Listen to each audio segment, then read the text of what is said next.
Chapter 636, Underground Lab. Bai Lu wrapped her hands gingerly around the green heart core, and her hands emitted a light green radiance. The tendrils around the heart core began to retract, and the heart core fell into her hands. She then brought it in front of Yu Zhong with a little reluctance. This is the heart core. By placing it in the ground and using a huge amount of biomatter as nourishment, it will quickly grow again. Zombies, humans and mutant beasts are all suitable nutrients. Yu Zhong had maintained his caution and did not receive it, instead looking at it contemplatively. He then asked Bai Lu curiously, "How did you come about?" It had been slightly over a year since the change of the world, and a miraculous being like Bai Lu could only appear after the apocalypse. In such a short time she actually possessed such a frame, it was truly unbelievable. She did not hide anything as she pointed to the large tree and replied, "I came out from here?" He continued to ask, "Do you have any partner then or others like you?"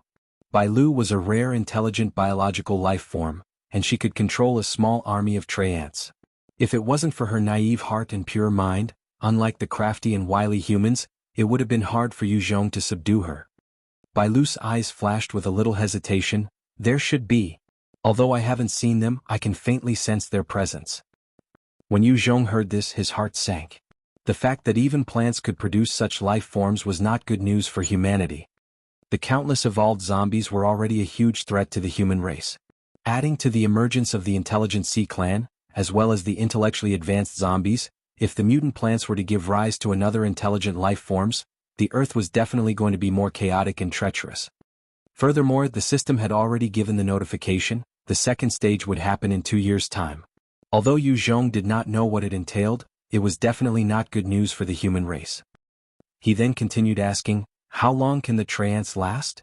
What do they eat?" The 1,000 low-level Treants and the 6 high-level Treants were a decent-sized force. He did not want to waste them and sought to look after them. Bai Lu pondered before replying, "The low-level Treants just need water and sunlight on normal soil. They can live for about 20 years or so. The same goes for the high-level Treants, however they can live for up to 80 years.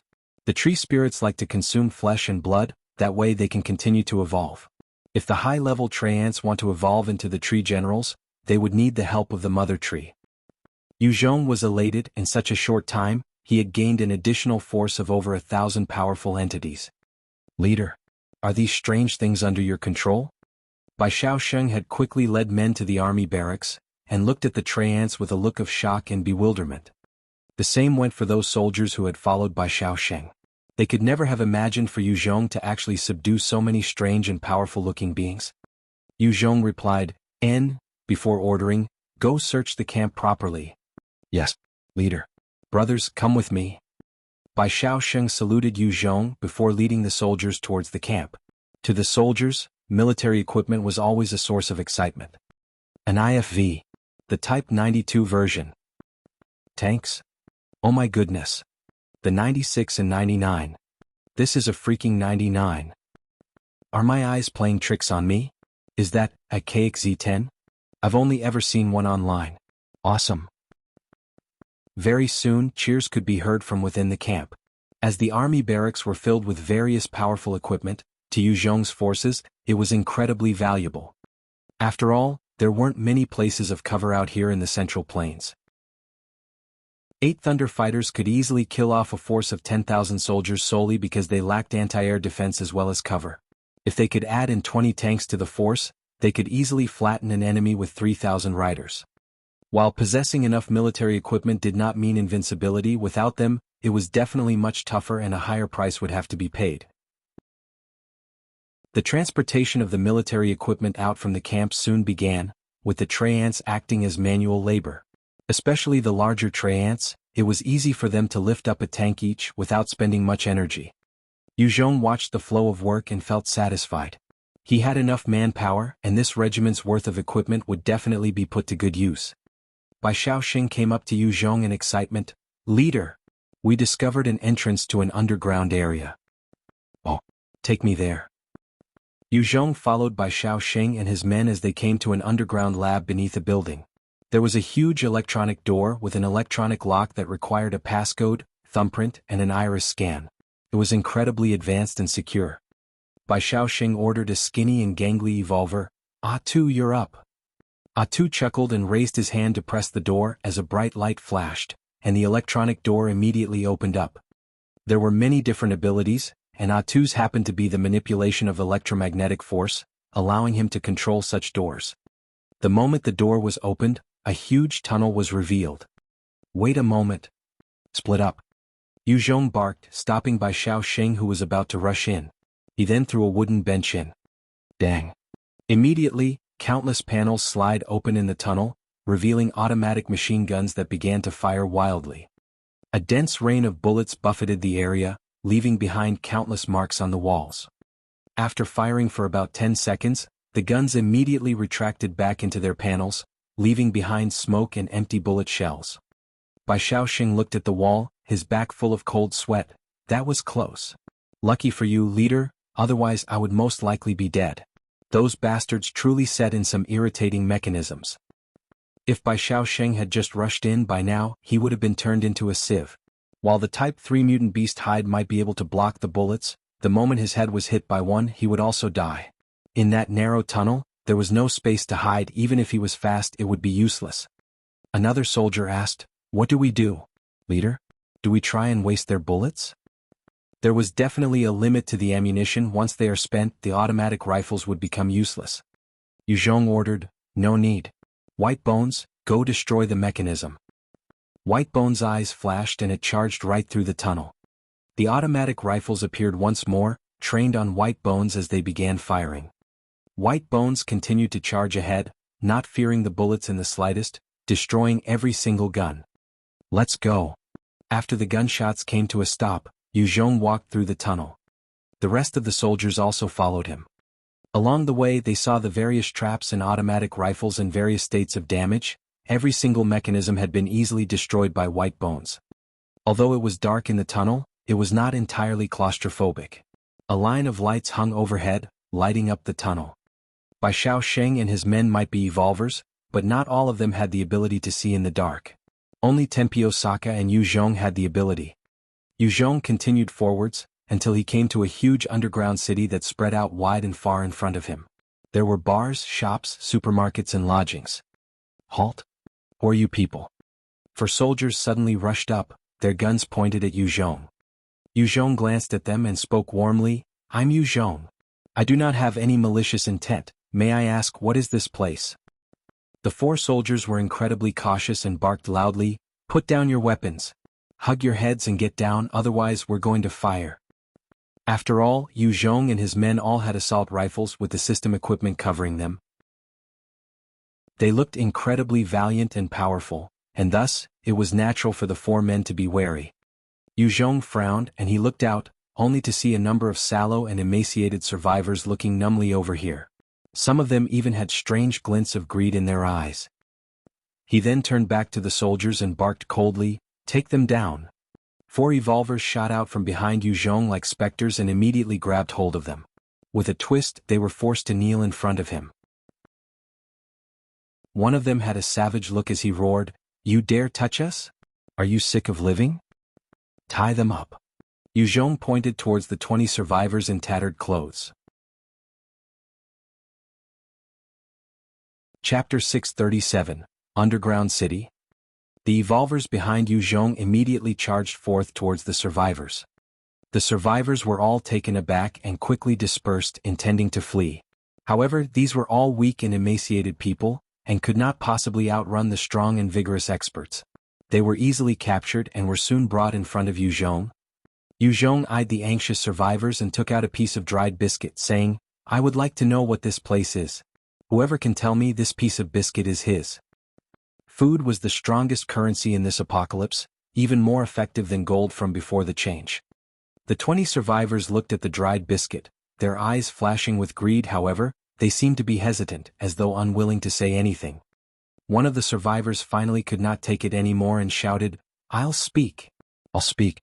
This is the number XXX Biological Research Lab from before the apocalypse. We specialize in researching biological weapons. After the world changed, this place has become the personal kingdom of the head researcher Zhao Kuang. The majority of the personnel here are basically researchers and government officials. These are the dogs of Zhao Kuang." Yu Zhong chuckled and threw the biscuit to the survivor. "This is yours." The survivor received it and quickly offered his thanks. Thank you. Thank you. One of the soldiers held down by Xiaoxing suddenly screamed out, Attack! Attack! The soldier had the sound amplification ability, and his voice traveled throughout the city. Count yourself lucky.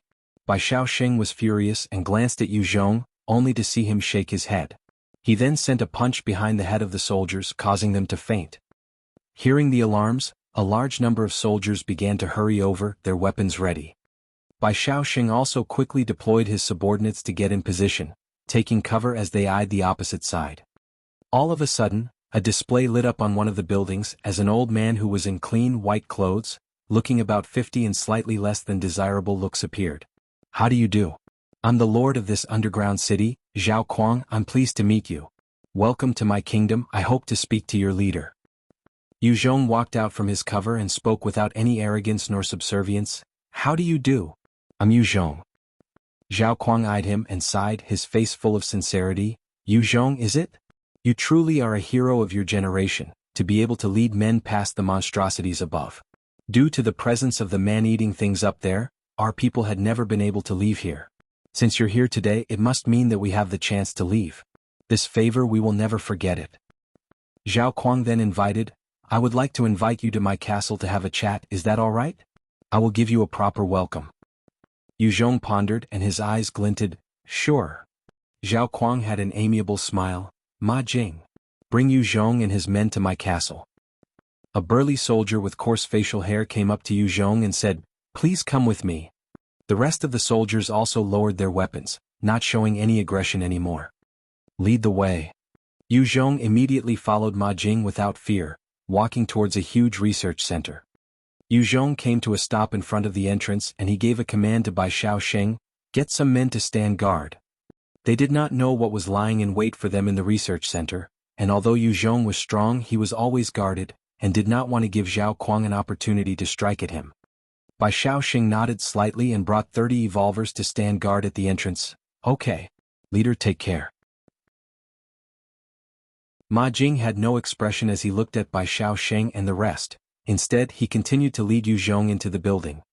The moment they entered the building, music began to play as they came to a large hall. Large chandeliers were twinkling, while 30 young men and women were dancing in a pool. On a long table, there were many desserts and drinks, with food and vegetables displayed out. With resources and food becoming scarce, such a lavish display was enough to drive many survivors crazy. How do you do? Leader Yu Zhong, I'm Lu Cheng. The moment Yu Zhong stepped in, a middle-aged man in a suit and flat top came up, greeting Yu Zhong with a smile. Lu Cheng clapped his hands twice and 12 extremely beautiful women came up from the pool. He then revealed a strange smile. Leader Yu Zhong, feel free to take your pick. If you like, you can even get all 12 to wait on you. They're the best amongst our beauties and their nicknames are 12 gold hairpins. The 12 beauties looked towards Yu Zhong seductively, each revealing their attractiveness and charm. If they could gain his favor, even if it was on orders of Zhao Kuang, there would definitely be benefits. If they could not, they would definitely be forced to starve for 2 or 3 days. They didn't want that to happen. Yu Zhong swept them a look before his gaze turned frosty. Where's Zhao Kuang? Is this how he comes to talk to me? The 12 beauties were just average in Yu Zhong's eyes. He had killed women even more beautiful than these in front of him, and would naturally not fall for their obvious charms and tricks. Lu Cheng smiled. Leader Yu Zhong, our Emperor Zhao Kuang has given me the authority to talk with you beforehand. You may let me know what is on your mind, it's the same as talking with him. He then chuckled. Our Emperor Zhao Kuang is extremely grateful to you for taking care of those mutant plants above, allowing us to leave here. We're willing to present 30 beauties to you, and hope that we can become allies, taking over the world together. Yu Zhong chuckled coldly. Rule the world together? What a tone. I have over 3,000 elite troops, with a regiment's worth of equipment. What are your qualifications to talk about an alliance with me? An alliance would only occur between 2 factions with similar strength. If a faction could wipe out the other, who would form an alliance? With Yu Zhong's current strength, it was natural that he would not hold these cowards in regard. Lu Cheng summoned 2 soldiers. Fine. Let us show you our strength. Zhang Yun, Wang Fan, come and exhibit your strength for Leader Yu Zhong to see. Kong? A numb-looking Zhang Yun came up, and with a loud roar, his leg muscles became taut, and his veins bulged out. In a while, his legs doubled in size, and his veins on his face also became prominent. His entire demeanor became incredibly savage, as there was a single horn growing out of his head. After Zhang Yun's legs became twice their size, he took a great leap, immediately jumping over a dozen meters, his speed terrifying. Yu Zhong watched his speed, his eyes flashing with shock. 11 times speed. Fast. While it might not be much to Yu Zhong, it was a speed that already exceeded an S2, and most ordinary enhancers of level 30 might not even reach such a speed. The people of this underground city were obviously trapped here, and there were not much opportunities for them to enhance, and yet they had produced a number of enhancers. It was obvious there was something else at play. Kong. Wang Fan came forward, his expression wooden. His entire body became ripped, and the clothes he wore were torn apart. Soon, he became a burly and terrifying warrior covered with black fur all over. Wang Fan slammed his fists down on the ground, and a crater was formed, with cracks and debris all over. It revealed the power behind his fists. Lu Qing smiled smugly. We have over 300 of such super soldiers. How is it? Are we qualified to form an alliance? With the abilities of Zhang Yun and Wang Fan, over 300 of them were enough to wipe out a 3,000-strong force without any firepower. It was truly a strong force. It was precisely because of this strength that Zhao Kuang was so confident that Yu Zhong would form an alliance with him. Yu Zhong's eyes brightened up. I want the research materials on how to produce such super soldiers. As long as you provide it, I will consider an alliance with you. No way. Lu Qing's face fell and he laughed bitterly. Leader Yu Zhong, this is highly classified information, it definitely cannot happen. When we come to rule the world, we can share some of the information with you. Yu Zhong pondered and replied, let me consider it then. Lu Qing laughed and said, great, please consider it. Yu Zhong stood up quietly and turned to walk out. Just as he left the hall, he saw two soldiers outside chasing a young girl of about 15 or 16 with long black hair, fair skin and bright, beautiful eyes. Save me. Save me. Save me. The girl looked to Yu Zhong and screamed out in fear. Chapter 638, Freak. Yu Zhong glanced at the girl and his eyes shined with a glint. Bring that woman over here. Bai Shaoxing chuckled and shot forwards, sending two fists towards the soldiers chasing behind, causing them to fly backward. The extremely pretty girl ran to Yu Zhong and hugged his legs, pleading profusely, save me. Save me please. I'm willing to do anything for you. Save me please save me. Yu Zhong glanced at this girl whose face was full of fear and smiled, interesting. I want this woman. Lu Qing, who was still standing by the side, immediately cut in with a sullen expression, Leader Yu Zhong. This woman is a criminal of our underground city, and had committed a grave sin. She has to die. We're willing to hand you 20 beautiful virgins, so please return her to us. If you insist on having her, it'll only drive a wedge between us. The beautiful woman looked at Lu Qing and her face turned extremely pale as she hurried to hug Yu Zhong's leg tighter, her body trembling. Please. Please. I don't want to die. I want this woman. Scram. Yu Zhong felt something was off and his brows arched, while he released his powerful killing intent. Immediately, the elite soldiers beside him whisked out their weapons and aimed it at Lu Qing. Lu Qing's face turned ugly as he retreated slightly while trying to coax Yu Zhong. Leader Yu Zhong. We're willing to give all the information on the production of the super soldiers to you. As long as you give us that woman. How about that? Yu Zhong was instantly rocked in his heart as he contemplated seriously. If he could gain the information on the super soldiers, then even ordinary humans had the chance to be enhanced without vying for resources with regards to zombies or mutant beasts. He could even make use of the research to enhance himself further. Compared to the information, this one girl wasn't worth as much. The young girl immediately shrieked out in panic, don't trust him. They're all freaks. They aren't human. They're all monsters. They are being controlled by some monster. Quick, escape. Bring me with you. Please. Otherwise it'll be too late. Please take me out of here. I'll be willing to do anything. Quick, let's flee. When Yu Zhong heard those words, he felt a chill overcome his heart as a sense of foreboding arose. After the world had changed, there were all sorts of organisms all around. If there were even the existence of freaks that could control humans, that would be even more terrifying. Yu Zhong turned to fix his gaze on Lu Cheng, his eyes suspicious. Lu Cheng's face turned worse as he chuckled bitterly. Leader Yu Zhong, don't listen to her. I'm a human, how could I be a monster? She's insane. She's definitely insane. Are you going to trust someone with an unsound mind? Yu Zhong patted the girl's head and pointed at the two soldiers that were chasing her and ordered coldly, everyone is to prepare for battle. White Bones, go kill that person. White Bones immediately shot forwards with its bone blades slashing down, cutting the soldier in half. Instantly his brain was split into two as white brain matter flowed out. Yu Zhong stared fixedly at the two halves of the brain, only to discover a strange worm that was about the size of a palm, with layers of white skin and tentacles. It had been sliced in half, but it was still thrashing about in the juices. It looked utterly terrifying. Yu Zhong sucked in a breath of cold air. His worst fears had come true. Such a strange worm could actually live in a person's brain. It was obvious that the person was long since under control. Bai Shaoxing also felt a chill when he saw that worm struggling. Although they were elite soldiers that had gone through hundreds of battles, with nothing to fear even against zombies, such a scene was still mortifying to them. Yu Zhong immediately ordered while still feeling chills down his spine, kill them all. These people who had worms in their brains were no longer human. Yu Zhong did not want to leave such existences alive. There was a flash from Bai Shaoxing's hands, and a blade shot towards Lu Cheng like a shooting star. The ordinary-looking Lu Cheng, who seemed scholarly and weak, suddenly became enraged, with his eyes turning bloodshot, and his body expanding to twice its size. His clothes were torn and veins bulged everywhere.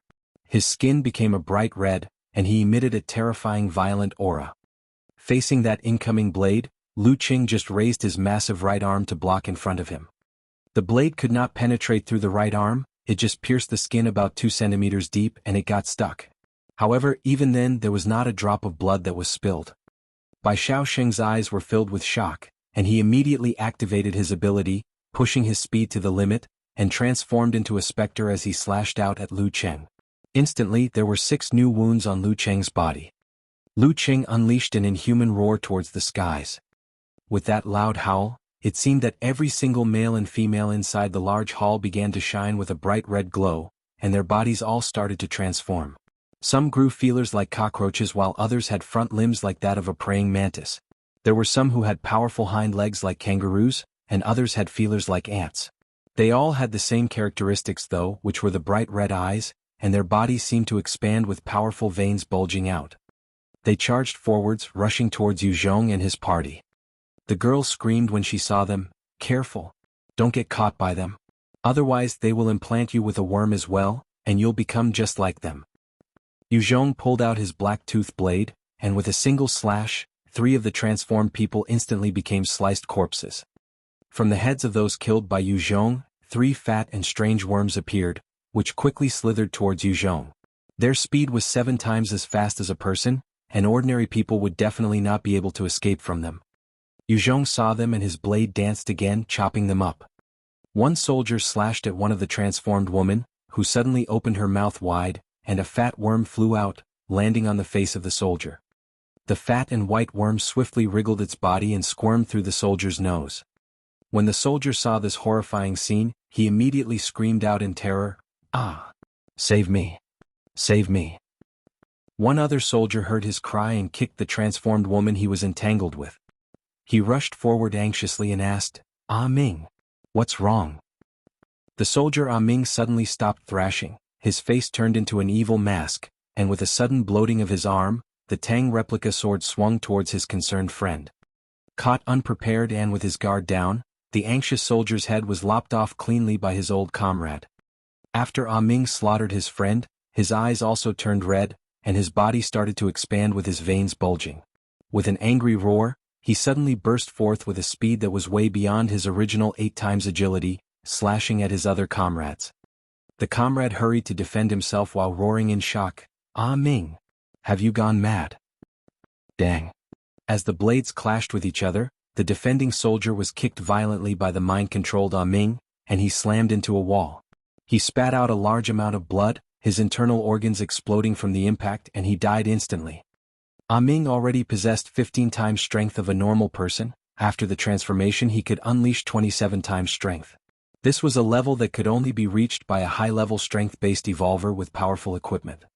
After being controlled, Ah Ming's entire stature became terrifying, and he became much stronger. Lei Ming had been controlled. By Shaoxing, go take everyone and get out of here. Take care not to let any of those freaks near you, I'll cover you guys. Yu Zhong's eyes flashed coldly and he barked out. There were multiple transformed humans that poured out from every part of the underground city, each of them charging over with bloodshot eyes. Yu Zhong had brought along elite soldiers, and it would not be an issue to slaughter all these transformed people. However, he did not know exactly how many such freaks there were, and he was focused only on getting out, otherwise all his elite soldiers would perish. Go.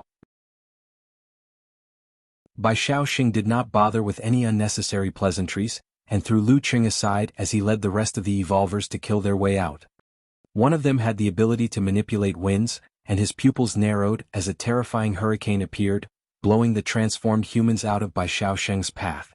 Those who weren't blown away were instantly pounced upon by the rest, and they utilized all their abilities to kill those freaks instantly.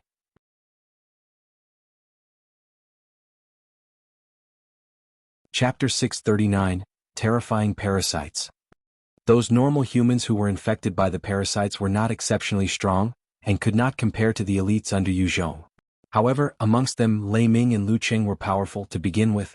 After the infection and mind control, they burst forth with exponential strength. Lu Qing's eyes were red like a beast as he charged at Yu Zhong with 17 times speed. Yu Zhong frowned and his black-toothed blade slashed out at Lu Qing like a venomous dragon, and Lu Qing was instantly sliced into 6 or 7 parts, and his head split open as well. The moment Lu Qing's head was split open, a white worm sprang out like lightning at Yu Zhong. Go to hell, freak. Yu Zhong's countenance was cold as he dealt with the white parasite easily. 20 parasite-controlled humans then lunged for Yu Zhong. In response, Yu Zhong twirled his black-toothed blade around and sliced up the 20 humans easily. However, as a result, 10 of the parasites shot out of their hosts and made for Yu Zhong.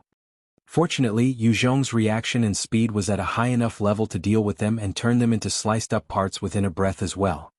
Lei Ming's terrifying figure shot out from behind the group of controlled humans and sent a fist that caused a sonic boom right at Yu Zhong. Yu Zhong's eyes flashed as he activated his shadow steps, and pushed his speed to a new high. He twisted and dodged that blow while the black-toothed blade slashed out at Lei Ming. Dang. Following the sounds of metal clashing, Lei Ming's body was sliced by Yu Zhong, although it was not all the way through. However, to his shock, the muscles just trembled, and the wound that was caused by Yu Zhong swiftly regenerated in front of his eyes, leaving no remnants of the previous injury. A chill flashed in Yu Zhong's eyes. What a tough body. These parasite-controlled bodies are truly able to push themselves to the limit. The stronger the body when taken over, the stronger the potential. Lei Ming had no reservations as he continued to send powerful fists after fists at Yu Zhong. A few of the other transformed humans soon came over. 6 of them with spider-like eyes opened their mouths, as they fired long spider silks at Yu Zhong.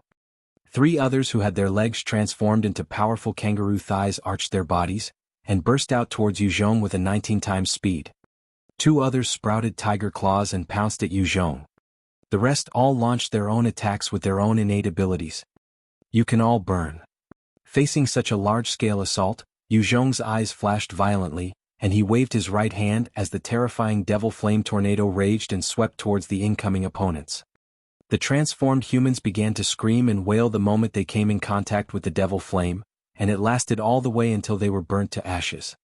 Lei Ming's eyes were blood red, his body was bulging with veins, and he was covered with a layer of green aura that blocked the burning of the devil flame. However, he was still struggling in pain. Lei Ming suddenly turned to face Yu Zhong as he pleaded loudly, "Leader! It's me, Lei Ming. On account of how I've done so much for you, don't kill me. Please." Yu Zhong stared fixedly at him before speaking slowly, "You are not Lei Ming. Freak, you've killed my subordinate and now you want to make use of my subordinate to lie to me. I will kill every single one of you and leave nothing alive." Lei Ming roared out in anger, "Yu Zhong, you heartless bastard. I've done so much for you and now you want to kill me. I will tell of your evil deeds to the others and reveal your true nature. One fine day, you will be left all alone and die alone." Burn? Yu Zhong's eyes gleamed coldly, and he pushed his spirit, increasing the intensity of the devil flame around Lei Ming's body. The green aura collapsed and soon the fleshly body was burnt into cinders by the devil flame. Yu Zhong eyed the entrance of the lab once more before turning to leave. He knew there were definitely plenty of valuable research data and equipment within. If he were to set fire and burn it all, it would be a huge loss. Right now, within this underground city, it was a scene right out of hell, with huge numbers of transformed humans pouring out. The survivors within saw this terrifying scene and began to flee. One spider-like transformed human spat out long spider webs around a few emaciated survivors, and dragged them to a dark corner.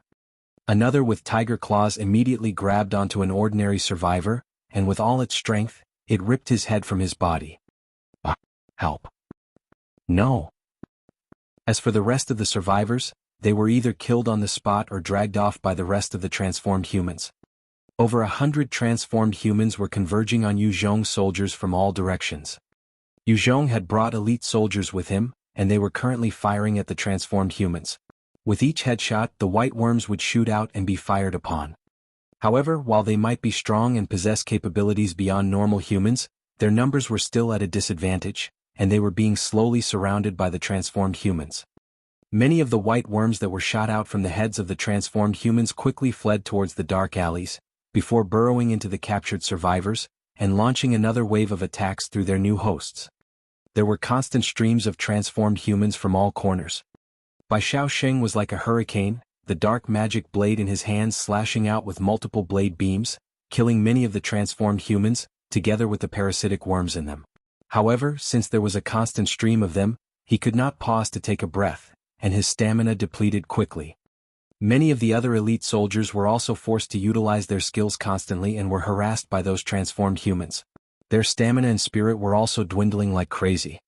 If it weren't for their experience and their willpower, they would have long since been overwhelmed. Flee. As they were struggling, a powerful flaming tornado descended and burned the transformed humans, enveloping the whole area. With a bright flash, they all turned to ash. When the flames disappeared, the tunnel leading to the exit was clear. Bai Shaoxing and his men quickly rushed for the exit. Yu Zhong hugged the girl close to him while waving his black-toothed blade about, slashing more of the transformed humans as he followed the tunnel out, covering the back. When everyone managed to return to the surface, they gasped for breath, their faces flashing with a tinge of fear. Those fat white parasitic worms were too dangerous. Their speed of infection was too fast and their numbers were insane. Not only were they tough to kill, if one was not careful they would be infected as well. This time, he had paid the painful price of losing 5 of his men to this underground hell. If he had brought ordinary soldiers, at best, a 1,000 might be lost to those freaks below. He let the girl down from his embrace and asked her solemnly, "What's your name?" The pretty girl was slightly lost as she replied, "I'm Han Sha. I'm the daughter of one of the research scientists here, Dr. Han Min Bo." His face was dark as he continued, "I want to know what the fuck went on down there. What are those things?" Those fat white worms possessed the ability to possess a person's body, and even with his eye of perception, there was no notification about them, which caused him to feel extremely worried and a strong sense of foreboding. "All right. Before the world changed, I had always come here to play. When the apocalypse happened, many of the uncles here turned to zombies. A lot were bitten to death. The soldiers up here then managed to retreat below. They brought men to eradicate the zombies and everyone decided to stay put. In the mess, many of the officials below died, leaving behind Zhao Kuang as the highest-ranking person. He swiftly reorganized the power structure below, and at the beginning there was nothing wrong, but after half a year he began to change, becoming extremely explosive and violent. He would treat the survivors as his slaves, and many of the soldiers became wooden and numb and listened only to him. From then on, many people began to disappear from. Whenever they reappeared, they had become strange. A few of my friends and I had sneaked into the lab to take a look and discovered a huge secret. Zhao Kuang was no longer human, instead he became a huge worm, and was injecting small white parasites into other living bodies. After discovering this secret we all hid, however today they discovered us. When Han Sha thought back to the scene of the mutated Zhao Kuang injecting parasites into live human beings, she felt nauseated and her body trembled uncontrollably. Yu Zhong asked solemnly, how many survivors were there previously? She thought for a while before giving her conjecture. According to the size when it was built, it could accommodate 50,000 people. Before the world changed, there were already 10,000 people living there. After that, with the deaths and the increasing casualty toll due to hunger and other murders and suicide, the total population went down. I think there should still be a 1,500 or so below. Of those, 800 of them should be parasite-controlled.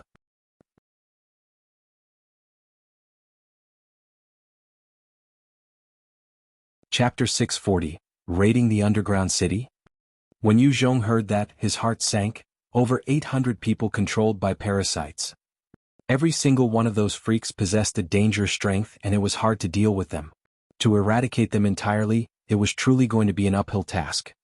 Yu Zhong continued to ask, "Where did you see Zhao Kuang?" Han Shasha's eyes flashed with a dark look. "In the animal testing lab. It's rumored that there was the place where biological weapons were produced and tested. Zhao Kuang had holed himself up there since the apocalypse. We also saw him there. However, other than me, the rest of my friends had already died or were brought to be infected." "Open up. Please open up. Open up. Let us out." There were the sounds of rapid banging from the entrance of the tunnel, while the panicked sounds of the survivors traveled from behind. They were banging the door while screaming and shouting to be let out. Bai Shaoxing looked at Yu Zhong and asked, "What do we do, leader?" Inside the tight space, if the whole crowd of them were to squeeze through, they would jam the tunnel. The moment they filled up the tunnel, those parasitic worms would definitely be able to spread through them. At close range, only Bai Shaoxing, who was a peak-level agility-based evolver, could possibly deal with those parasites. The rest of the evolvers would likely be infected.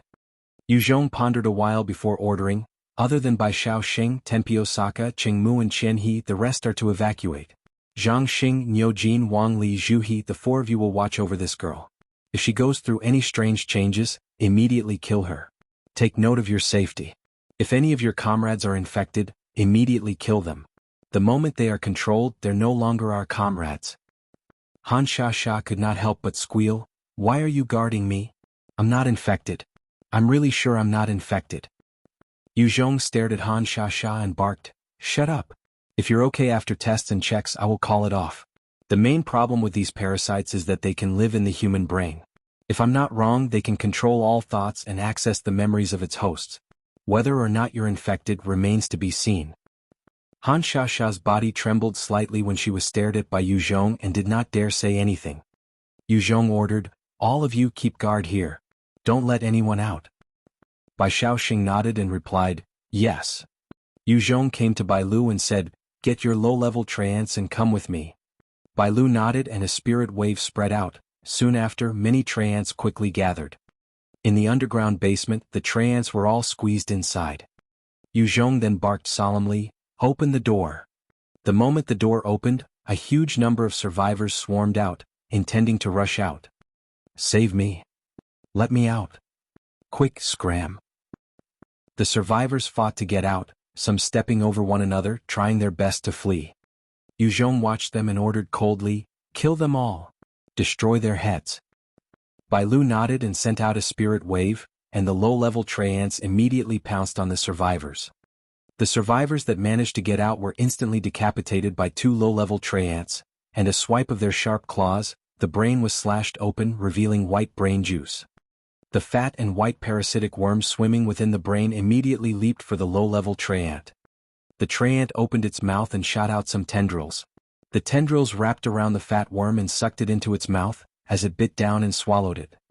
In a flash, more survivors were killed, and their heads were all inhabited by the fat white worms. As expected, Yu Zhong watched them die as the worms flew out, only to be consumed by the treants, his eyes flashing. When Yu Zhong and his forces had fled the underground city, the survivors had been following right behind at a steady pace as well. This was not normal. After all, Yu Zhong and the rest were all power evolvers, their speed far surpassed ordinary humans. The fact that these survivors had caught up so fast meant only one possibility, that they were all controlled by the parasites already. After dozens of the survivors were killed, the rest of the survivors began to transform. Their eyes turned bloodshot, their veins bulging, and they began to howl out like beasts. Soon after that they clashed with the Treants. The moment those controlled humans transformed, they had the strength to contend with the Treants, and a few unfortunate Treants would be squashed by them. At the same time, some of the transformed humans were also being slashed and torn apart by the Treants, the parasites in their brains being consumed by the Treants. The two groups of monsters continued their slaughter against each other in that narrow tunnel, the corpses piling up and blocking the tunnel further. This can't go on further. Yu Zhong watched the intense clash and frowned. The Treants were after all also part of his military force, and he didn't want to waste them here. Yu Zhong's hand flipped, and his electromagnetic gun appeared. He aimed it at the tunnel and fired once. The single shot from the gun immediately blasted the controlled humans, jamming the tunnel into pieces. Yu Zhong swiftly fired out another 10 shots, and the terrifying bullets almost blasted all the survivors apart. The Treants quickly swarmed in, and surrounded the injured controlled humans or transformed humans and tore their brains to pieces. The battle continued for an exhausting 3 hours, and after the intense fight, Yu Zhong led the army of Treants further into the underground city. At this time in the underground city, it was a desolate scene. The streets were covered in blood, and there were no signs of any living things. Yu Zhong surveyed the surroundings and spoke in a low voice, "Bai Xiao Sheng. Take some men and guard this area, other than us, do not let anyone out under any circumstances." The existence of those parasites was too horrifying. Yu Zhong did not know if they could survive out on their own or even replicate themselves.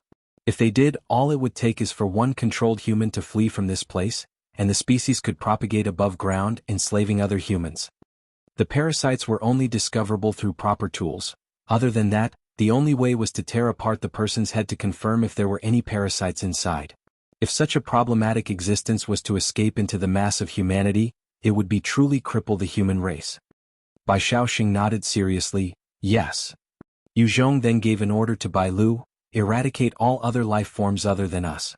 Destroy their heads and make sure to kill the parasites in their brains." Bai Lu nodded and sent out a thought enveloping the Treants. The Treants all responded by letting out a bloodthirsty call, and they scattered to the different parts of the city to search for their prey. Yu Zhong then told Bai Lu, "Stay here. Await further orders and news." Bai Lu was, after all, an organism that Yu Zhong had threatened, and that was why she submitted. Yu Zhong was likewise cautious of her, and not as trusting as Yin Shuang. Yin Shuang had treated Yu Zhong as her most precious person the moment she was born.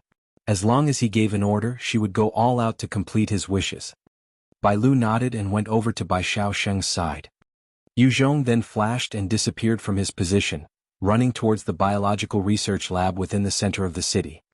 Along the way he saw many traces of blood, but there was not a single body or corpse to be seen.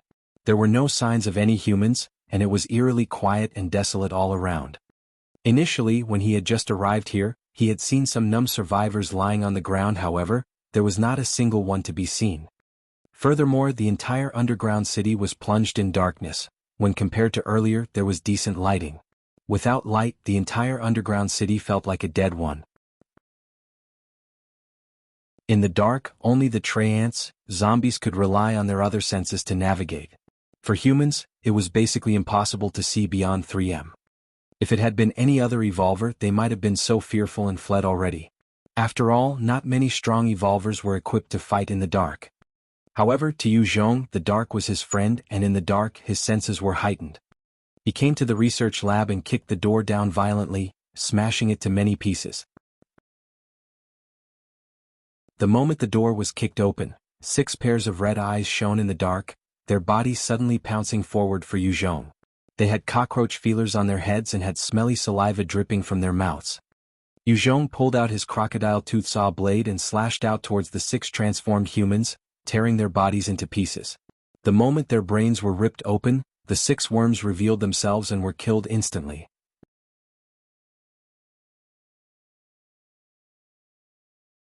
Chapter 641, Research Lab. Kuang Lang. Following the sounds of glass shattering, a number of transformed humans with red eyes appeared, howling out as they charged towards Yu Zhong. Yu Zhong frowned and his black tooth blade slashed out with multiple blade beams, turning the transformed humans into minced meat. Soon, the bunch of transformed humans that had gathered at the entrance was killed easily by Yu Zhong. He ensured that their bodies were properly mashed up and the parasites that popped out were not spared. Not a single transformed human could withstand his blows. There were traces of fighting throughout the entire research lab, with different gunshots on the walls, as well as a few walls that seemed to have been blasted with explosives. Yu Zhong followed the path all the way to the center of the research lab. At the center of the lab there were 10 rows of huge glass tubes, each row containing 20 each. There was a total of 200. Of those, 20 of them had been shattered, with glass pieces everywhere. Yu Zhong took a careful look and realized that in some of the glass tubes, there were still some traces of white nourishment or liquid nutrients, yet outside there was not a trace to be seen. He took in the details and came to a conclusion: the things inside these tubes must have escaped. This must be where the scientists were conducting biological experiments in the past. He looked at the shattered glass as well as all the equipment present in this lab while thinking to himself. Yu Zhong did not have much of a reaction towards experimentation. As long as there weren't any innocent human lives affected, even the end result of biological warfare was of no concern to him. He continued walking about in the research lab when his eyes brightened up as he kneeled down on the floor. Sticking out his finger to touch a patch of red liquid on the ground, he realized, this is blood. Human blood. It hasn't dried yet, they must be in this direction. Yu Zhong lifted his head and followed the trail of blood towards a large door. Suddenly, a strong sense of danger arose in his heart, and he quickly activated his shadow steps and rolled to one side.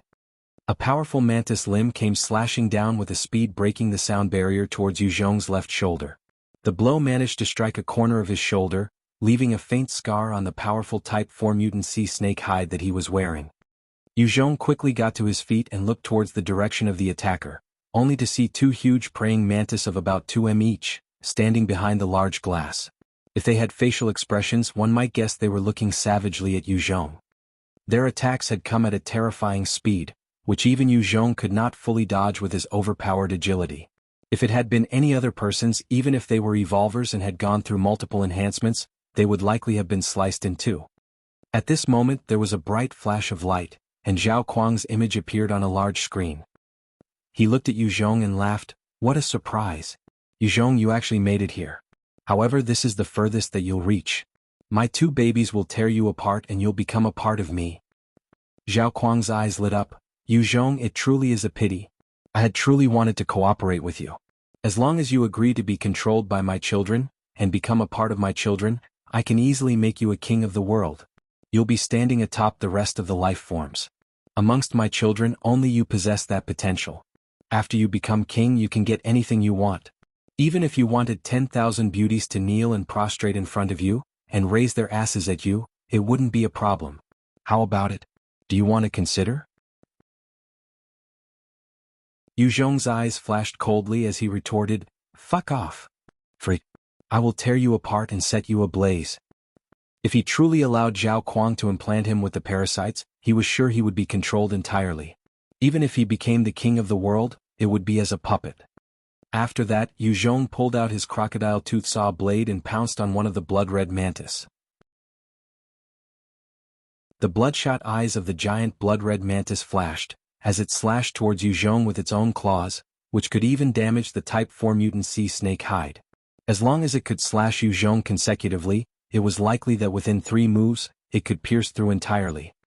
Yu Zhong suddenly came to a stop and leaped back as the claws of the mantis came slashing down before retracting quickly. Yu Zhong opened his hands and activated his devil flame, as a powerful devil flame arrow fired out from his hands, shooting towards the body of the giant blood-red mantis, resulting in a huge bleeding wound as the mantis began to burn. The moment the blood-red mantis started to burn, its wings began to flap furiously, as it turned into a huge burning ball of flame that slammed around the lab. The other mantis charged toward Yu Zhong. Too slow. Yu Zhong looked at the blood-red mantis that charged towards him with 16 times speed, and he laughed coldly, opening his palms. A powerful devil flame arrow shot out and blasted the second mantis, causing it to also burn up. The close combat abilities of those 2 mantises were truly terrifying. The moment they unleashed their claws, they were lightning fast. Even Yu Zhong was hard-pressed to dodge. However, their movement speed was different and was no threat to Yu Zhong. The 2 mantises struggled futilely for a long while before they were burnt by the devil flame into cinders. Yu Zhong walked carefully towards the huge door. As he got closer, he could see multiple spider silk that weaved together to form a huge web. He swung his crocodile tooth saw blade at the silk, causing a loud grating sound to ring out. However, the sharpness of the crocodile tooth saw blade still managed to saw through the spider silk. When the spider web broke, it was as though Yu Zhong triggered some trap, as multiple strings of silk shot out from all directions at Yu Zhong. He frowned and pointed out as a flaming tornado burst forth and burnt the web, turning them to ash. After he had cleared the spider web, he entered the room gingerly. 2 large spiders that seemed to be covered in steel fur were lying in wait for Yu Zhong up on the roof, each of them at least 2 m in width. The moment they saw him, they opened their jaws to fire out their silk at him. 2 flaming tornadoes appeared as Yu Zhong waved his hands, turning all the spider web into ash, and as they billowed, they consumed the 2 large spiders as well. The 2 burnt spiders dropped from the ceiling and thrashed about for a while, before finally curling up in death. Having dealt with those spiders, Yu Zhong surveyed his surroundings. He saw that the middle of the room was covered entirely in webs, and there were even 2 cocoons made out of spider silks hanging, as 2 trails of blood led to them. Yu Zhong thus conjured up another 2 fireballs and sent them towards the cocoons, causing them to burn up. After eradicating all the enemies in the room, Yu Zhong proceeded further in. He padded down a long corridor and came to a huge and vast living room. At this moment, in front of him, the entire living room was covered in a strange white secretion, with many red cocoons hanging everywhere.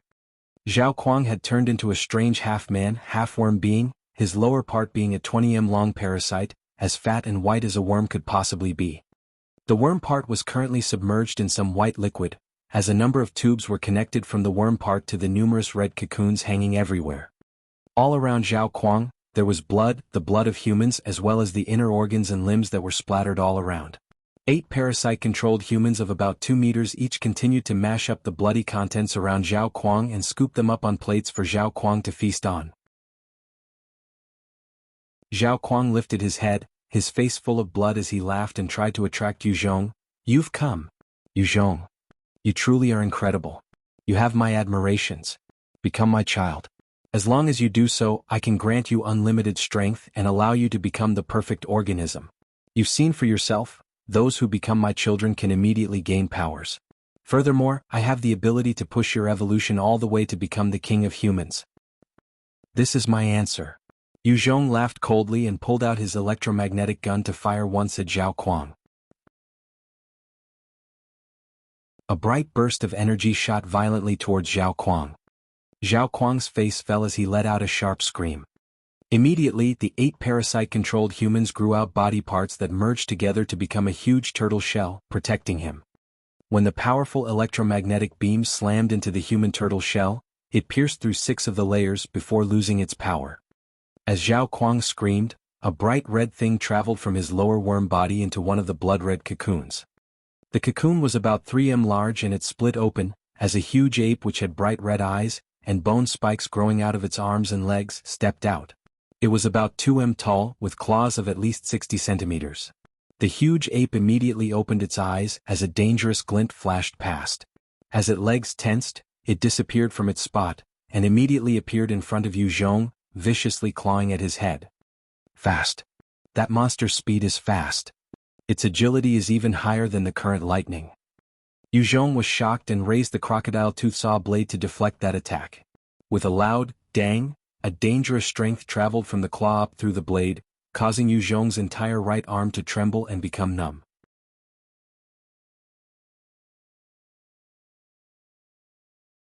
Chapter 642, Wiping Out the Parasites.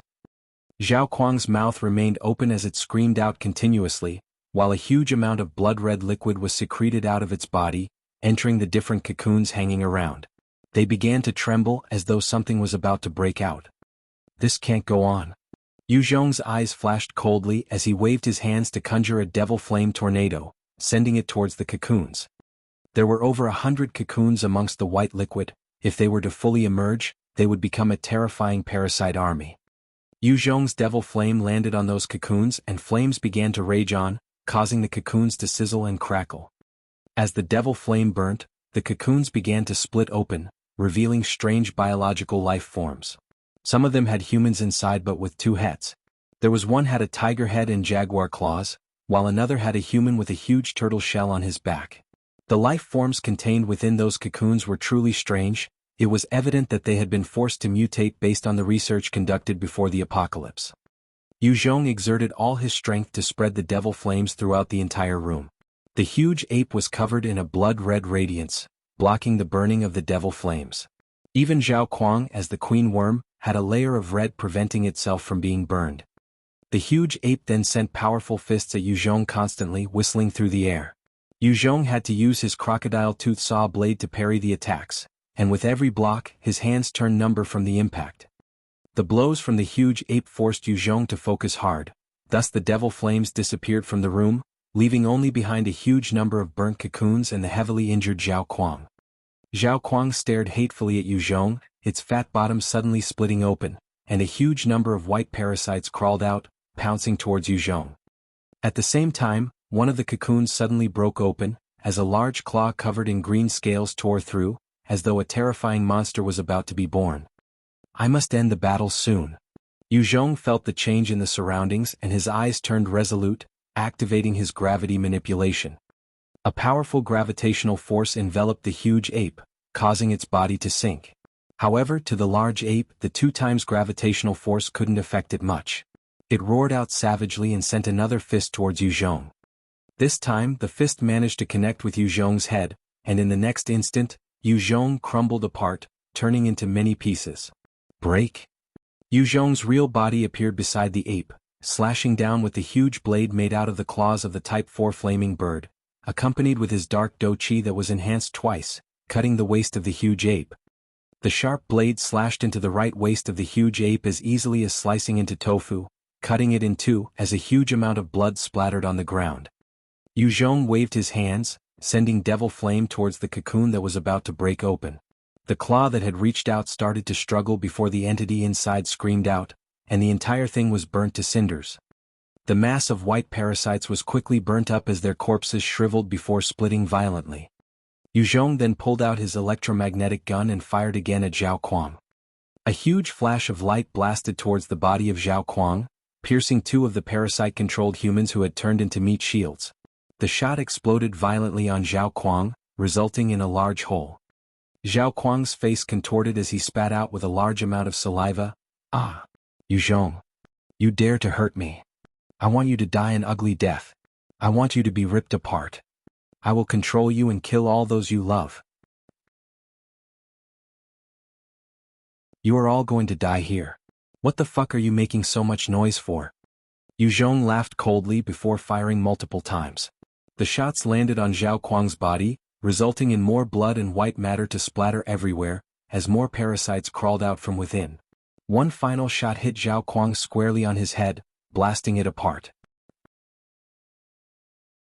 The headless corpse of Zhao Kuang twitched a little before crumpling to the ground.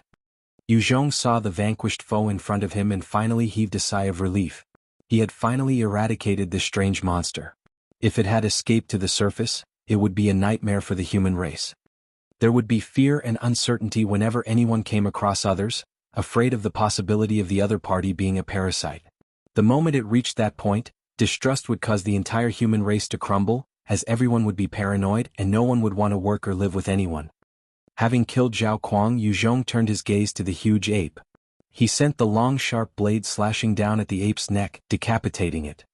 Right at the moment the ape's head was chopped off, a bright red parasite that had evolved from the fat, white state into something that resembled a scorpion, flapped its wings and flew towards Yu Zhong. Yu Zhong waved his blade and slashed the red, fat parasite into 2, as the parts dropped to the ground. He then stomped down with his foot, smashing the worm into meat paste. Right at this time, there was the sound of rustling from outside the room. Yu Zhong turned around as he caught sight of 8 low-level tray ants climbing in. The moment the tray ants saw the white liquid and red cocoons, they became excited and charged forth, swallowing the liquid. One of them pounced towards one cocoon and began to take huge bites out of it. Yu Zhong was silently stirred as he watched their strange actions quietly. He had initially intended to burn the whole place down, but upon seeing their actions he felt that the things inside the room might have some value. The low-level tray ant that consumed the strange things inside the cocoons began to undergo strange changes. The moment it finished eating, its body began to tremble. Soon after, it elongated, reaching 1.8 m, its legs becoming thick. At the same time, a new layer of bark grew over the current layer, its claws becoming sharp.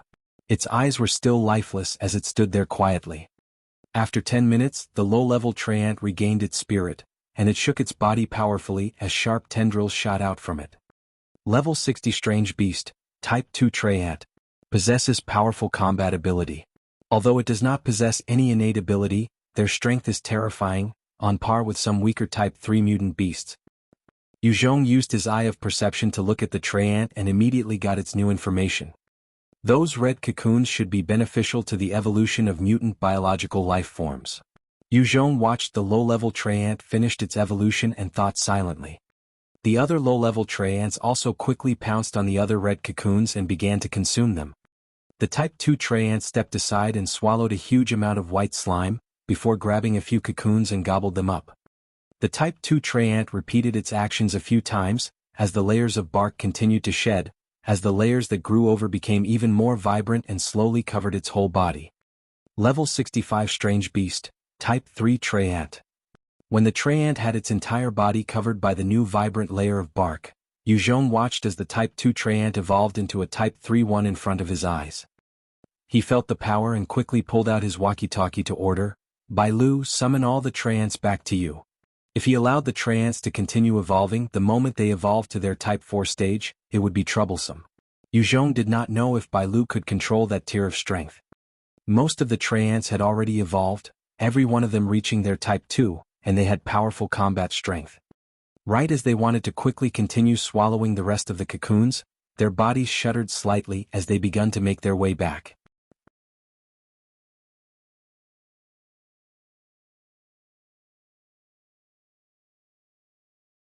Chapter 643, Killer Lai Ming-yi. Yu Zhong then kept 2 huge tanks of the white slime, as well as the 30 cocoons into his spatial ring, before slicing open the corpse of the queen worm Zhao Kuang. The bodies of high-level mutant beasts usually had some treasures, and Yu Zhong wanted to see if this mutated life form of Zhao Kuang was similar. All around his body, there were still many parasites squirming about in the disgusting red discharge. Yu Zhong did not mind the dirt or smell, as he continued to dig about until he discovered a red pearl near Zhao Kuang's heart. He placed the pearl into his ring before thoroughly slicing up Zhao Kuang's corpse to confirm that there were no more treasures. He then searched the entire room, making sure that there were no more residual cocoons, before heading out to get his men to clean up. Inside this underground city there were no more living people anymore. Other than those that had been sent out earlier as cannon fodder that was already controlled, the rest had been turned into food for that mutated Zhao Kuang. However, Yu Zhong still managed to find 10,000 tons of rations, as well as a large amount of research equipment and data. There were also 300 rifles, 25 grenade launchers, and a 100-ton of fuel. The haul from this underground city was fruitful, but because Zhao Kuang had become that strange progenitor of parasites, he had been unwilling to strengthen the humans that were meant to be his food. Thus, he did not allocate many resources out, barely touching the reserves of the city. Other than resources, the majority of the research equipment were all fine without any damage as long as they were maintained, and those that had been damaged, looked at, they could all be put to use. This research lab had been the forefront of biological research before the apocalypse in China and possessed the top-of-the-range equipment. With such a lab, its resources and equipment, as long as Yu Zhong assigned some capable scientists to it, he could quickly initiate development in that area. Yu Zhong also allocated 29 of the cocoons to some of the Treants under Bai Lu to eat, instantly resulting in 29 more Type 3 Treants. The combat ability of these Type 3 treats could not compare to a Type 3 lightning, but 10 of them could easily force lightning to a corner. At the very least, they could tear lightning apart if they worked together. With such a huge haul, Yu Zhong and his troops made back for Chimu County. When he reached Chimu town, Yu Zhong did not engage in any major activities, instead focusing on training the victorious troops. At the same time, he put the troops he won over from the Kingdom of God to training. At the same time, the regiment's worth of equipment inside the Ulan Mountain Range Army barracks had all been brought out and allocated to his troops, pushing their combat strength to the next tier. In the vast central plains, there were many small factions, and the Mongolian ones had all thrown their weight in with the Mongol king Hu'er Ran. Zhang Xiao, one skinny Chinese girl of about 15 or 16, was wearing simple clothes as she minded her sheep in a small Mongolian faction. At this time, most of the plains were still covered in snow, but a few patches had already started to sprout with grass, and the shepherds were able to allow their herd to graze again. After the apocalypse, Many animals had already mutated into mutant beasts. However, there were some that did not change, instead, living on obstinately. As long as they were not caught by zombies, they would not become zombified beasts as well. Huer Ran was also considered a capable warlord with charisma, nor was he lacking in intelligence. He knew that just relying on the legacies and resources left behind by the world before the apocalypse would be a bad choice, as it would run out one day. After proclaiming himself as king, he had deployed men to search for unmutated beasts to bring back to be looked after by his people. Huer Ran's actions were all for unifying a large number of Mongol shepherds. Many thus viewed him as the world's savior. At the same time, since the royal blood ran in his veins, many others sought to protect him with their lives. Zhang Zhao's eyes were green, while her hands were full of whip bruises. Not only did she have to mind the sheep in the day, she would have to deal with the lust of 3 men at night. She had thought of running and tried once before. The result was that she was forced to starve for 3 days, and had been whipped till she almost died. She had since lost faith and became numb. At this time, a few Mongol riders came rushing up, one of them eyeing Zhang Xiao as a cruel look appeared on his face. He sent a vicious whip towards her and said, "Bitch! Master Hag wants to fuck you. Take off your clothes and raise your ass, let Master Hag enjoy himself." When the whip landed on her body, it immediately split apart her clothes and left a deep, bloody gash on her frail body. Zhang Xiao immediately fell to the ground and curled up in pain, her tears and mucus flowing freely. She struggled for a while before tearing off her clothes and got on the ground to raise her butt.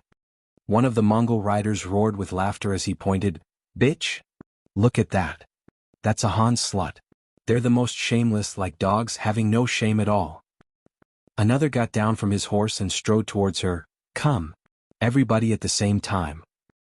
The rest of them also came towards Zhang Xiao gleefully. "This bitch still dares to run. Truly seeking death. Skin her and use her to fertilize the grass, how about that? Not bad. That idea's decent." As they approached her, they began to discuss amidst laughter on how to torture and toy with Zhang Xiao. When she heard their words, her body trembled violently in fear, as 2 streams of tears fell from her eyes. She was the princess of her household before the apocalypse, yet after that she had become a slave to the Mongolians and everything had changed. She had experienced for herself the cruelty of humankind, where dignity was non-existent. The Mongolians did not let her off and were even discussing ways to torture her, and it caused her to be filled with dread. One of them laughed savagely and pulled out his curved blade. "I've decided. Let's chop off her feet. See how she runs." Another frowned and said, "Wu Tan, don't. If there's blood everywhere, it isn't going to be fun. After we're done, you can go all out." Another came up to Zhang Xiao and dropped his pants, grabbing her head and shoving it towards his crotch. "Me first. Slut. Suck it for daddy." Right as Zhang Zhao's head was forced to his crotch, a powerful arrow pierced through the Mongolian's head, causing fresh blood to splatter everywhere. The warrior died with a look of shock and disbelief in his eyes. The other 3 Mongolian riders immediately turned towards the direction of the arrow, as a few more arrows shot out, piercing them in the chest, nailing them to the ground. 200 soldiers appeared over the horizon, riding on the back of black-scaled stallions. One of the soldiers looked at his leader, Lai Mingyi, and asked, "Boss, there's a girl there. What do we do? Kill her?" Lai Mingyi assessed her before saying, "She must be a Han slave. Leave her alive." Lai Mingyi then pulled out 2 bottles of mineral water and 5 biscuits, throwing it to her and said coldly, "Little rascal. I'm Lai Mingyi, the commander of the 1st Cavalry Brigade under the mighty Yu Zhong. If you want to live on, make your way towards Jianghu town. Only by reaching there will there be a chance of survival." Zhang Xiao immediately got on her knees and cried profusely, "Take me away. I'm willing to do anything for you. Please take me away." "Sorry, little rascal. There are no saviors in this world. I still have a mission to accomplish and I can't help you. Only you can help yourself. Jianghu town is your only hope. If you want to live on with dignity at that, head over there." Lai Mingyi eyed her and shook his head before passing the order, "Kill all the sheep." The 200 soldiers immediately charged through and slaughtered every single sheep. After they were done, they began to slice up the meat and burnt the corpses. "Charge! Kill those Mongolian bastards!" Lai Mingyi roared out and led 200 soldiers towards the inner parts of the faction. The Mongolian faction saw the entire herd of sheep being burnt and hurried sent out warriors, who charged at Lai Ming-yi and his men. In this apocalypse, the three main factions were always warring, and thus even the shepherds and farmers were called to arms. They were forced by the circumstances, otherwise they would become slaves to each faction. Go die. Lai Ming-yi looked at the dozens of warriors running towards him and chuckled grimly, as he pointed with his right hand and a number of sharp blades made of air sliced towards them. The warriors were instantly sliced at their waists by the unseen air blades. The rest of the 200 soldiers led by Lai Ming-yi charged in and begun to slaughter the other warriors. With his killing intent billowing, Lai Ming-yi roared out, "Convey my orders. Other than all Han slaves, everyone else has to die." Yes. The 200 soldiers behind Lai Ming-yi hollered out with their own roars and charged through. Soon after, smoke began to rise from different places, as the troops under Lai Ming-yi killed the enemies and led the slaves out of the area. Lai Ming-yi did not leave any troops to escort those slaves back to Jianghu town, instead he charged right for the next one. Zhang Xiao watched as the small town went up in smokes, her eyes flashing with deep hatred. She gripped the biscuits and water in her hands tightly and turned to make her way to Jianghu town.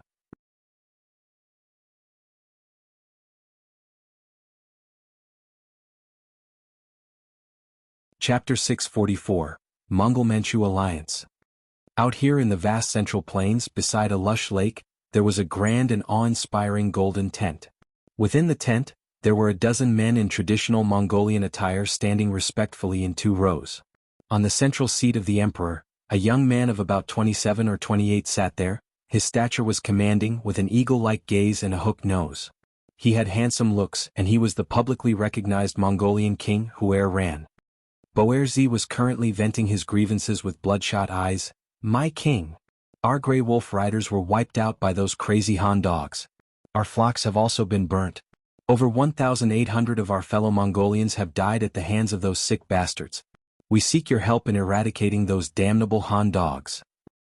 Lai Ming-yi had seemingly transformed into a bloodthirsty demon, going on a massacre everywhere he went.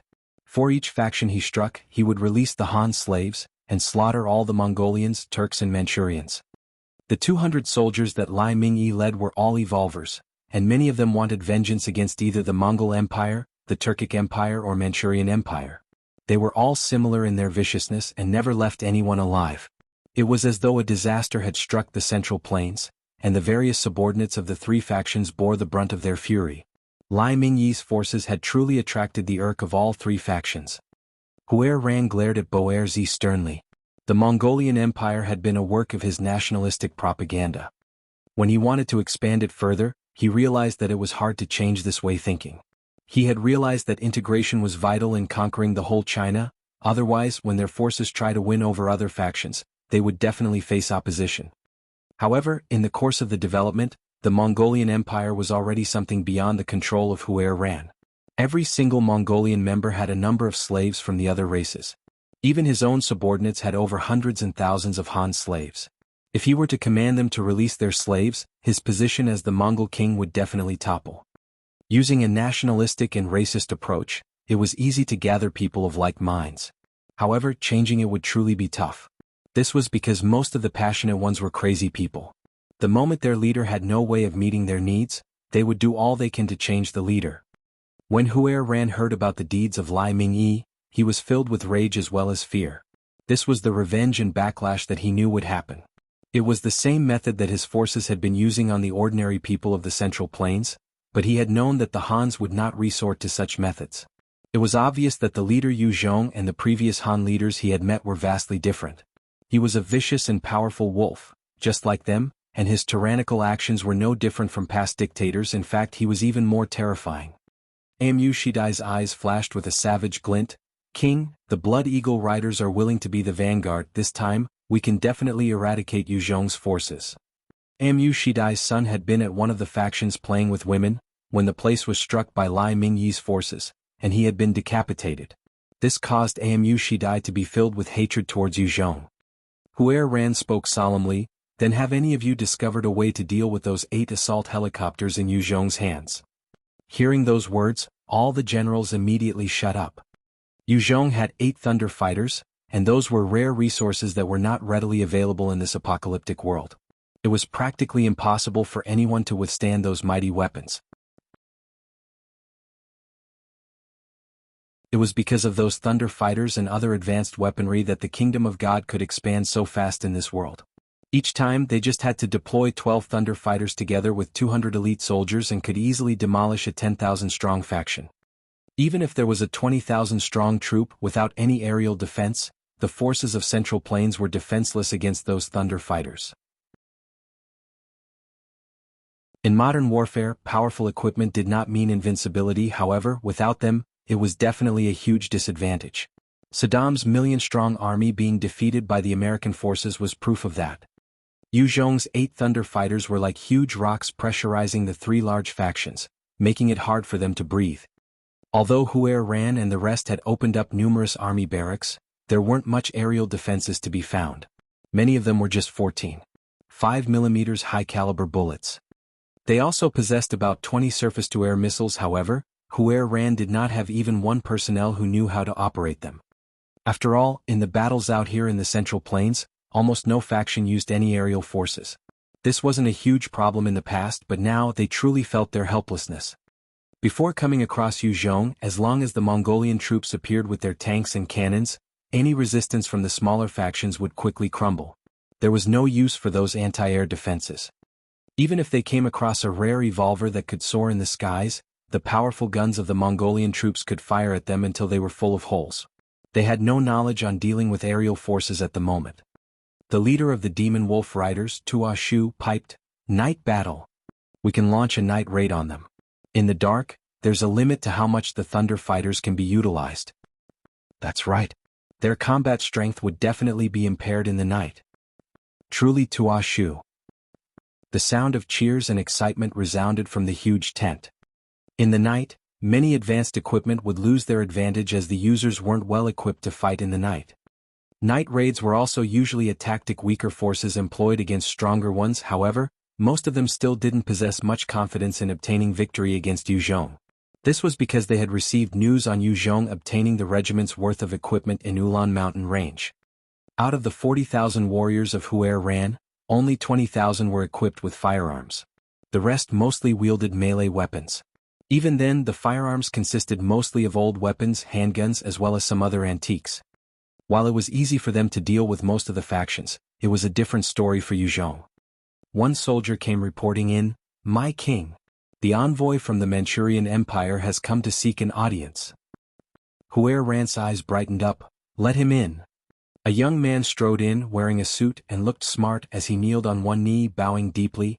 "Fan Tianming from the Manchurian Empire greets the king. I pray for you to live long. Long live, long live." Huer Ran eyed the young man and spoke mildly, "You may rise." Fan Tianming stood up and looked at Huer Ran. "Thank you, king. This time, the great Emperor Xianzhen had sent me here in hopes to ally with you, and eradicate Yu Zhong together." His voice continued to ring out, "Yu Zhong is oppressive, violent and cruel. The moment he appeared, many of our people suffered under him. Many innocents have died at his hands. Together with Lai Ming-yi, that butcher, their actions have been unbridled and cruel. If he's allowed to continue on his killing spree, the entire Central Plains will surely fall. Our great Emperor Xianzhen does not want this to happen, and hopes our forces can work together, forget our past enmity, and eradicate that demon." Most people would only see the bad side of others, yet ignore their own flaws. The Mongol Empire and Manchurian Empire had previously gone on similar violent sprees all around the Central Plains, bolstering their own forces and enslaving the Hans. They had not felt any remorse for their actions. After all, it was what their ancestors did. The law of the jungle was that the strong preyed on the weak. Yet now, when Yu Zhong did the same to them, they felt that he was evil and cruel. Huer Ran's face was expressionless, not allowing anyone to see through his thoughts. Yu Zhong has 8 powerful assault helicopters in his hands. If they're not destroyed, it's hard for us to deal with them. Fan Tianming laughed out confidently, "Great king, let us deal with his 8 helicopters. Please believe in our strength, we are definitely able to deal with them. The aerial side will be handled by us, while we'll leave the ground forces to you."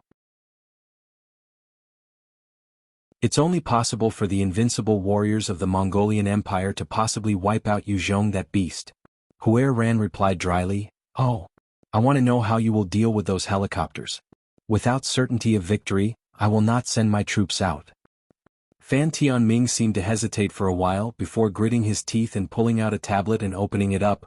"Great King, this is what we will use to defeat Yuzhong's helicopters." Everybody's gaze fell onto the tablet inside the tent, only to discover 12 Thunder Fighters sitting quietly on a large field. Behind the 12 Thunder Fighters, there were 12 other Eurocopters. A number of Manchurian troops were currently busying themselves together with some Europeans beside the powerful mechanical beasts.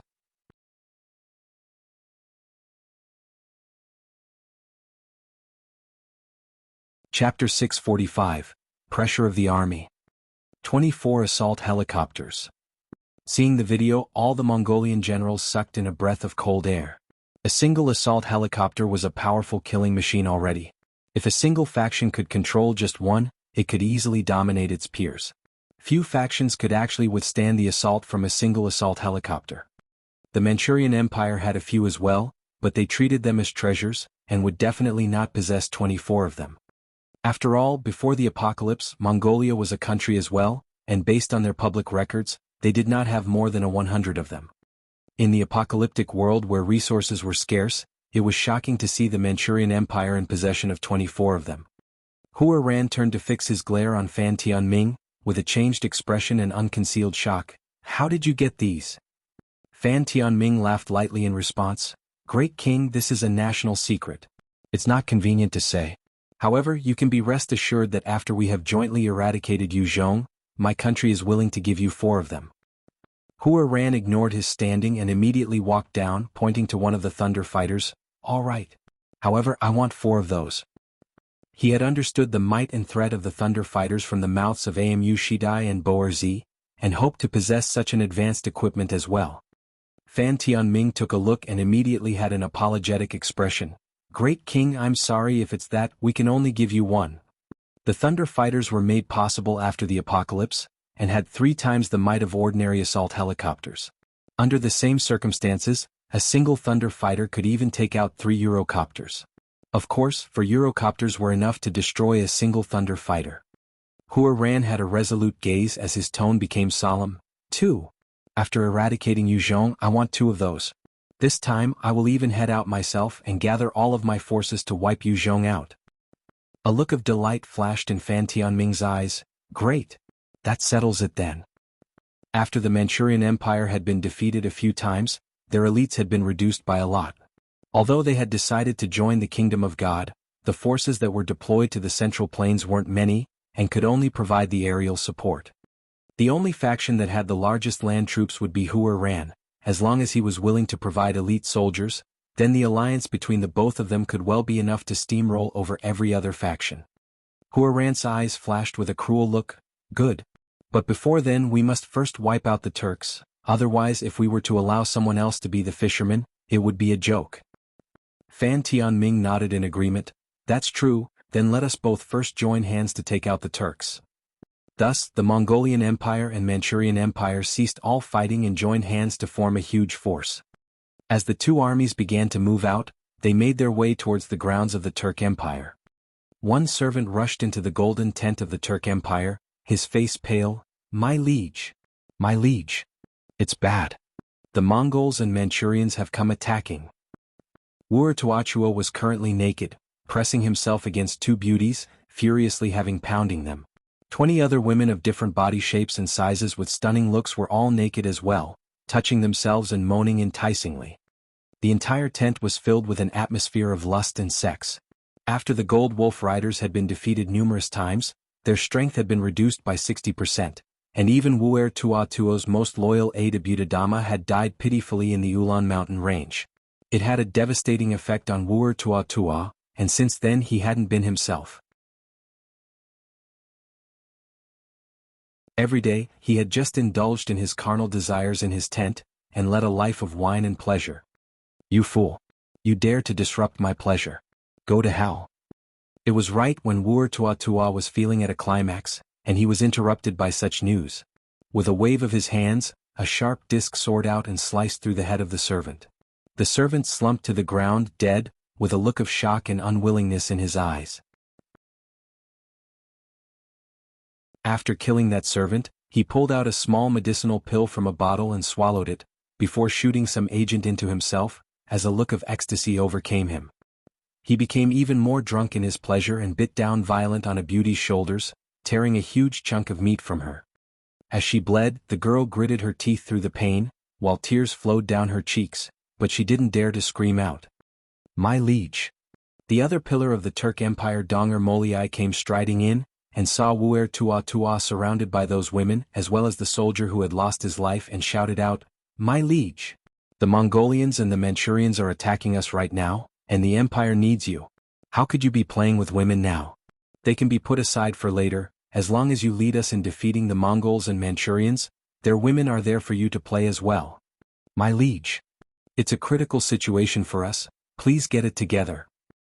Wuer Tua Tua continued to jack himself with drugs, immersing in a high. In his pleasure and muddled state, he roared out, "Scram! This senior have not gotten a kick yet, Donga Molei, you damn bear, get lost." Donga Molei kneeled down, aggrieved, and begun to cry out, "My liege! Please get it together. Please. It is the moment of life and death for our empire, please come to your senses. My liege." Donga Molei was of one mind to build a strong and independent Turk Empire. He knew that he was only capable of killing and nothing else. The rise of the Turk Empire would require Wuer Tua Tua. In truth, the whole empire had been built by Wuer Tua Tua himself. Donga Molei had only been concerned with killing his enemies, and did not know anything else. Get lost. Scram. Scram. Wuer Tua Tua was currently going insane and sent out numerous discs flying towards Donga Molei. Donga Molei had been kneeling on the ground and hadn't been on guard against the person he respected the most. The discs shot past his neck and his head flew through the air, rolling to one side in a shower of blood. Just like this, the strongest evolver that had crossed swords with Yuzhong died at the hands of his own leader. With his death, the rest of the Turks felt their world crumble, as the generals all rose up and led their own forces away in different directions. The Mongolians and Manchurians were long since prepared, and took the opportunity to chase down all of the forces of the Turk Empire, wiping them out. At the same time, they gobbled up the resources and people, expanding their forces. The Turk king Wuer Tua Tua was also killed with a single hit by Ao Do, and the Turk Empire was wiped off the face of the earth just like that. The allied forces of Manchuria and Mongolia were extremely relaxed. It was as though it was just an expedition for them, with lack of resistance from the enemy. It was easy for them because Wuer Tua Tua had already fallen. He had lost his will, lost his fighting spirit, and the entire Turk Empire that he painstakingly raised up was shattered. After the powerful allied forces wiped out the Turk Empire, they rested for 2 days before turning around and made their way towards Chimu Town. Cloud Town was a small town near Chimu Town, and it was an important location for Chimu Town. As long as it was defended well, it could repel many enemies from the front of Chimu Town. As the first line of defense for Chimu Town, Yuzhong had thus deployed an entire battalion to this town. At the same time, 2,000 survivors were working on the fortifications of the structures as well as traps, to prepare for the impending attack. Suddenly, there was a cloud of dust in the distance, and the sentry that had been keeping guard up in a tree had a huge change in expression. He shouted into the walkie-talkie, "Enemy attack! Enemy attack!" Without the help of satellites, Yuzhong could only employ the traditional way of leaving talented sentries in different areas. After obtaining that intel, the entire Cloud Town hurried in their actions, as soldiers got into position and readied their weapons, keeping the gazes on the horizon. Li Guang stood on a high vantage point and saw the allied forces in the distance. He muttered out with a billowing killing intent, "So you're finally here, allied forces? This time I'll let you taste the might of the victorious troops." The soldiers stationed at Cloud Town were all soldiers of the victorious troops, and had undergone tough military training. Every single one of them was filled with battle intent, and the assault of the allied forces happened to be according to his wishes. The Manchurian and Mongolian empires were afraid that Yuzhong would set his sights far ahead. And since Yuzhong wanted to eradicate them himself, but couldn't afford to dispatch people to find their central bases, he couldn't ask for more. It might be pressurizing to deal with their forces, but likewise, it was an opportunity to deal with them once and for all.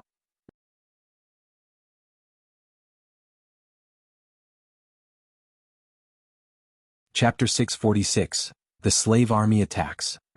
Outside Cloud Town, many ditches had been dug and killing traps prepared and planted.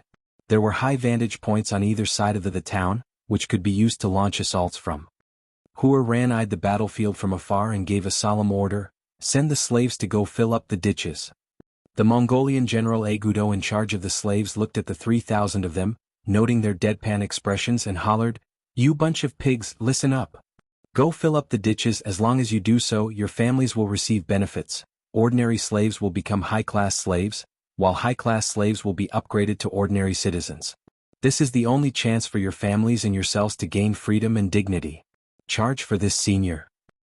Under his roar, a glint of hope flashed in the eyes of the slaves, as they hoisted bags of sand and rushed towards the ditches. Although Hua Ran was extremely cruel to them, it could be said that his words were worth their weight in gold. With Agudo's promise, they were filled with hope for the first time. "Don't kill me. I'm Han. Don't shoot. I'm Han.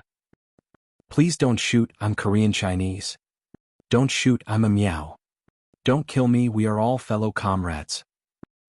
Under the watchful gaze of 200 soldiers, the 3,000 slaves charged forth with desperation, crying as they made their way towards Cloud Town. Making use of the commoners to attack cities, this was a vicious tactic used in the past. If the enemy went soft and allowed the commoners to fill up the holes, then the Mongolian troops could charge forth. If the enemy hardened their hearts to kill the commoners, they would expend their bullets and lower their own morale. It was truly a cold-hearted strategy. "Scram! Get out of here. Leave now. Don't come over.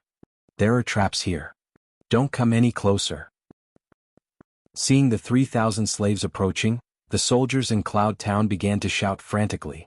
They would rather engage in an all-out slaughter with the Mongolians than fire at their own people. Hong. Following a loud explosion, a number of the slaves had stepped and triggered a landmine, which blasted them apart. Another triggered a mechanism which sent arrows shooting towards them. The dense rain of arrows fell upon dozens of slaves, causing them to fall and cry in agony. All around Cloud Town, Yu Zhong's forces had planted landmines and traps. These were in fact meant for the Mongolian troops, but unfortunately the slave army had triggered them. "Ah! I don't want to die." Seeing their fellow comrades falling to the explosions and traps, one of them wailed out while retreating. Under his lead, a few others began to back up as well. "Defectors will be put to death." Behind, the Mongolian forces stepped forth to cut down any slave that retreated. After the Mongolian forces killed over 30 slaves, the situation stabilized somewhat. Li Guang ordered coldly, "Snipers, kill their enforcement soldiers." Following the sounds of gunshots, a number of the Mongolian soldiers fell down dead with bullet holes in their heads. Those enforcement soldiers were slowly picked off one by the elite snipers hiding in Cloud Town. Under the threat of death, the soldiers that were initially maintaining their watch over the slaves began to fall apart, leaving behind the 30 corpses of their own comrades while fleeing. The moment they were free of the threat of the enforcement troops, the 3,000 slaves began to retreat wildly. Hua Ran watched the scene unfold with cold eyes and ordered, "They dare to retreat without orders, kill them all." Thus, bullets rained down from the Allied forces, killing and injuring many slaves. Agudo carried an assault rifle himself, firing wildly into the 3,000 slaves as he hollered, "You better fucking scram back. Go throw the sandbags into the trenches. Otherwise we'll execute you. Your families will also be termed as dogs and will be punished accordingly." As the 3,000 survivors were fired at by the Allied forces, many of them were already in pools of their own blood. The rest had no choice but to turn back towards the road to hell and charge. Hua Ran did not care about the lives of the slaves, his eyes flashing coldly. "So they're going to employ their snipers so early on, eh? Convey my orders. Snipers attack." With his command, the elite snipers of the White Armor Army and Cheshui troops began to inch forward carefully and started to engage in a sniper crossfire with Yu Zhong's troops. The clear gunshots rang out loudly, although they weren't concentrated, but with each gunshot, there would be 1 or 2 snipers shot dead. It could be from Yu Zhong's troops as well as the Allied forces. The intense crossfire continued for a long while, before the Allied forces realized their losses were piling up faster. Over 20 of their snipers had been taken out by the snipers from the victorious troops, whereas they had only killed 10 of the enemy. The ex-Koji forces that Yu Zhong had successfully subjugated were mostly judges, and had undergone the job change. Amongst the 1,700 of them, over 1,000 were snipers. They had all trained in sniping, and in the victorious troops, the total number of snipers were over 200. The Allied forces might have many snipers as well, but it was too little compared to Yu Zhong's troops. Furthermore, the snipers of the Allied forces could not compare to those from the victorious troops. They were outclassed and outnumbered, and thus they suffered greatly in the exchange. As both sides were still firing intensely at one another, the remaining 800 slaves carried their sandbags and got closer to those dangerous trenches. Li Guang watched the approaching slaves and his expression turned ugly. Open fire. Hurry, escape. Don't get too close. Quickly. Run. We're going to fire. The soldiers of the victorious troops inside Cloud Town began to shout helplessly as they opened fire, and their shots caused the slaves to stumble and fall. The forces inside Cloud Town could not compare to the size of the Allied forces, thus they could only rely on the fortifications, cover and traps. If Li Guang's heart turned soft and allowed the slaves to use their own lives to disable the traps and fill up the trenches, then the Allied forces would have an easier time. The death toll of the victorious troops would then mount, and to them, it was a loss they could not afford. One by one the slaves fell in their blood, but there are few who managed to dump their sandbags into the trenches. One of the slaves was smart, he saw that it was death on either side, so he darted to a corner and hid himself.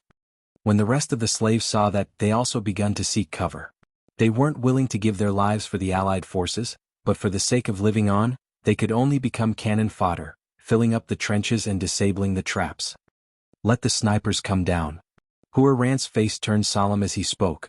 The moment those slaves gave up, the snipers would lose their meaning. Furthermore, they were being suppressed heavily by the enemy, leaving casualties which caused Hua Ran and Xianzhen to feel the pinch. Without the support of a novice village, every single sniper had to be cultivated and groomed, with painstaking efforts. Furthermore, they were useful against powerful experts. As long as a top sniper could hide at a distance, he could easily distract a powerful evolver, keeping him on guard. The power evolver would only be able to exhibit 80% of their power then. Those high-level evolvers might even be easily taken out by a sniper with a good hiding space. Zhili, I want those hills conquered. Hua Ran eyed the 2 vantage points on either side of Cloud Town and gave an order to Zhili. Hua Ran was extremely clear that it would be a huge bloodbath before they can take down Cloud Town. He wanted to find a way to crush Yu Zhong's forces and firepower quickly and swiftly. Yes, my liege. Zhili bowed and rushed out. Hua Ran looked at Xianzhen beside him and said, Emperor Xianzhen, I'll leave the other hill to you. This time, in order to take down Yu Zhong, Hua Ran and Xianzhen had bet all their forces. They were clear that with every passing day, Yu Zhong was growing stronger. If they were to lose today's battle, both Mongolia and Manchuria would become the losers, and many would become Yu Zhong's slaves. Xianzhen swept a gaze towards Aodo. Aodo, go bring some men and take down that hill. Your servant obeys. Aodo kneeled on one knee before leaving. Zhili and Aodo left, and the Allied forces began to launch heavy artillery fire on the 2 hills. Honk, honk. Following loud explosions, a number of heavy artillery landed on the 2 hills, blasting the entire area.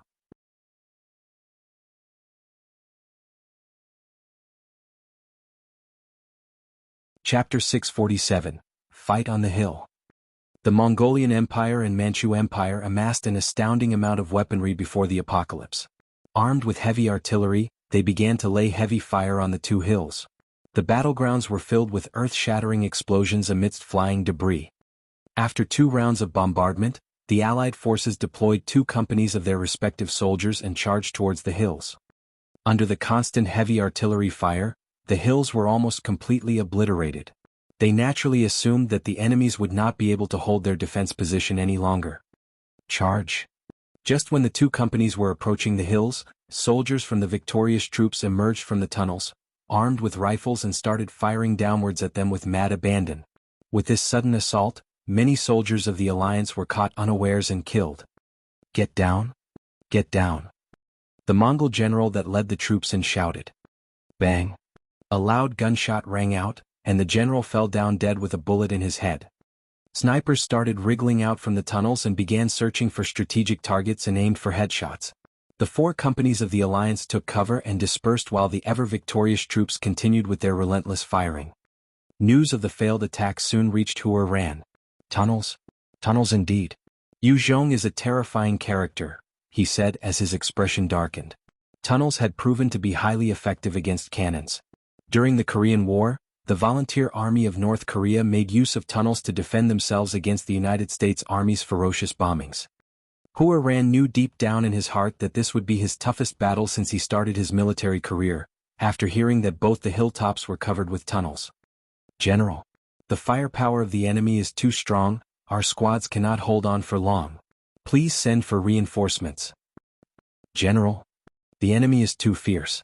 2 of my squads have already been wiped out, please send help. The Allied forces had not attacked the 2 hills for long, before they began to request for help. The soldiers defending the hilltops were the elite judges that Yu Zhong had absorbed from the Kingdom of God. They had all undergone job change to be soldiers above level 20. Not only was their personal combat strength higher than ordinary humans, every one of them were strong with weapons.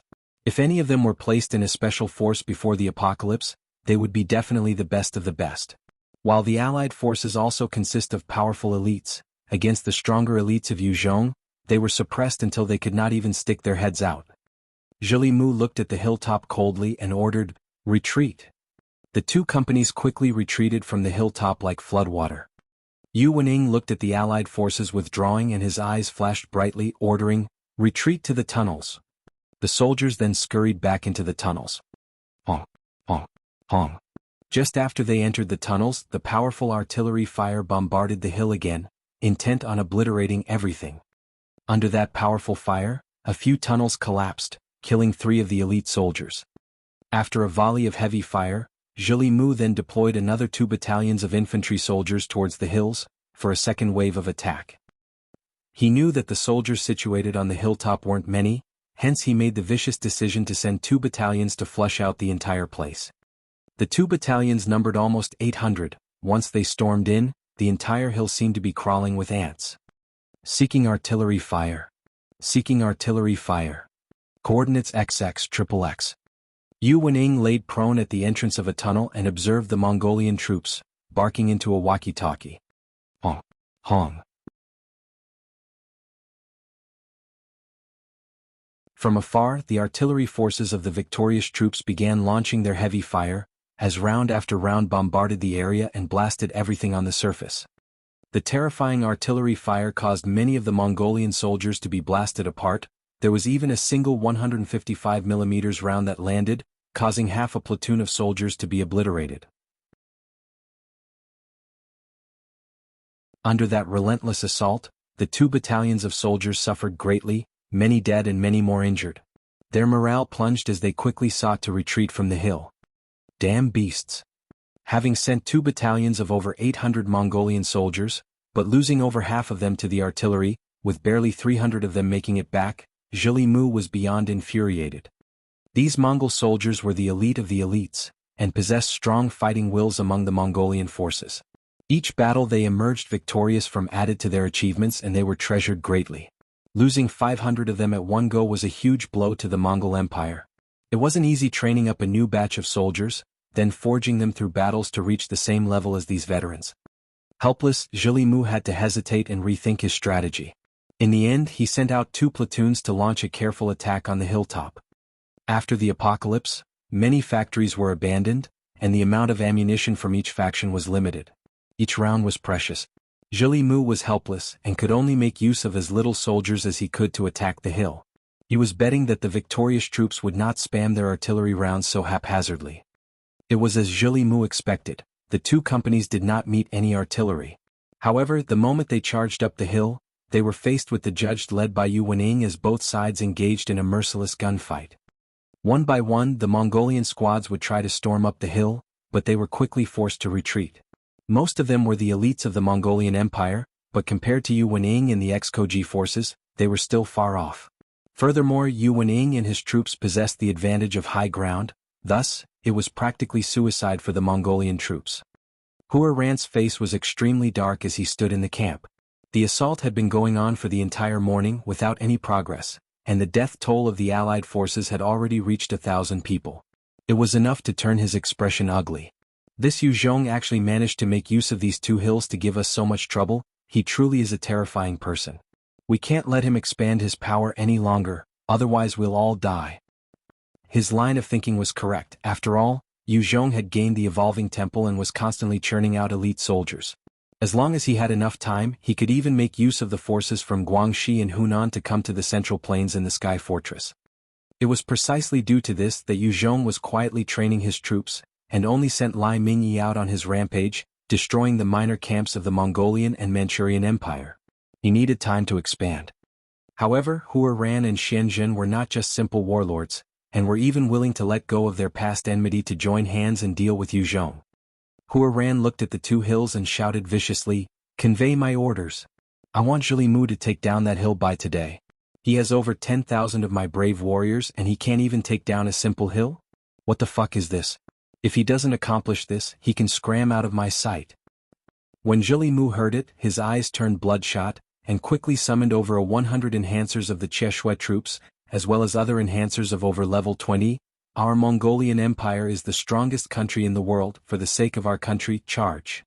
Take down this location. Everyone will be promoted by 3 ranks, with 10 beauties as gifts and 100 sheep and cows. Kill. Kill. Kill." The Mongolians began to roar out in excitement. Zhili Mu roared out and brought the 300 of them as they charged up the hill. Yu Wening was hiding in one tunnel and saw the Mongolian forces rushing towards them. They began to fire wildly again. Air barriers, stone shields, bone spears, these were all abilities of the high-level enhancers. There were even some high-level evolvers among them that could employ strange abilities to charge through the bullets without being injured. Their tactic was to have 5 of them take on one of Yu Zhong's forces. Yu Wening and his troops realized their bullets were being defended against. It was hard to kill them off when their reaction was fast. An enhancer troop? Call for an artillery strike. Calling for artillery. Coordinates XXXXX. Yu Wening watched as the Mongolian forces employed their abilities and roared into his walkie-talkie. Hong, hong, hong. The dense artillery fire rained down on the hilltop again. The barriers made up of air were shattered, and 5 Cheshire soldiers taking cover beneath it were instantly blasted apart. Another round landed on a stone shield, disintegrating with a loud blast, taking out the soldier under it as well. There were multiple holes on the hill that were half the size of a football field. One round also landed on the bone users, causing the strength evolver to be swallowed in the blast radius. In the face of the heavy artillery fire, the Cheshire soldiers could not even defend themselves. As long as they were struck, they would be blasted to pieces. Charge. Only by charging up, we will survive.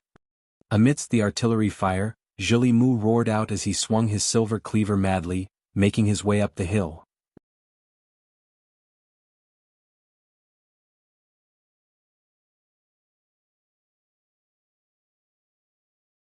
Chapter 648, Night Raid on the Manchu Camp. The surviving members of the Cheshire army and Mongol army were led by Zhili Mu towards the peak of the hill amidst the artillery fire. It was the safest there since the victorious troops would not rain artillery on their own people. As a peak evolver, Zhili Mu's speed was terrifying when he went all out. He was like a gust of wind that evaded the countless bullets as he reached one of the tunnels at the top of the hill. With a flash of his cleaver, 2 elite soldiers were slaughtered. Having killed those 2 elites, Zhili Mu leaped into the tunnel, and began to hunt down the other elite soldiers inside. He was like a fierce killing god, slaughtering any soldier he came across. No one was a match for him. Zhili Mu had been renowned as a fierce general within the Mongolian troops. Many camps and factions that he laid siege on could not withstand his might, and he had even personally taken out multiple evolvers in those factions. As the Mongolian Empire grew and expanded, he had rarely stepped out to engage in slaughter at the front lines. However, with Hua Ran's orders, he had no choice but to charge in order to take down the hill in front of them. Yu Wening heard the screams and wails of the soldiers, his own eyes also flashing with bloodlust as he pressed a detonator in his hands. "Damn bastard! Go to hell!" Hong, hong. Following a loud explosion that seemed to shake the earth, the tunnel that Zhili Mu charged into began to blow up. In an instant, he was blasted to pieces and buried within the tunnel. Yu Zhong knew the problems of dealing with those peak-level evolvers. One such expert could easily kill 2 elite soldiers. Only by using a large amount of explosives would a peak evolver be killed. Hence, on the front lines, there had been many explosives prepared beforehand to deal with those evolvers specifically. General Zhili Mu is dead. How did it become like this? Zhili Mu is dead. The elites of the Cheshui troops as well as the Mongolian troops had reached near the top of the hill, and when they saw the explosion consuming Zhili Mu, their faces turned ashen. The fighting spirit crumbled instantly as they retreated quickly. As they fled, from time to time, some of their numbers would be picked off by the snipers hidden on top of the hill, causing them to flee faster. Yu Wening watched them retreat and heaved a sigh of relief. The elites of the Allied forces were truly not easy to deal with. Without the support of the heavy artillery, their hill might have been taken by the enemy. However, because of the timely artillery strike, they had miraculously retained control over the hill. It was at a price of 21 of their brothers. When Hua Ran heard news of Zhili Mu's death, his face fell as he questioned, "What? Zhili Mu is dead? Are you certain?" One soldier who had a bandage over one of his eyes, having been blinded in the battle earlier, kneeled on the ground as he teared up. "Great King, I saw it personally. Great King, you must seek vengeance for General Zhili Mu." Hua Ran's face was pale as he waved his hands to dismiss the soldiers. "You may go." Zhili Mu was one of the 4 generals under Hua Ran that had followed him on all his conquests from the beginning, and he actually died at this place, giving him a bad feeling. He roared out loud, "Yu Zhong, I'll definitely not let you off. I will wipe you off the face of earth and use your head as offering to Zhili Mu's soul." The battle continued fervently, as the Allied forces continued to send elites up. The sides fought their hearts out for the location point. The hills became a cruel meat grinder, claiming the lives of the Allied forces. At the same time, many of the elites of the victorious troops were buried in the tunnels forever.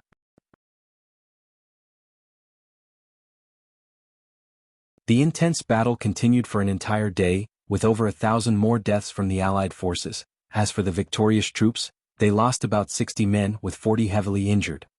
The battle lasted till evening before the Allied forces finally retreated to their camps.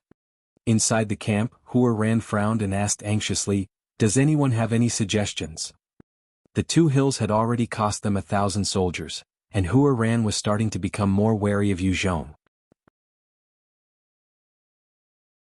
He had led over 60,000 soldiers together with 10,000 of the Manchurian troops, a total of 70,000 people. He had thought that he could crush Yu Zhong's power as easily as taking a sweet from a baby. However, they were already impeded at Cloud Town, and he couldn't help but feel a rising sense of trepidation. 70,000 soldiers required a large amount of food. The Allied forces had already deployed a large number of slaves and citizens to transport food to the battlefield. However, they definitely could not drag this on for too long, otherwise their rations would deplete quickly. Aodo spoke up, "The enemy is able to maintain their position because of the artillery support from behind. I feel we should scatter our forces and attack them from 3 different angles so that their artillery support cannot focus fire. This is the only way to obtain victory." Mu Shidai replied solemnly, "That's right.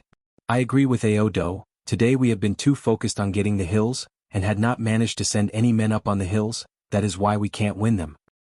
Although they had 70,000 soldiers, there was only a limited number they could place up on the hill. If they sent too many, then the artillery from the victorious troops would go trigger-happy, and blast the soldiers on top to death. It was because of this that Yu Wening and the rest were confident in defending their positions. Otherwise, if all 3,000 were to flush out the entire hill, their numbers were definitely enough to tear the forces of Yu Wening into pieces. Boerzi replied, "I feel that we should employ the advantage of numbers and attack multiple positions at once. That way tomorrow we're sure to obtain Cloud Town." The rest of the generals also gave their own suggestions. They all tried to bank on the fact of them having superior numbers. Furthermore, with the 24 assault helicopters waiting behind, they were naturally filled with confidence in dealing with Yu Zhong. As the meeting went on for a while, by the time it ended, the generals all retreated back to their own quarters to rest for the night, in preparation for the battle the next day. In the dark of the night, a 1,000-strong army of riders appeared in the distance. Yu Zhong eyed the huge campsite containing the Allied forces, his eyes flashing with a strange glint. 70,000 strong, you guys sure gave me face. You actually deployed so many to attack me. That's fine by me, at least now I can deal with the whole lot of you, otherwise, it'll be troublesome to go search for you all. Yu Zhong then pointed to the campsite coldly. Bai Lu, eradicate them all. Wipe out anything that resists and anything that moves. Yes, Master. Bai Lu replied warmly, waving her hands, and a powerful spirit wave enveloped all the Treants nearby.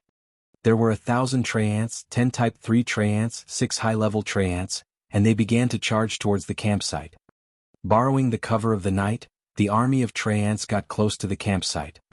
The 10 Type 3 Treants took the vanguard position, with a speed that reached the sound barrier, tearing apart all the defenses, steel barbed wires, obstructions, and charged right into the camp. What's that? One soldier found his vision turning blur up on the watchtower, when suddenly the Type 3 Treant appeared right in front of him, and with a flash, his brain was torn apart by the claws of the Treant. A Type 3 mutant beast was a terrifying existence, and while the combat ability of the 3 Type 3 Treants could not compare to lightning, and had no innate abilities, their combat strength was something else. The moment they charged through the group of people, they easily ripped the heads of the soldiers apart. The moment the 10 Type 3 Treants charged into the campsite, they began to slaughter the soldiers. The moment any soldier revealed their face, they were instantly decapitated.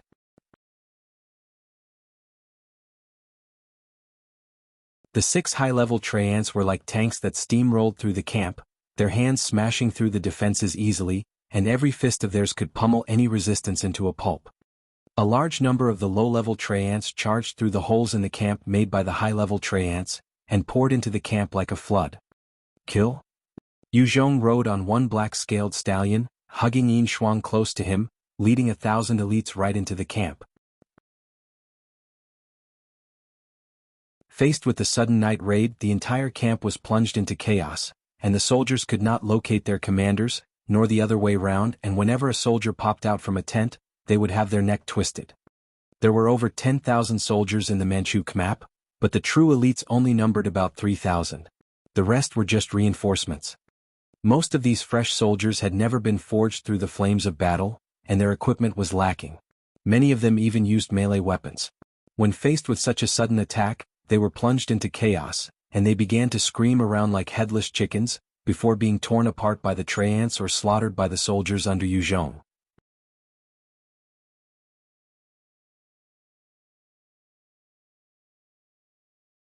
Chapter 649, Defeating the Manchu Troops. The entire Manchu camp was thrown into chaos. At this time, Ao Do leaped up, destroying the tent he was sleeping in as he appeared on the roof. With a resounding roar he howled, "I'm Ao Do. Everyone stop panicking. Gather on me." Ao Do was like godlike existence in Manchuria, and his position was only slightly behind the beloved Emperor Eisenjoro Shenzhen. Hearing his call, all the soldiers regained their composure and quickly made their way towards him. No good. Like this, it will get more troublesome. Yu Zhong looked at Ao Do and furrowed his brows. He pointed to him and told Yin Shuang, help me kill that person. In this night raid, Yu Zhong had invested plenty, and he wanted to at least cause the breakdown of the Manchu troops. If he could not, then with the combined might of the allied forces would cause him problems in the battle tomorrow. Got it, father? I'll go kill that baddie, you must reward me later. Oh. Yin Shuang smiled sweetly at Yu Zhong, and with a gust of wind, she disappeared from his embrace, charging for Ao Do. Yin Shuang charged at Ao Do, her looks exquisite. However, every soldier of Yu Zhong knew of this terrifying lowly. One by one, many of the Manchurian soldiers had their brains exploding. They were all killed by Yin Shuang, revealing her terrifying physical power. If it was a comparison in close combat, Yu Zhong knew he wasn't her match. This lowly that came out of that mutant-infected womb was truly overpowered, and no one under Yu Zhong could even hope to stand against her. Right on time. Ao Do roared in rage, activating his battle blood Do Chi, as a blood Chi covered his body, raising his constitution. He could now catch Yin Shuang's movements, albeit forcefully, and sent a terrifying fist that whistled through the air at Yin Shuang. Yin Shuang had no expression on her face as she sent a fist to meet his. Both fists clashed as a powerful shockwave blasted outwards. Ao Do's entire right arm was shattered by Yin Shuang's strength, exploding in a cloud of blood and meat. Although he had channeled his blood Do Chi and enhanced his constitution, he could not withstand Yin Shuang's might. He had already channeled his blood do qi together with his second-order berserker strength, and yet he still could not take on Yin Shuang's fist. After destroying Ao Do's fist, Yin Shuang's left fist followed up with a whistling sound, landing on Ao Do's head like a shooting star. With a loud blast, Ao Do's was blasted by that blow. In the dark of the night, Yin Shuang's silver hair as well as her expressionless face gave off a feeling of an underaged goddess. Sir Ao Do is dead. Fucking beast. Everybody charge. Kill her to avenge Sir Ao Do. The 100 personal guards of Ao Do gathered closer, each of them his loyal subordinates. The moment they saw him killed by Yin Shuang, their expressions turned to one of anguish and grief, as they charged at her mindlessly. However, it was in vain. All of Father's enemies must die. Yin Shuang eyed those incoming guards and her face flashed with a bright smile, before she rushed at them and unleashed a massacre.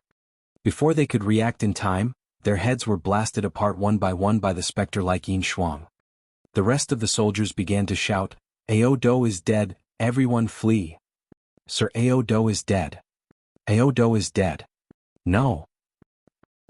The news of Ao Do's death quickly spread like wildfire amongst his troops, and the moment they heard it, they lost all their fighting spirit and quickly fled. Damn bastards. They actually killed Ao Do. Xianzhen was hidden in a corner. When he saw Ao Do killed, he was full of rage and fear. Right now, it was an atmosphere of heightened fear. If Xianzhen came forth and called for the troops to gather on him, they might still have a fighting chance.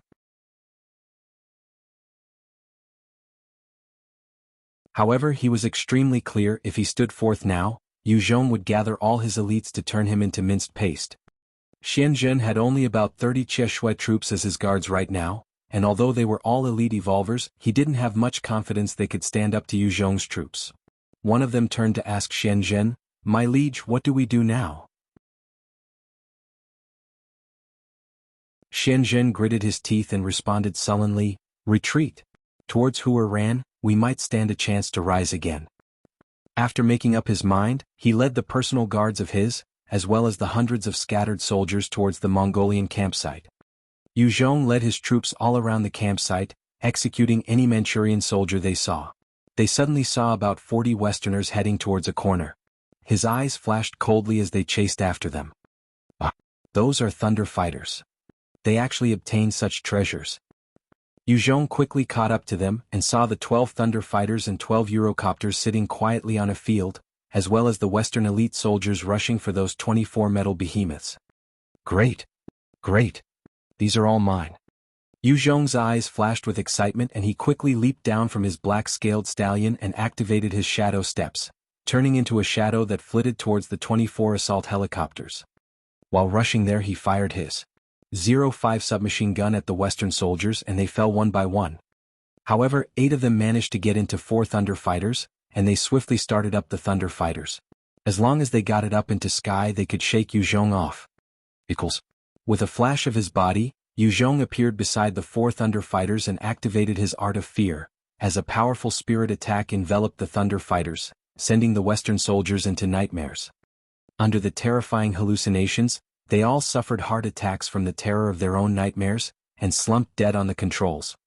After wiping out the team of 40 Western soldiers, he quickly gave an order to his subordinates: "Men, quickly move these 24 helicopters away."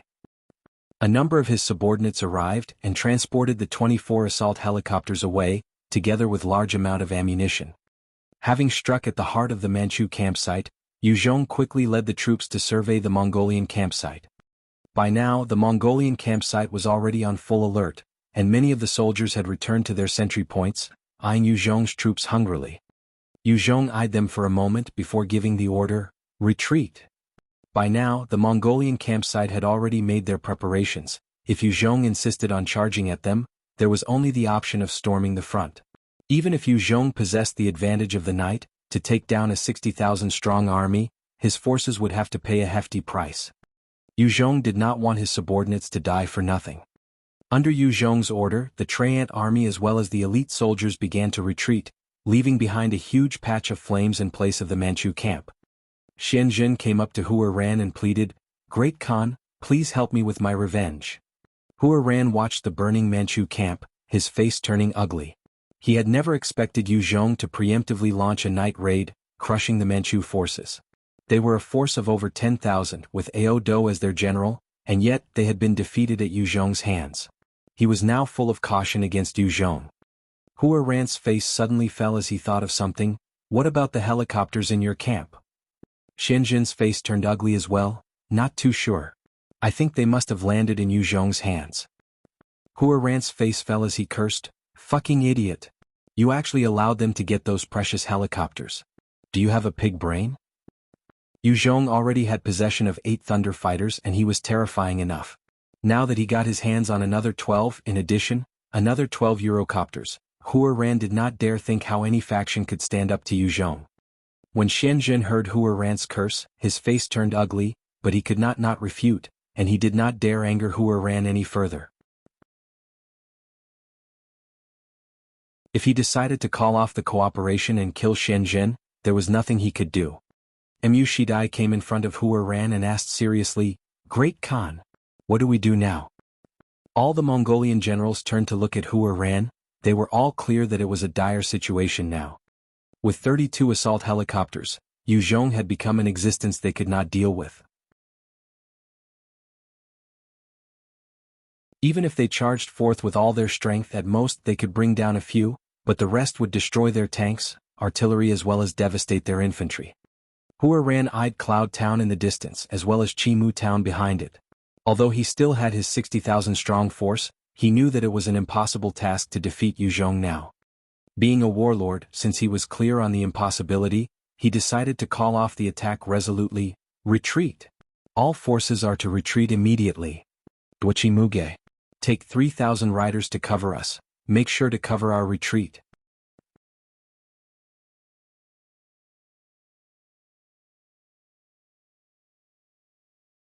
Chapter 650. The Mongolian Army Retreats. With the cover of the night, the 60,000-strong army of the Mongolian Empire began to retreat. Hua Ran was extremely certain that when dawn comes, Yu Zhong would lead his troops together with the 36 assault helicopters to attack his forces. At that time, his main force would definitely be defeated, and there would not be a single faction that could stand up to Yu Zhong's expansion then. They actually retreated. Seems like this Mongolian king isn't stupid. In the night, Yu Zhong rode on a black-scaled stallion, while looking coldly at the retreating Mongolian army and thought quietly. With the help of the darkness, the Allied forces' combat abilities were largely limited. Yu Zhong's troops were also not spared from it, and the only people not affected by the dark was Yu Zhong, Yin Shuang, Tenpi Osaka and Bai Lu, as well as a few other evolvers and the Traiants. Attack! Kill them all! Yu Zhong then gave the cold order before rushing towards the 3,000 forces of Duochi Muge. Yes. Bai Lu waved her hands as her thoughts spread out, enveloping the Traiants, and their eyes flashed and became bloodshot, before charging towards the 3,000 riders of Duochi Muge. Yu Zhong himself carried Yin Shuang with him as he rode towards the 3,000 soldiers. He had the combat strength to wipe out an entire battalion by himself. Duochi Muge noticed the army of Traiants and bellowed in rage while pointing at them, shouting orders to the 3,000 riders behind him, for the Mongolian Empire, for the Heavenly Kagan. For our brothers and sisters, everybody charge. The Traiants weren't very large and many were knocked in the air by the stampede of horses, before being pulverized into meat paste by the riders behind. The 3,000 riders charged on with an acceptance of their death and managed to slice through a large number of Traiants, killing them. At this time, the 6 monstrous Traiants of about 8 m stood forwards and blocked the path of the riders. The riders slammed into the bodies of the high-level Traiants and many died on impact. The Traiants slapped out with their huge hands, flattening dozens of riders into meat paste. The riders in front who had no time to stop smashed into the Traiants, as though committing suicide by slamming into large boulders. The 10 Type 3 Traiants were also ferocious beyond comparison, striking out at the galloping horses, blasting apart the black stallions, before grabbing the riders and tearing their hearts out to gobble. Their charge was forcefully stopped by the high-level Traiants, and the 3,000 riders were immediately immersed in a slaughter by the Traiants. In the dark night, their vision was limited, and their reactions were greatly inhibited. The Traiants were not only unaffected, some of them were even level 30 existences, and were all extremely agile. They were like monkeys that weaved in and out, tearing out the hearts of the riders while cutting off their heads. It was truly a bloody scene. Go to hell. Freaks. Go and die. Muge was a fierce evolver in his own right, and he waved his huge blade that slashed out with multiple blade beams. His agility was 15 times that of a normal person, and when he slashed out with his maximum strength, the speed of the blade beams exceeded the sound barrier. Under those tyrannical strikes, many Treants were ripped to shreds. Just as he was slaughtering the Treants wildly, he suddenly felt an intense sense of danger, and just when he felt it, an Odachi appeared in the dark, slicing his neck. His head rolled from his neck to the ground, with his eyes still wide open in disbelief. He did not expect that he would die like that at the hands of an assassin. The moment Muge died, the remaining 2,000 riders began to disperse in fear, having lost their will to fight. They abandoned their weapons and horses and tried to flee in different directions.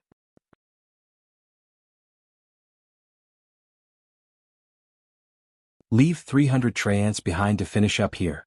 The rest follow me. Yu Zhong saw that things were almost done here, and quickly gave an order to Bai Lu.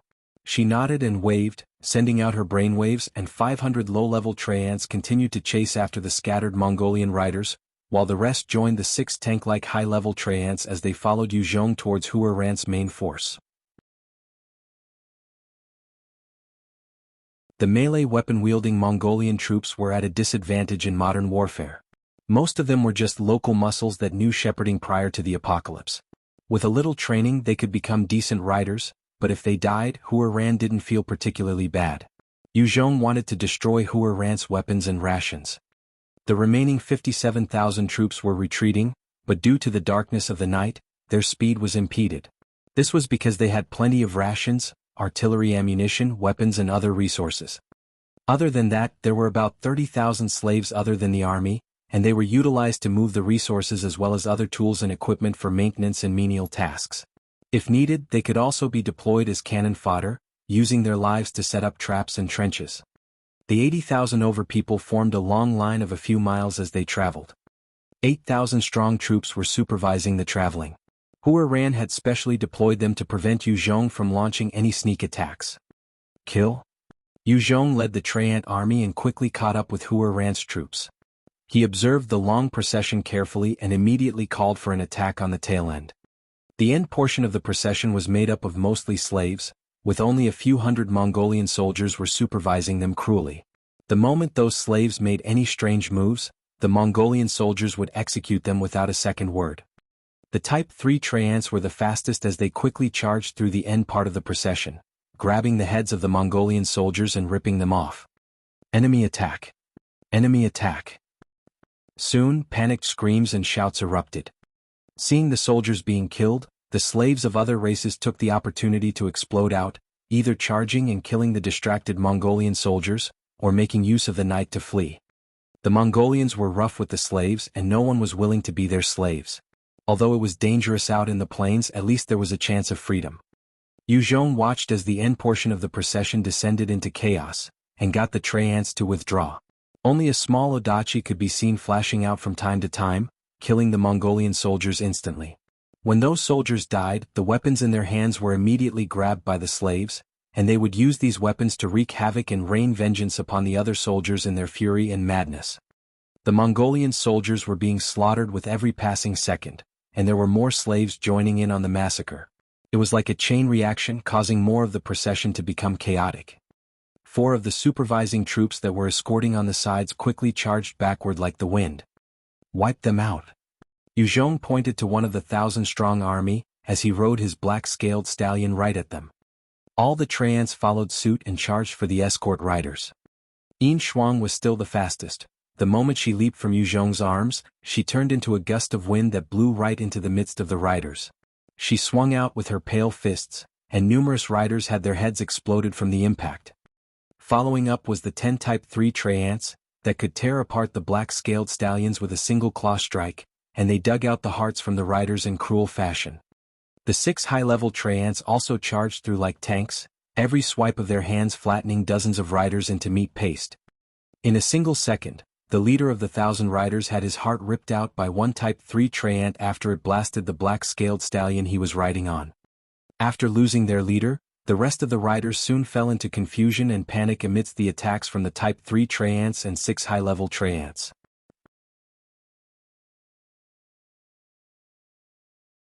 Yu Zhong's forces had decimated this escort unit when 3 entire units of riders charged right for Yu Zhong from different directions. They were bravely launching an attack at Yu Zhong's units. The 3 other units of riders charged through the group of Traiants, making use of their momentum to kill a number of them. However, faced with the aggressive assault of the 6 high-level Traiants as well as the 10 Type 3 Traiants, their core members were quickly mutilated and torn apart, and the rest were scattered.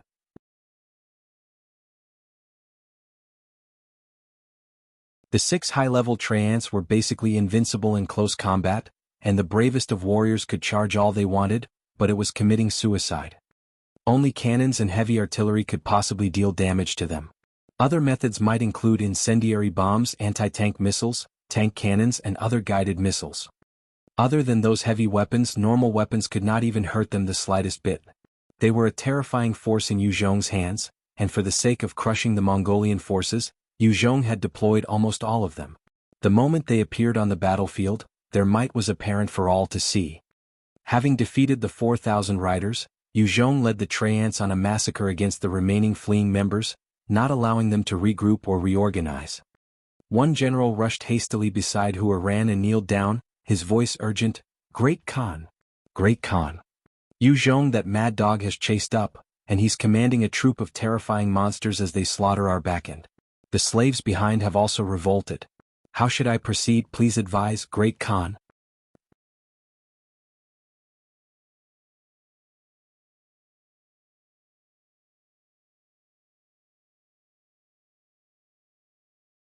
Chapter 651, Assault Throughout the Night. Hua Ran became furious as he exploded, "What?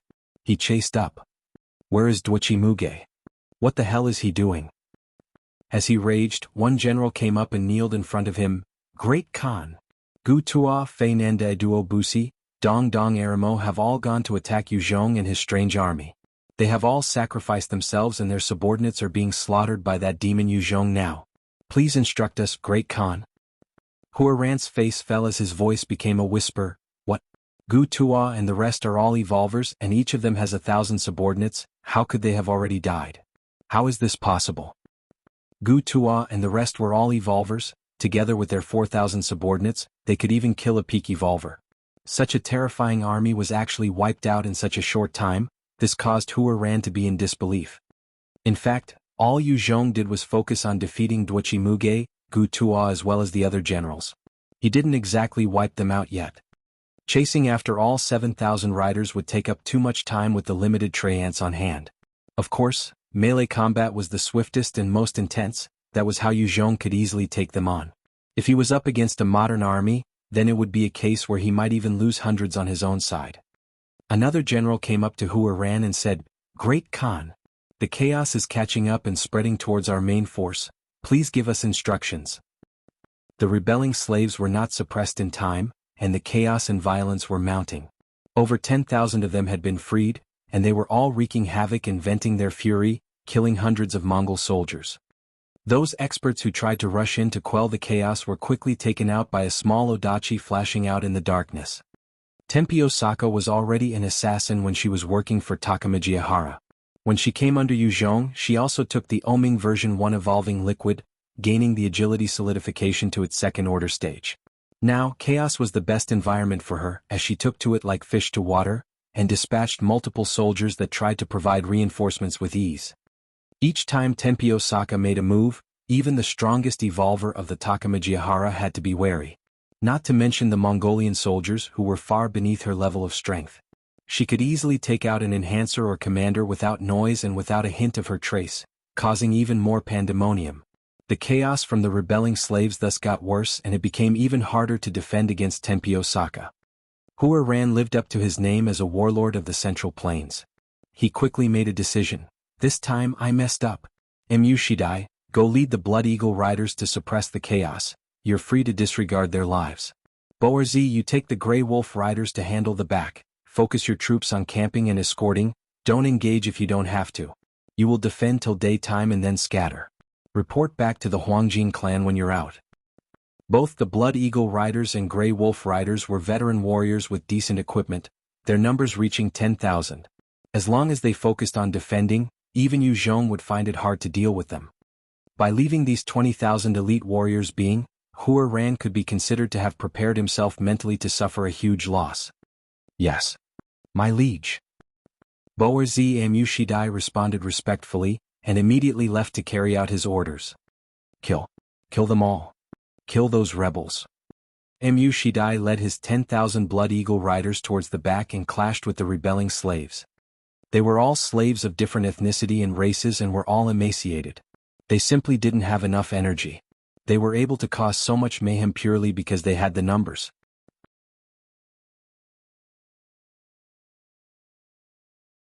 And now, as the powerful Blood Eagle Riders rushed at them with their equipment, they quickly slaughtered these ill-prepared slaves. Many of them began to wail and cry for their fathers and mothers as they were attacked by Amushidai's forces, as they immediately crumbled and scattered in different directions. A large number of them disappeared into the dark of the night, and soon the chaos was quickly brought under control. As for the 10,000 Grey Wolf Riders under Boerzi, they carefully got into formation, and released a lot of flares, lighting up the entire area. They were all holding rifles and grenade launchers, as they begun to fire at the advancing Treants, preventing them from rushing further through their troops. Yu Zhong observed the formations of the Grey Eagle Riders and frowned. This was a well-prepared army with modern weapons. Even if he used the Treants to advance forcefully, he would suffer losses. Adding on to the 10,000 Blood Eagle Riders that were rounding up the rest, if he continued to attack the Grey Wolf Riders, the Treant army would definitely be desecrated. Close combat in the dark was the most advantageous for the Treants. However, against a defense post with preparations, it was basically wasting their lives. These Treants were a powerful night raid unit, he did not want to waste them here. Yu Zhong watched them and quickly gathered the Treant army back into the night. He truly is someone difficult to deal with. Boerzi waited together with his units and noticed that Yu Zhong did not continue his assault. He could not help but frown. If Yu Zhong had pressed on, Boerzi would still continue his all-out defense against them, even if he knew they weren't his match. It was all just to provide more time for the rest of the army to retreat. However, Yu Zhong had responded by bringing them all back into the dark, which caused Boerzi to be on tenterhooks, and his army could not help but maintain vigilant. Yu Zhong's move this time had led Boerzi's subordinates to not dare underestimate Yu Zhong's troops. They had been able to wipe out the Manchurian troops, and Boerzi did not dare let down his guard and was wary. Yu Zhong led the Treants into the dark, and they quickly routed past Boerzi's troops as they made for the main Mongolian forces. These Treants possessed shocking stamina, and Yu Zhong himself was full of stamina and spirit. They were like fish in water as they ran in the dark, chasing up to the Mongolian forces. Kill them all. Yu Zhong gave the command as his eyes flashed viciously the moment they caught up to the main forces of the Mongolian army. He pulled out his 2m long black-toothed blade, and 4 or 5 Mongolian soldiers were instantly sliced in two. Hee. Bad guys must all die. Yin Shuang also leaped from Yu Zhong's arms, and charged right through the human crowd, going on a killing spree. Everywhere around her, the heads of some Mongolian soldiers could be seen exploding, fresh blood splattering everywhere. It was truly a gory scene. Although she was killing the enemies in a frenzy, she was wearing a smile on her face, and she looked like a vivacious little devil enjoying herself. The 10 Type 3 Treants had speeds of 34 times that of normal people, and they charged together with Yu Zhong into the midst of the soldiers. They all possessed terrifying strength and speed. Each time they lashed out, they could easily pulverize the face of an unfortunate soldier, killing him instantly. However, they preferred using their sharp claws to dig the hearts out of the soldiers' chests, gobbling them up. The 6 high-level Treants and 800 low-level Treants, 100 having been killed by the Mongolian riders, also charged right into the fray. The Mongolian soldiers were currently retreating quickly and were caught unawares. Faced with such a sudden assault, they were instantly thrown into chaos. Some of them were valiant and immediately took up their arms to fight back. Unfortunately, they were the first ones to be killed by the Treants. Even more so panicked and cried as they tried to flee in different directions, trying not to get killed by the Treants. With this sudden attack, a large number of Mongolian soldiers were wiped out, which caused a chain reaction, spreading towards the main unit in front. At this moment, 2 units with over 3,000 riders each came charging out from the main unit, and these soldiers rushed past the broken troops, making their way towards Yu Zhong's treants viciously. Hua Ran had already guessed that Yu Zhong might rout his units and chase after his main force, and thus he made the preparations in deploying 10,000 riders, ready to provide assistance at a moment's call. After Hua Ran had established his kingdom in the Central Plains, he had been on the lookout for countless rides and mounts. He found a large number of horses and cows as well as black-scaled stallions. This was how he came to establish his huge army of riders. Facing the charge of these 6,000 troops, White Bones shot forwards, its bone claws grabbing a hold of the ground, and the bone spikes on its back transformed into a huge 200 m long sharp blade that slashed out in the dark. One of the units could not see properly in the dark, and they charged forth with a terrifying momentum, coming into contact with that large bone blade of White Bones. The sharp bone blade sliced off the heads of the mounts as well as the waists of these riders. White Bones continued to plant its limbs firmly into the ground, resisting the force of the charging riders. As the riders came charging, many of them were sliced across their waists, unable to stop in time, as their blood splattered everywhere and their organs spilled. The entire battleground was like a scene from hell. Of the 3,000 riders that charged forth, over 1,400 of them had seemingly killed themselves by running into White Bones' sharp bone blade.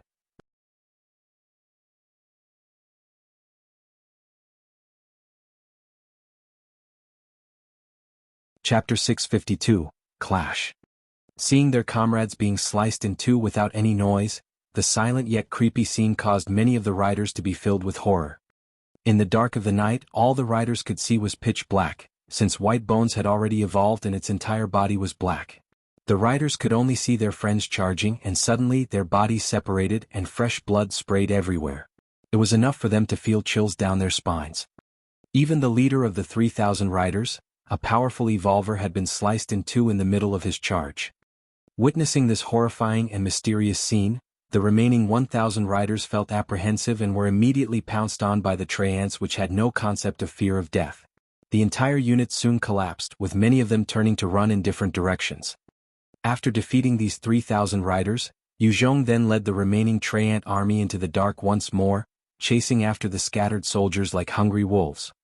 The other unit of 3,000 that came to help saw the disappearance of Yu Zhong and his treants, and they didn't dare give chase. It was a cloudy night, and there was not a single beam of moonlight.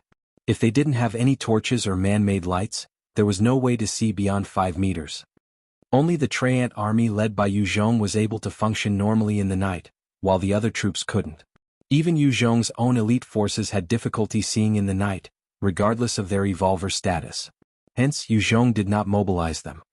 The 3,000 riders could only watch wide-eyed and helpless, as Yu Zhong led the monstrous treants back into the night. Yu Zhong once again led his troops past the 3,000 riders and went on an all-out charge against another part of the long processions, killing hundreds of soldiers, plunging them into panic before swiftly retreating. Under this multiple abuse, the Mongolian forces were split up but still had about 30,000 riders within the main unit. Such a number was enough to wipe out Yu Zhong's treants easily. Yu Zhong could only rely on guerrilla tactics as well as the cover of the night to launch quick attacks and retreating before more reinforcements arrive. They continued to whittle down the large group bit by bit. He continued to lead the 1,000-strong treant army to rout around and attack different areas, before pulling back into the night, devastating an area by killing hundreds. This caused the morale of the Mongolian soldiers to plunge continuously. In the night, the moment these Mongolian soldiers were heavily assaulted, it was hard for them to reorganize themselves. Under Yu Zhong's relentless harassing, many died or fled. If they continued like this, it was likely that the entire 30,000-strong unit would be defeated by Yu Zhong. Under the command of Bai Lu, the treants would just pounce and eat their fill before heading back. However, under Yu Zhong's command, they made use of the darkness to exhibit their natural combat ability in the night, causing unrest amongst the 60,000 soldiers, and even crushing 10,000 of them. There was no way of comparing their effectiveness in commanding. Hua Gai, one of the generals, came up to Hua Ran and said, "Great Khan, we can't continue like this. Yu Zhong and his monsters can actually function well in the night. If we continue to retreat like this, we'll just be lambs for the slaughter. We have already lost 10,000 men because of them. We'll be torn apart if things continue." Hua Ran frowned and thought for a long while before replying, "Convey my orders. Slow down the retreat, reform our troops." Under his order, the Mongolian army stopped rushing. Instead, they formed a sturdy formation and moved orderly. Their rate of retreat slowed down drastically, but they became like a porcupine, making it harder for Yu Zhong to act. Yu Zhong stopped leading the Traians on a blind assault. Instead, he pulled out his Bartlett sniper and picked off the ordinary soldiers one by one. It served to pressurize them further, preventing them from moving. In the dark of the night, each time the gun went off, the soldiers were filled with trepidation. They continued to advance silently, praying that the next one to be killed was not them. Their hearts were filled with pressure and fear, and there was no way of venting. Hua Ran then sent a force of 1,000 to intercept Yu Zhong. However, the moment they were separated from their main forces, they were defeated easily by Yu Zhong and his Traians, leaving only 300 that ran back pathetically. Hua Ran knew that they weren't his match in the dark. If he sent more soldiers, Yu Zhong would just retreat further, and hunt his subordinates slowly. If he sent too little men, Yu Zhong would crush them easily. After experiencing these, Hua Ran stopped sending his forces out to be killed in vain. As the Mongolian soldiers prayed silently, dawn came. Seeing the sun rise, many of them couldn't but sob with relief. Just as the sun rose, Yu Zhong had already led his Traians far away from the Mongolian soldiers. He could cause them misery purely because he had the cover of the night. In the dark, the 800 Traians were simply not a match against the 30,000 elites of the Mongolian army. Even the 6 high-level Traians would not be spared should the Mongolian army decide to pay a hefty price, and used a large number of rockets and experts to sacrifice themselves. One rocket might not be able to destroy one high-level Traian, but dozens of rounds would be enough to blast the Traians and prevent them from recovering. Just as the Mongolian army was getting excited, from afar, 34 tanks, 60 IFVs, 100 gun-mounted vehicles, 1,000 motorcycles as well as 4 infantry battalions appeared, pressing towards them. This elite troops might not number more than 4,000 people, but together with the armored battalion, the pressure they brought was even stronger than the 30,000 Mongolian troops. When Hua Ran saw this, his face immediately fell as he shouted in panic, "Deploy the armored division! Charge! Our Mongolian Empire is the strongest existence. As long as we destroy this troop, the entire Central Plains will be ours." Under his orders, the Mongolian Empire's trump card also came rolling out, with 48 tanks, 70 IFVs, 150 gun-mounted vehicles, 3,000 motorcycles. Other than that, there was also a unit of 5,000 riders that rode with them.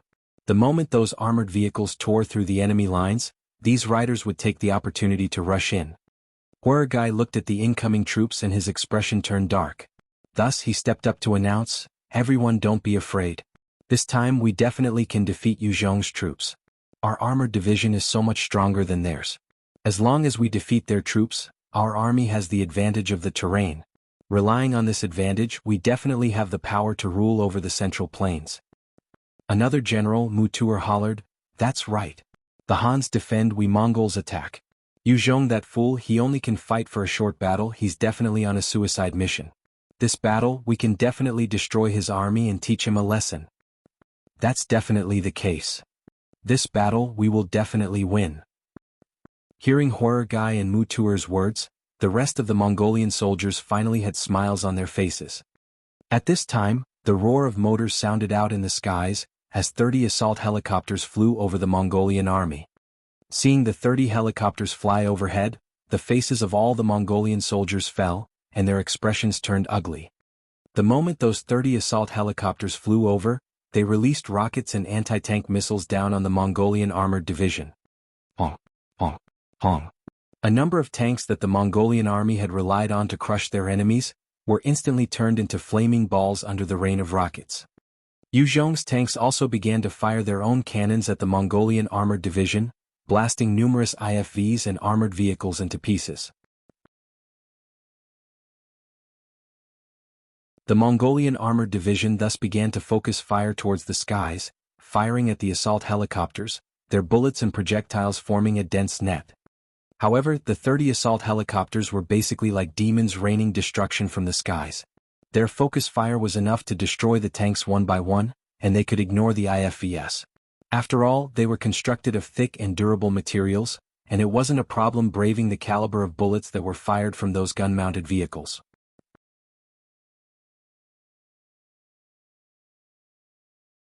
Yu Zhong's armored troops continued to fire at the IFVs and machine gun-mounted vehicles, and together with the cannons from the tanks, the Mongolian army began to lose their vehicles, each of them exploding in a ball of flames.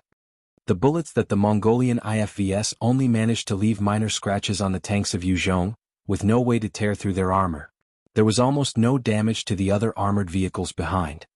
It was only from time to time, there were some stray cannon shots from the Mongolian tanks that would blast some of Yu Zhong's tanks. The armored divisions from both sides were engaged in a crazy slaughter, and the tanks from the Mongolian side were being destroyed at a rapid pace.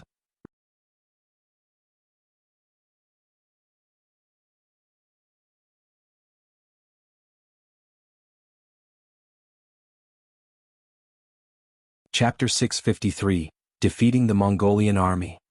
The battle was not in the Mongolian army's favor. Once all the tanks were destroyed by the assault helicopters, they would basically be stripped of the strength to defend against Yu Zhong's tanks. For the sake of the Mongolian Empire, charge! For the sake of the Mongolian Empire, charge! Countless roars and howls of fury rang out, as the two rider units let out all their frustration, and charged for Yu Zhong's armored division. Most of the riders would usually wait for the moment when their enemies were breached by their own tanks, before rushing in for the kill. However, since the situation now was that their own armored division was being destroyed, they had no choice but to use their own flesh and blood to engage Yu Zhong's armored troops. The 100 gun-mounted vehicles among Yu Zhong's armored division began to spew out bullets. The dense rain of metal struck the charging Mongolian riders, killing them. Go to hell! One Mongolian rider carried a rocket launcher as he charged towards one particular armored vehicle. He then flipped from the back of his horse and aimed at the vehicle before firing. With a bright flash, the armored vehicle was blasted into pieces. The Mongolian riders were truly ferocious, and they all knew that the battle today would determine the survival of two major ethnicity groups. If they lost, Yu Zhong would definitely not spare many of them, whose hands have been stained with the blood of the other races. Many of these soldiers had killed numerous people of different ethnicities. They already knew there was no retreat nor way out for them, thus they became even more savage in this battle. However, history had proven time and again that flesh and blood and bravery would not win over metal and steel. Although these riders were all valiant in their charge, against the rain of bullets, their bodies were ripped to shreds. The two units had rushed forth to face the 100 gun-mounted vehicles. Unfortunately, the dense hail of bullets caused them to crumble. The only result they got was 16 vehicles destroyed due to the efforts of some brave suicide warriors. After demolishing the 48 Mongolian tanks, the 30 assault helicopters turned to fire their machine guns at the rest of the armored vehicles, tearing apart the IFVs and gun-mounted vehicles. The assault helicopters were the bane of many armored vehicles. Of the 30, 20 of them were Thunder Fighters, which was technologically advanced and a result of the apocalyptic world. They might number only 30, but their true battle prowess was almost equivalent to 70 assault helicopters. With such a terrifying aerial attack, the vehicles on the ground were like toys being blasted apart, before the 30 assault helicopters turned and made for the rest of the soldiers. Hua Ran watched them approach, his face pale. It was as though he had aged 10 years in an instant as he gave the order, "Convey my orders. Everyone retreat to the Huangjing clan." With that order given, the entire Mongolian army instantly broke apart and formed many smaller groups that fled in all directions. Since the Mongolian army had a large number of horses, almost everyone had one. As they retreated on their mounts, it was truly a speedy escape. The moment the army dissipated, the rest of the armored fleet also started to flee, without any means to defend against Yu Zhong's troops. Yu Zhong's forces then took the chance to annihilate the remaining armored vehicles that were too slow to get away, before wiping them out entirely. A huge amount of rations, resources and ammunition had been abandoned as the Mongols fled, which ended up in Yu Zhong's hands. In the first place, due to the presence of these resources, the retreat of the Mongolian army had been slow. Otherwise, the Mongolian army could have made off quickly in the night, and Yu Zhong would have been helpless. One infantry battalion was left behind to supervise the movement of the resources, while the rest of Li Guang's forces were then split into 5 parties that went after the scattered Mongolian troops. However, it wasn't too effective as they only managed to hunt only another 2,000 Mongolian soldiers. Yuzhong crippled the main forces of the Mongolian army, then turned his attention back to the Grey Wolf Riders and Blood Eagle Riders. These two units were made up of riders entirely, and when they saw that the situation was dire, they immediately split up in 20,000-strong groups that fled in different directions. The Central Plains were vast, and they were a heaven for riders. Yuzhong's armored troop only managed to kill another 1,000 or so Grey Wolf Riders and Blood Eagle Riders before they had escaped far from sight. Li Guang came up to Yuzhong, his face grinning widely. "These damn bastards, they're just like rats. Running away the moment we hit them. Leader, what do we do now?" Having defeated the main force of the Mongolian army, everyone knew that the ownership over the Central Plains had just swapped hands. From now on, they were the largest faction. Any enemy that did not lower their heads would be wiped out. Thus, all of Yuzhong's generals were in high spirits and gave even more effort in their endeavors. Yuzhong's eyes gleamed as he replied, "The Huangjing clan. As long as we take the fight there, they would be defeated and won't be a threat anymore. If the Mongolian soldiers continue to roam out in the Central Plains, it would be hard to purge them completely. If they hardened their hearts to fight it out with Yuzhong, it was also going to be tough to take them on." The only constant that these riders would return to was the Huangjing clan. There they kept their resources, food, slaves and flock. In this world where resources were scarce, it was hard to obtain any. These riders definitely have to return to Huangjing clan to stock up or pass the goods. Should the Huangjing clan stronghold be destroyed, then the riders would be left to fend for themselves out in the plains, either to be eaten by the mutant beasts or die of starvation. Lai Ming-yi and his troops were able to roam about the Central Plains to hunt the various factions because Yuzhong was behind to support him. He provided the resources, ammunition, steeds and weapons. Otherwise, they would not have been able to continue on their rampage throughout. Yuzhong glanced at Li Guang and asked, "Li Guang, are your victorious troops still raring to go?" Li Guang immediately beamed with excitement. "Yes. Our victorious troops are ever ready." At this moment, Sidu Jin, who had been quiet all these while, also piped in, "Leader, our Tianwei troops are still going strong as well. We're willing to be the vanguard to wipe out the enemy." Hua Ran used to be the overlord of the Central Plains and was now an enemy that Yuzhong had to take out. Li Guang had brought his victorious troops to block the Allied forces at the Battle of Cloud Town and had obtained huge merits. In the future, they were sure to become the top force under Yuzhong. Sidu Jin could sense that they were at an advantage, and hoped to gain some merit so that the Tianwei troops also stood a chance at becoming the top force. A country would definitely have its main fighting force, its second line of defense, miscellaneous troops, garrison forces and reserves as well as others.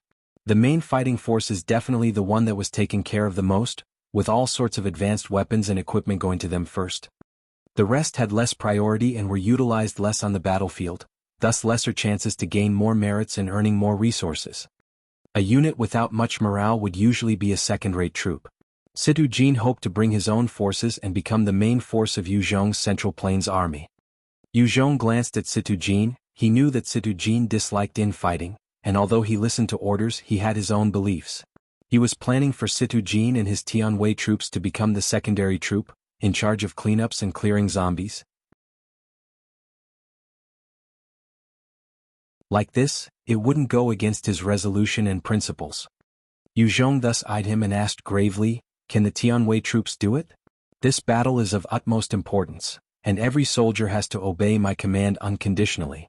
Sidu Jin, there might be things you aren't willing to see." This time, Yuzhong was intending to destroy the Huangjing clan and eradicate Hua Ran's power, and for victory he would stop at nothing. Sidu Jin immediately became silent.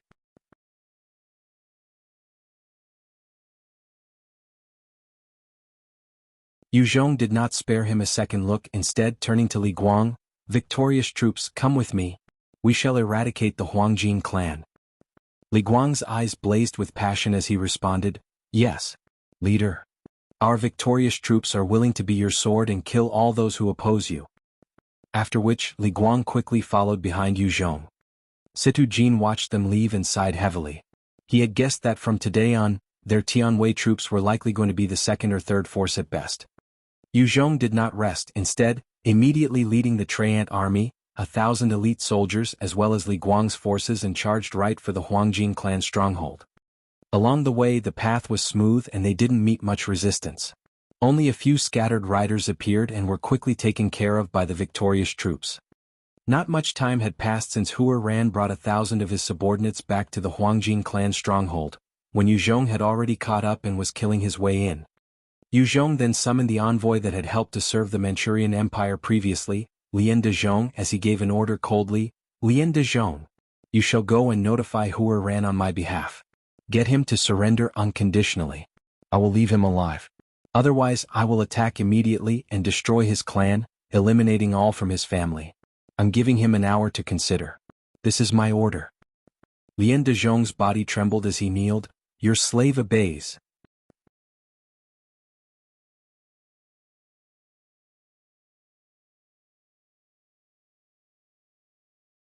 Chapter 654, Advice to Surrender.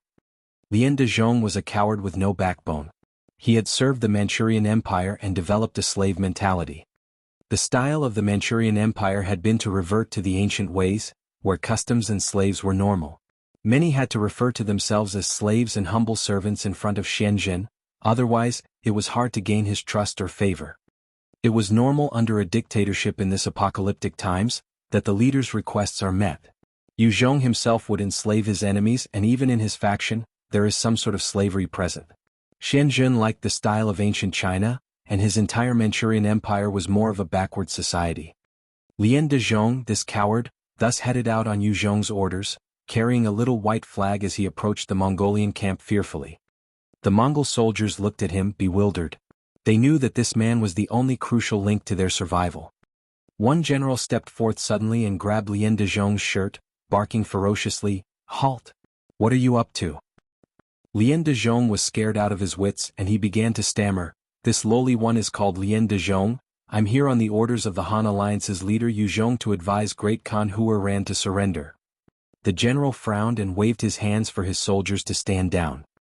He then brought Lien de Zhong in and asked with a strange gleam in his eyes, "Did Alliance Chief Yu Zhong say anything in particular?" Right now, Yu Zhong had brought 3,000 troops to surround the Huangjing clan, which was still housing over a few tens of thousands of slaves. However, everyone knew that the slaves of the different ethnicities and races would not stand a chance against the well-equipped forces of Yu Zhong. The Mongolian Empire was truly at the edge. Under such circumstances, even the most loyal of soldiers were starting to waver. Many had already begun to harbor thoughts of surrendering to Yu Zhong. After all, he was not a foreigner, and if they lost the Huangjing clan stronghold, they would be forced to roam the Central Plains, which would spell death. Even if they were to take many steps back and assume that they could flee, where would they flee to? Everyone knew that Yu Zhong had almost gained control over the entire Central Plains. Even if they could flee now, by the time Yu Zhong fully established himself, they would have no place to escape to.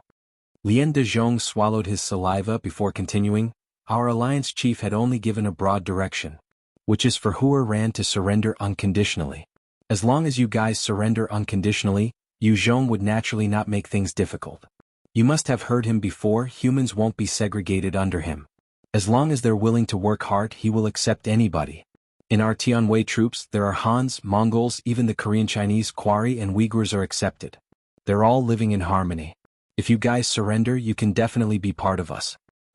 The world is now under threat from the zombies. Our human population is dwindling.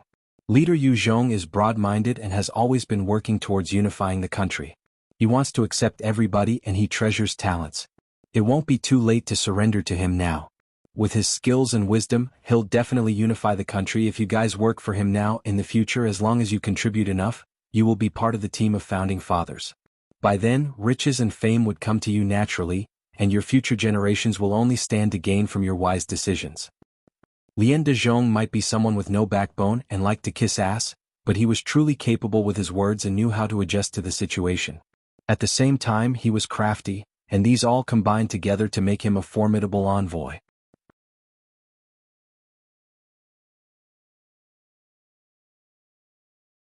When the general heard his words, his heart couldn't help but itch and his face turned warm as he chuckled. "Brother Lien, I'm called Cha Bai Lai, the vice commander of the Huangjing Guards. Let's be friends." Lien de Zhong also went along with the flow as he smiled. "Great! Great! Great! To be able to form a friendship with Brother Cha, a hero of his times, it's an honor. Why don't we become sworn brothers? Fine. From today on we are sworn brothers. I'm 36 this year. I'm 31 this year. Big brother? Little brother? Cha Bai Lai and Lien Dezhong both had their own intentions in forging this relationship. Cha Bai Lai wanted to look for someone he could rely on within Yu Zhong's circle of power, and Lien Dezhong wanted to leave the Mongolian camp alive. Thus they became friends. After becoming sworn brothers, Cha Bai Lai became extremely warm towards Lien Dezhong, bringing him further into the camp. My good brother. Should Alliance Chief Yu Zhong have any likings or tendencies, please remind your big brother so I can have some preparations. Leader Yu Zhong is a hero of many skills and talents, his strength unparalleled, and is a natural leader. Lien Dezhong began to sing praises of Yu Zhong, as he was always careful not to talk bad about his bosses. However, he immediately turned the topic. However, while he might be heroic and valiant, he is not immune to the charm of beautiful women. Furthermore, the type he likes is a huge range. From young girls to cool beauties, as long as they're top beauties and virgins, he likes them all. Lien Dezhong had joined Yu Zhong after his forces had defeated the army at Tianmu town. He was quick-witted and his mouth seemed to be made out of honey. Although he didn't have much of a position amongst Yu Zhong's people, he had already made many friends. He noticed Yu Zhong carrying Yin Shuang most of the time with Tenpi Osaka, Zhu Yitong, Ji Qingwu, Bai Lu around him. He naturally came to the conclusion. Cha Bai Lai had a strange glint in his eyes while smiling. Since time immemorial, heroes loved beauty, this is surely the truth. Hua Ran himself had a huge harem as well, with over 100 women in it. Hee hee. Lien Dezhong also laughed somewhat knowingly, his gaze mischievous. Under Cha Bai Lai's lead, Lien Dezhong was smoothly brought right to the heart of the Mongolian stronghold. When he entered the Huangjing clan hall, Lien Dezhong immediately saw Hua Ran. Hua Ran had just shot Lien Dezhong a cold look, and it was enough to send him kneeling on the ground, preparing to kiss ass. Lien Dezhong, envoy of the Han Alliance, came to greet the great Khagan, wishing the Khagan many years of good health. Hua Ran watched this man with a lack of backbone, contempt in his eyes as he spoke coldly. Did Yu Zhong send you to persuade me? What are his conditions? Lien Dezhong was full of euphemism. Our great leader Yu Zhong hopes that you can surrender unconditionally, and work together to unite the Central Plains. He is willing to ensure the protection of you and your family, such that you will not come to harm. Lien Dezhong obviously did not dare to come down strong on Hua Ran like how Yu Zhong threatened, that death will come should he resist. He was afraid that Hua Ran would drag him out to be executed. When two armies fought, the envoys were usually not mistreated. However, Yu Zhong had slaughtered the envoys from Manchuria. This was a wide-known fact. Hua Ran laughed coldly as he barked, "Just protecting my life? And if I don't surrender?" What are his original words? Speak. Lien Dezhong trembled and he forged through. Leader Yu Zhong said, if the Khagan doesn't surrender after they breach the Huangjing clan, he will wipe out your entire family line and clans. He's only willing to give you an hour to consider. After an hour, he will charge in. What a ruthless fellow. Hua Ran sighed bitterly. Based on what they knew of Yu Zhong, he was definitely capable of doing what he said. Hua Ran could definitely flee on his own, being a top evolver. However, his wife, kids, friends and loyal subordinates would not be able to escape their fate. If they fought back, Yu Zhong would not let them off.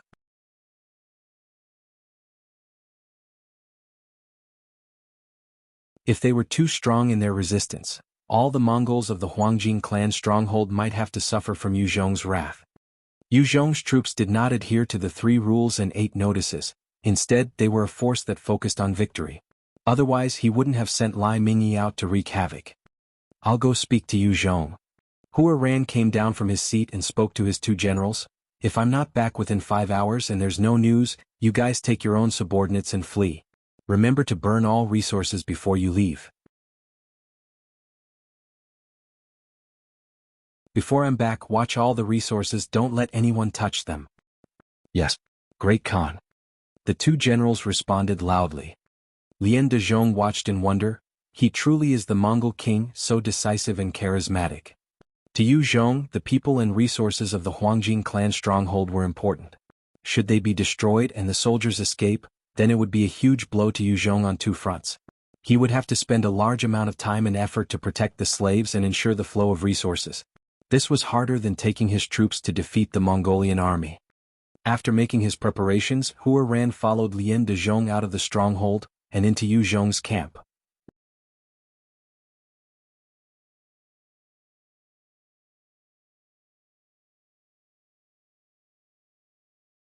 Chapter 655, Hua Ran's Conditions. Within Yu Zhong's camp, Yu Zhong was hugging Yin Shuang, and beside him stood by Xiao Sheng and Ji Qingwu. Tenpyo Saka was hidden in the shadows. 20 evolvers of above level 40 that had withstood countless battles stood neatly in 2 rows. Under the watchful gazes of all these experts as well as Yu Zhong, Hua Ran walked in, his countenance calm and not a nary of worry on his handsome face. Yu Zhong spoke, "What guts! Truly the Mongol king Hua Ran. You actually dared to walk alone into my camp. Aren't you afraid that I'll kill you right now? If you die, the entire Mongol Empire will crumble, and no faction can stand up to me." The moment Yu Zhong's words landed, all the experts tensed up, their eyes fixed on Hua Ran. Yin Shuang also shot daggers out of her eyes while looking at him, her little fists curled up tightly. Should Yu Zhong give the command, she will immediately rush out to blast his head. Hua Ran looked straight at Yu Zhong without any intention of cowering nor submitting. "When I left, I already gave the order. Once I'm dead, all the resources of the Huangjing clan's stronghold would be set ablaze. If you want to take over a broken and useless building, by all means." As a warlord, even when he was pressed to such circumstances, Hua Ran still retained his demeanor and did not grovel to beg for his life. "Good. You can be considered a hero." Yu Zhong eyed him, a look of appreciation in his gaze. Many people found it hard to retain their calm under the threat of death. Those who were usually officials were mostly cowards. As the Mongol king, Hua Ran had actually risked his life to enter Yu Zhong's camp by himself. Just this alone caused Yu Zhong to admire him. Yu Zhong continued on oppressively, "Hua Ran, I want the entire Huangjing clan to submit. There can only be my voice throughout the Central Plains. State your conditions." As the victor, Yu Zhong had the advantage, and thus only he could possibly call for the conditions in such a prideful tone. Hua Ran kept his gaze fixed on Yu Zhong, each of his words clear. "If I were to submit, how would you deal with me?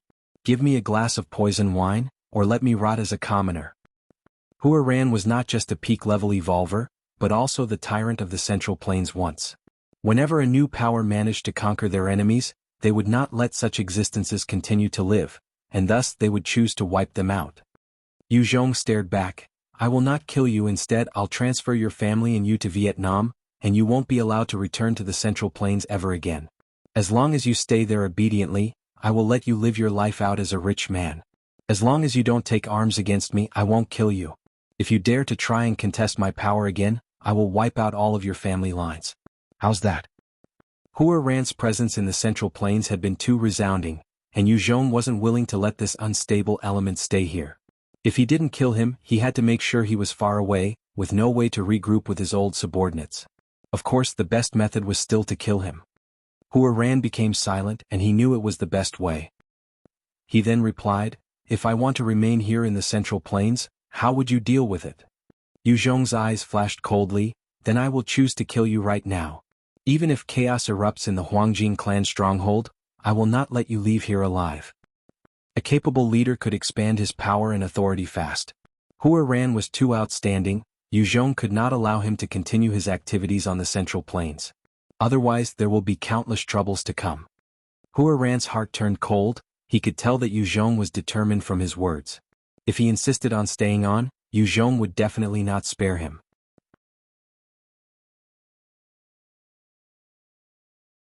His eyes flashed and he hesitated before saying, "I will bring the Huangjing clan to submit to you and fight for you. How about that? Since there are still many factions out here in the Central Plains, I'm willing to bring the troops to help you persuade them." "Oh." Yu Zhong felt incredulous. He had never expected Hua Ran to suggest joining him. He sunk into deep thought. If Hua Ran truly joined Yu Zhong would gain a terrifying strength. The elite troops under Hua Ran were all powerful and valiant warriors. Be it dealing with humans or zombies, they would be a powerful addition to his current might. This time, Hua Ran's army had lost not because they weren't brave or lacked manpower, they lacked measures against the aerial assault. In modern warfare, losing the flow of the battle to aerial attacks was a terrifying thing. Especially out here in the plains, where there was not a single shred of cover to protect against any aerial assault, ground troops were at a huge disadvantage. If Yu Zhong didn't have the 30 assault helicopters, even if he threw all his forces at the Mongolian army at best, both sides would have suffered great casualties, but the victor would not have been so clear. Yu Zhong was unsure because he had little troops on hand right now, and the true elites did not exceed 5,000. It was going to be tough to expect them to exert sufficient pressure on tens of thousands of Mongolian soldiers. Should things go awry, his own troops might even be swallowed. I know you must be thinking that my troops will be hard to control. However, you can rest assured modern warfare is fought with ample equipment and proper support. A troop without any support could not engage in a long battle. Once I submit and join your ranks, the resources of the Huangjing clan would be in your hands. As long as you hold on to them, we can't possibly rebel. Furthermore, our families and loved ones will be in your grasp as well, and they're the best tool to use against us. If you're worried that there are too many of us, you can split us up and fill the ranks up with other Hans. Or you can disarm a number until you're satisfied. In addition, there are over hundreds of thousands of slaves of various ethnicity groups. Once you set them free, they'll follow you. You can choose people from them to form a matching force to keep us in check. Like that, the total number of Hans will be more than us. Since the Central Plains are vast, there are numerous Han factions out there. I can bring my troops to subjugate them and send them to you. Like this, the battle power of the Hans will only strengthen, and you will have no worry about us betraying you. Hua Ran explained in detail, much to Yu Zhong's surprise. Yu Zhong stared at him. Why do you want to work for me? Normally, a leader would rather be a big fish in a small pond than a small fish in a big pond. Even if they were captured, they wouldn't submit so easily like this. Yu Zhong was suspicious of Hua Ran's sudden proposal. There was struggle in Hua Ran's eyes as he replied, before the apocalypse, I had been a rich man's son and led a wastrel's life. There was no goal or aim, and I only sought to enjoy myself. After the apocalypse, I've grown to love this exciting life of battle. There's no way for me to go back to enjoying myself and pleasures. If I don't have power or forced to be idle, I would suffocate to death. There were some who preferred to live peaceful and quiet lives. Some chose to live theirs on the edge. Many officials had lost their lives at the start of the apocalypse, because they had lost the authority that came with their positions, and could not adjust accordingly. Hua Ran was also not willing to bury himself in a small corner of Vietnam, living a quiet life. Even if he had to die, he wanted to go out with a bang on the battlefields. Yu Zhong looked at Hua Ran for a long while before deciding, fine. I'll promise you. As long as you join me, I can let you continue to lead warriors to roam the Central Plains. However, all your subordinates will have to obey my every command. If there's a single instance of you disobeying, then don't blame me for being merciless. How's that? Do you still want to lead?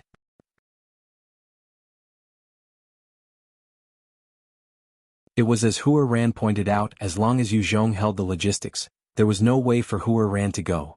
After all, they were an entire force of riders. If they couldn't even eat their fill, how would they win any fights? Much less fight against an armored troop with aerial support. Hua Ran immediately went down on one knee as he announced, I'm willing to serve leader with my life.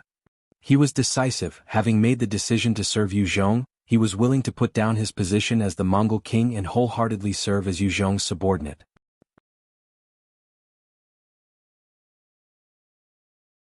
Yu Zhong eyed Hua Ran and spoke slowly, all those who had partaken in the killing and slaughter of the Hans and other races, I will not let any of them off. Do you understand? Hua Ran's face turned cold. Yes, leader. I will go grab those bastards for leader and execute them as an example. Yu Zhong then dismissed him. All right, go back. First, transport the resources out. I'll get my men to receive them. Yes, leader. Hua Ran then quickly left the room. After Hua Ran left, Bai Shaoxing could not help but ask, Leader, are you really going to use that guy? He's not simple at all. Too ambitious. If we're not careful, he might turn around to swallow us. Yu Zhong replied, That's right. He's a double-edged sword. If we can utilize him properly, he can be the sharpest blade in our troops. However, the moment we show any weakness, he will be the first to bite us. Bai Shaoxing was confused. Then you still promised him? Yu Zhong's eyes glinted. We have to quickly amass our strength and take down the capital in a year's time. Otherwise things will be bad then.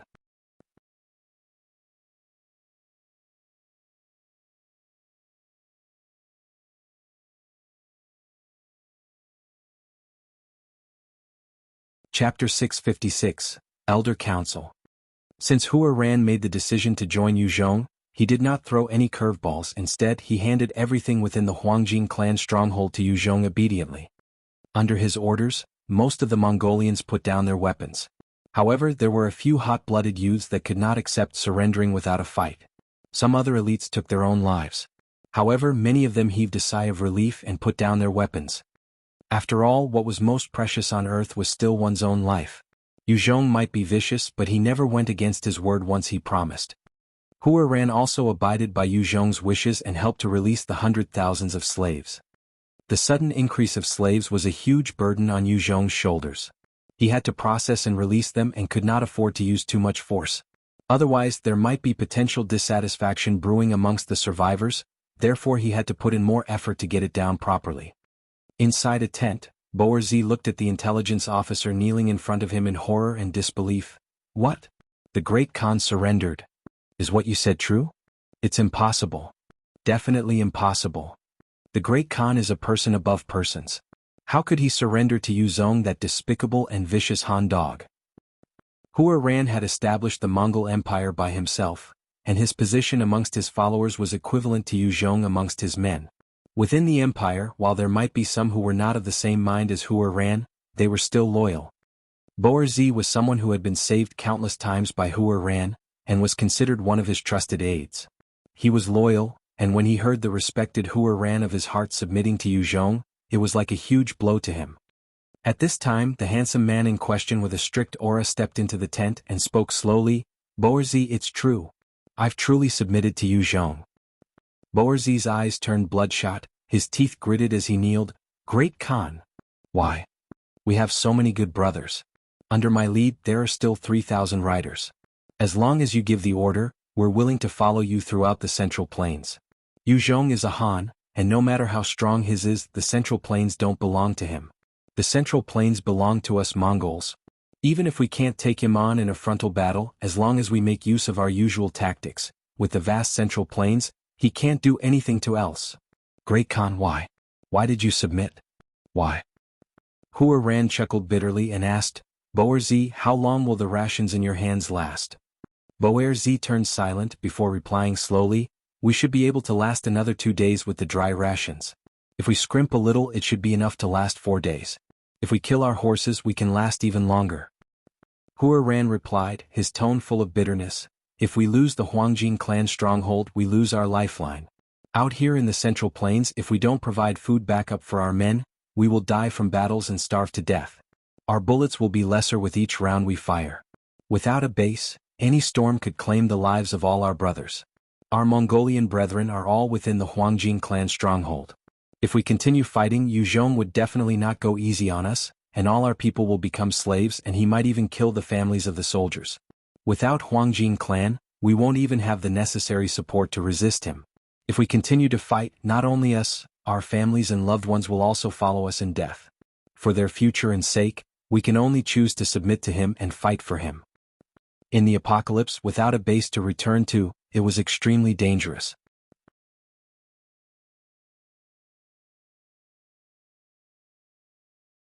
This was because there were powerful tornadoes and sandstorms that raged on out here in the flat, wide plains, with some even lasting a few days and nights. There was no way for the people to go out and hunt. Other than the powerful storms, there were also all sorts of mutant beasts. Some of them grouped together in numbers and were incredibly savage, causing even someone like Hua Ran to retreat when up against them. If a huge group of humans were forced to be vagrants out here in the Central Plains, they would definitely die when chased by the mutant beasts. When Boerzi heard Hua Ran's words, he then asked, Great Khan, are you here to persuade me to surrender as well? Hua Ran's eyes flashed with a glint as he looked at Boerzi and said slowly, That's right. I'm here to advise you to surrender so that our brothers may have a chance. Great Khan, let me call you that one last time. I know you have your reasons for submitting to Yu Zhong, and I know you're doing it for the future of our brothers. However, I can't bring myself to do it. I will only serve the great Mongolian Empire. Boerzi kneeled and kowtowed 3 times, causing his forehead to bleed, before he pulled out his curved blade to slash his own neck, shouting, Long live the Mongolian Empire! With a flash of the blade, a long slash appeared on Boerzi's neck as fresh blood splattered out. Hua Ran watched, his eyes widening as his lips quivered before he sighed, "Go well." Boerzi was a nationalistic person, and if there was no more hope for the great Mongolian Empire, then he would rather choose to end his own life. Hua Ran turned to leave the tent. Boerzi's Grey Wolf troops then landed in Hua Ran's hands, and under his orders they were transferred to Yuzhong smoothly. On the other side, the remaining Blood Eagle troops that were under Amu Shidai were immediately led by him and fled to the outer parts of Mongolia the moment they heard that Hua Ran surrendered to Yuzhong. The Blood Eagle riders were a sharp blade of the Mongolian Empire, and had crushed countless Han factions. Amu Shidai was also a cruel nationalist who killed countless Hans, and he knew Yuzhong would not let him go. He didn't want to die, thus he could only flee. The Manchurian Emperor Shenzhen was pretty fast. As Yuzhong swallowed up the Mongolian Empire, he quickly left together with his remaining troops and slaves, fleeing to the north. Yuzhong lacked manpower. Swallowing the Mongolian Empire was like gobbling up a huge meal that was way beyond himself. It required a long time to digest this meal. Although he had already scouted the direction of the Manchurian Empire, he had no way of making any move currently. Hua Ran had submitted to Yuzhong, and was extremely cooperative. However, Yuzhong could not help but be on guard against him. At the same time, there would be remnant soldiers from the Grey Wolf's troops and Blood Eagle troops, causing the total number of soldiers to exceed 10,000. Yuzhong had only 3,000 soldiers within the Huangjing clan, who were required to supervise the 10,000-strong Mongolian troops, as well as maintaining the peace and calm of the hundreds of thousands of survivors. They also had to be on guard against the other sneak attacks from other factions, and mutant beast hordes, so it was extremely taxing on the soldiers. They had absolutely no resources to chase the Manchurian troops. Within a room in Europe with plenty of advanced communications equipment, one particular male received a phone call, and his face turned pale as he left the room in huge strides. Within a meeting room, a number of agitated voices were engaging in discussion. The Mongolian Central Plains has been unified. Our first cavalry on the Central Plains had been wiped out by a person called Yuzhong person as well. Most of the Chinese have already been gathered in his hands, Guangxi and Hunan as well as Central Plains. The number of people under him has already reached 2 million. If this powerful entity were to rise in Asia, it will not benefit us. We should quickly wipe him out. No. I feel that we shouldn't waste too much energy on Asia. Africa and Middle East are the important territories. We can gain a whole lot more people from Africa as well as resources from the Middle East. Asia is too far from us, and not only do we face problems deploying troops there, even if we could take down the faction there, it will be hard to move the resources back to our place. In the meeting hall, there were a few men in military clothing, the elders of the Kingdom of God. Every word and action of theirs could set things in motion. The Kingdom of God had already amassed enough influence all over the world even before the apocalypse. Of course, there were still fights with other factions. However, with their strong technological advancement, they won more than lost. The Thunder Fighters were an invention of the Kingdom of God. It was because of them that Yuzhong had managed to gain the upper hand in a few of his battles. He only had less than 50 of those mechanical beasts, and they were already so tyrannical. The Kingdom of God could actually manufacture about 20 a month. The gap in power was huge. One particular hook-nosed man with good looks, Erek, spoke solemnly, "Apostle, I recommend sending the apostles to deal with Yuzhong. The number of Chinese in China is huge. If he successfully unites the country, then this backward country could possibly overtake us. It will not be beneficial to our plans. Even if Asia is not within our consideration, nor a place of interest, we cannot allow someone strong to appear there. At the very least, not while we're still expanding our operations. Based on the reports, Yuzhong is wildly ambitious and he has gone on a number of conquests. If he were to become the leader of China, it will be dangerous for us. I recommend that we send 2 apostles to assist the Mongolian troops in eliminating Yuzhong."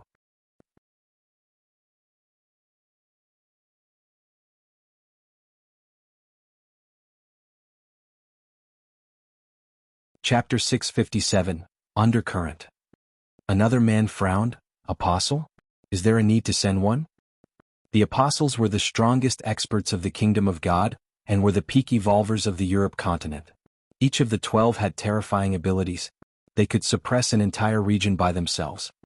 As the powerful trump cards of the Kingdom of God, they had been crushing the enemies of the Kingdom of God. Because of them, the kingdom of God had been able to expand swiftly and smoothly. Of course, the kingdom of God would prioritize the most advanced weapons and all sorts of precious medicines or manufactured serums from the various mutant plants and gave them to the apostles. At the same time, powerful skill books, survivor coins were all given to them as well. Both sides worked together to ensure a beneficial working relationship.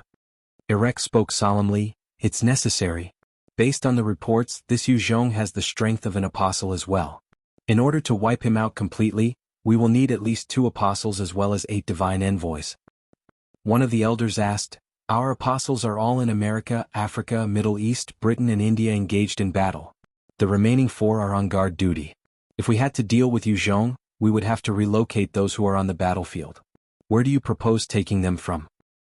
The kingdom of God was extending its reach everywhere at the same time, engaging in battles on all fronts. As the strongest experts of the kingdom of God, the apostles were naturally deployed to strategic places to be at the forefront. One particular wrinkly old man with a head full of white hair stammered out, "Let the 9th apostle Harriman and 12th apostle Lina go and deal with Yu Zhong. We cannot allow a strong contender appear in China.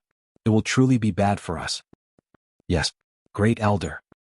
The moment that old man spoke, the rest of the elders followed his wishes. This old man was one of the 3 greatest elders, Jonas. This seemingly harmless old man had machinated many of the dealings and directions the kingdom of God took, and his methods were cruel and vicious. Anybody who stood against him was basically dead, and the moment he made a decision, few dared to go against him. With Jonas' orders, a huge undercurrent was making its way for Yu Zhong. On the Central Plains, Bai Shaoxing came up to Yu Zhong with bloodshot eyes, reporting snappily, "Leader, the brothers we sent to Changming County have been killed." "What? They dare to kill our men?" Yu Zhong's face turned ugly. When 2 armies fought, they seldom killed envoys after all. It was a huge insult to the other party. Yu Zhong seldom killed envoys unless it was necessary, like the case of the Manchurian envoy, in order to shake the rest of the Hans and get them to rally against the Manchurian Empire. Now his own envoy had been killed, he was furious. Bai Shaoxing's eyes flashed with a wild ferocity, "Leader, let me take men to go and wipe them out. I will tear their skin and rip their tendons." Yu Zhong turned to Hua Ran and said, "Hua Ran, you go grab 3,000 Grey Wolf riders and come with me." Hua Ran saluted and responded, "Yes, leader." Yu Zhong brought Bai Lu and the Treant army, together with Hua Ran and his 3,000 Grey Wolf riders as they made for Changming County. Changming County was a small place that had built up a 6m wall all around it. There were multiple machine guns placed on top of the walls, ready to defend itself. All sorts of wires and traps had been set up around the wall, over a wide piece of barren land that had obviously been cleared, creating an open field. When Yu Zhong arrived, he saw a corpse that had its ears, nose and hands sliced off, while its chest was stuck to the wall with multiple stakes. He saw the corpse and his heart was instantly filled with fury, his face turning ugly. This was the envoy that he had sent to Changming County.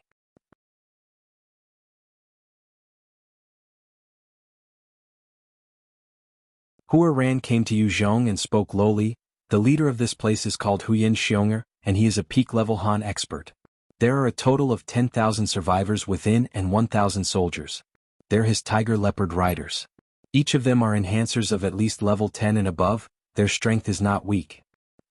The killing intent in Yu Zhong's eyes flashed as he ordered, "I want the heads of Huyin Xiong'er and his men. Go get them for me." A strange glint appeared in Hua Ran's eyes. "Yes, leader. Your subordinate obeys." Hua Ran knew it was a time for him to shine. If his performance was subpar, then Yu Zhong would definitely send him away to live his days out peacefully. "Come with me." Hua Ran summoned 40 experts that had been part of the Cheshire army as they made their way closer towards Changming County. The soldiers of Changming County quickly discovered Hua Ran and his men, and began to fire. One of the experts beside Hua Ran then conjured up a side barrier, blocking the bullets from landing. Another summoned out a huge bear of 3m, which braved the bullets and charged for the entrance. Honk, honk. Following some loud explosions, the huge bear was enveloped by the powerful landmines buried, blasting one of its leg off. It still continued its ferocious charge, setting off all the landmines before it disappeared fully.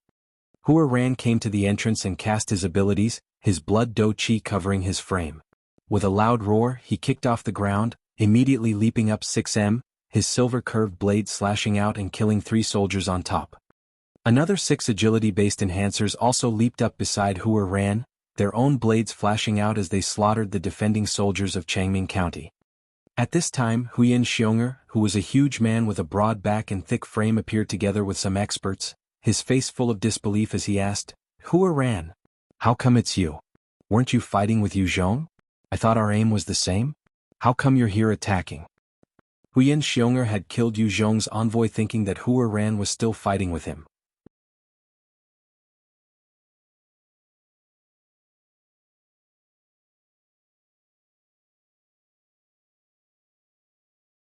Chapter 658, Dog Hua Ran. Hua Ran had a cold look and he shot towards Huyan Xiong'er, a flash of his blade as it slashed out. All the soldiers that stood between them were instantly sliced in half. "Hua Ran, don't tell me you have become Yu Zhong's dog?" Huyan Xiong'er sneered as his face fell. The mighty Mongol king had actually been degraded to a Han's dog. If your ancestor Genghis Khan were to know, he would crawl out from his grave to teach you a lesson. Facing the sarcasm of Huyan Xiong'er, Hua Ran's icy killing intent turned stronger, and he immediately appeared beside the guards of Huyan Xiong'er with a boom, slashing down at the level 50 enhancer.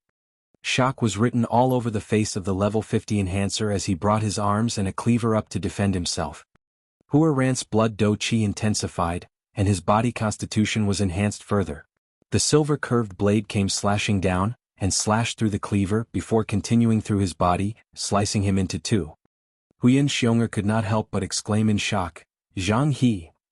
Zhang He was the strongest expert by Huyan Xiong'er's side, and such an expert was actually killed in a single strike by Hua Ran, causing all of the soldiers present to fully understand the might of this Mongolian king. Hua Ran had burst forth with a powerful strength, and he continued the onslaught, killing the rest of the enhancers around Huyan Xiong'er. Pung.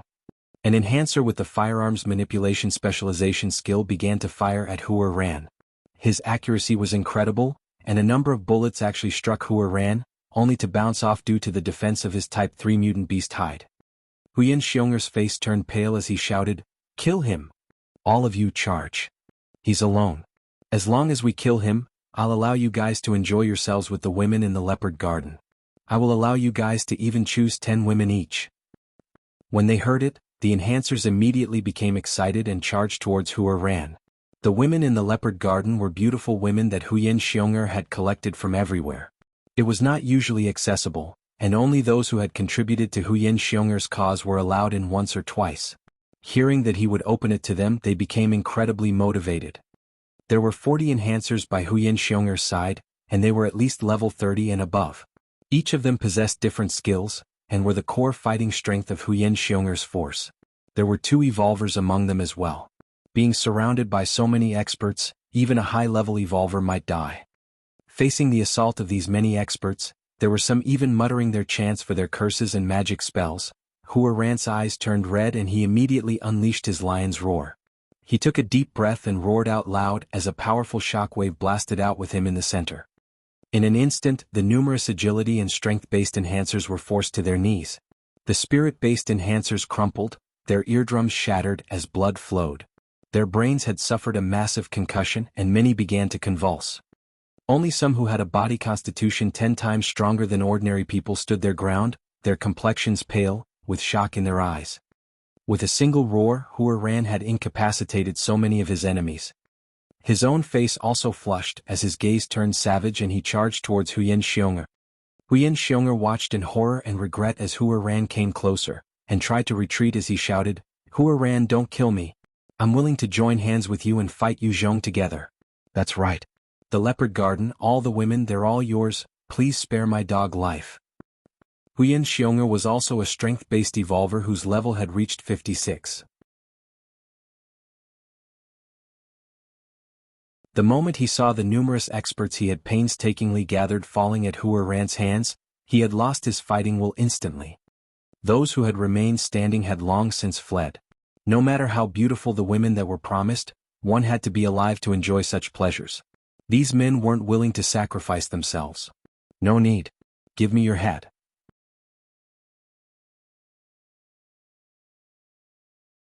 Hua Ran's eyes flashed with a ferocious glint as he brought his blade down towards Huyen Xiong'er. No. His eyes flashed with regret and unwillingness before his entire body was split in two. Hua Ran then grabbed his head and ran to the top of the wall, roaring, Huyen Xiong'er is dead. His head is here. Those who surrender will be spared. Huyen Xiong'er is dead. Those who surrender will be spared. Those who surrender will be spared.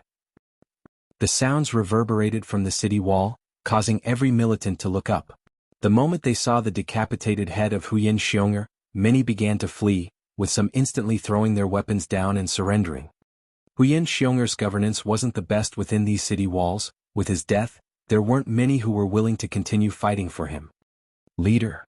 This is Huyen Xiong'er's head. Hua Ran brought the head and presented it to Yu Zhong respectfully. Yu Zhong eyed the head and responded coolly, and throw it into the corpse vehicle. Since Bailu's mother 3 required a large amount of corpses and bodies to regrow, Yu Zhong had collected the bodies of the enemies he killed, together with the zombies, and threw them for the tree to absorb and grow. Hua Ran looked at the hundreds of soldiers that were rounded up and his eyes flashed. Leader, these are all Huyen Xiong'er's men. They had surrendered, do we still kill them? The gazes of the soldiers all fell on Yu Zhong, awaiting his judgment fearfully. Yu Zhong turned to them and ordered coldly, those who took part in the killing of my envoy will be executed.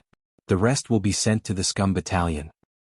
Ordinarily Yu Zhong was easy on those who surrendered. However, this particular group had dared kill his envoy, and it was an insult to him. If he didn't punish them heavily, the rest of the factions out in the Central Plains would try the same thing. No. Leader, I was forced. I've already surrendered. You can't kill me. Please. One enhancer immediately stood up and screamed in fear. Yu Zhong frowned, waving his hands as the stinger appeared. There was a flash of the muzzle, and the enhancer's head was blasted apart, with red and white matter splattering all over the ground. Seeing Yu Zhong taking out that enhancer with no hesitation, the expressions of the rest of the militants fell.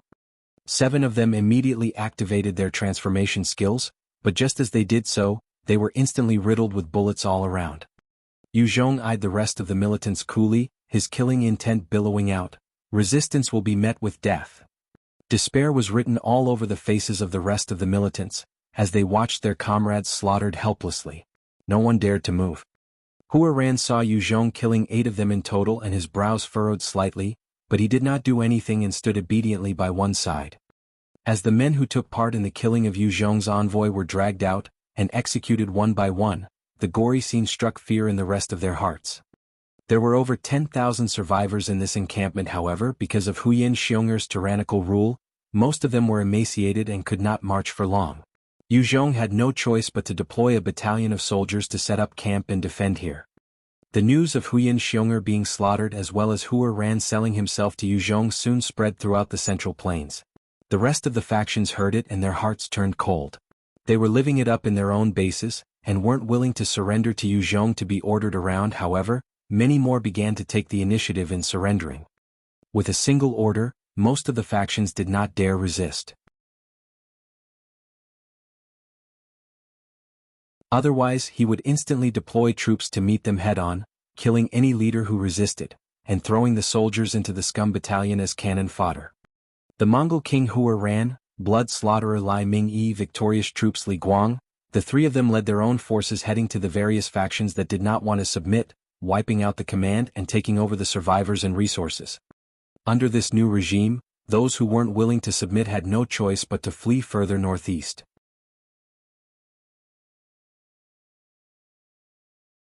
There were greater numbers there as it was closer to the cities, but at the same time the danger of the zombies was greater.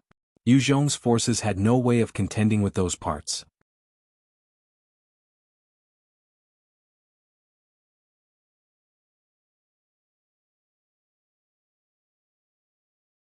Chapter 659, Reorganizing Troops.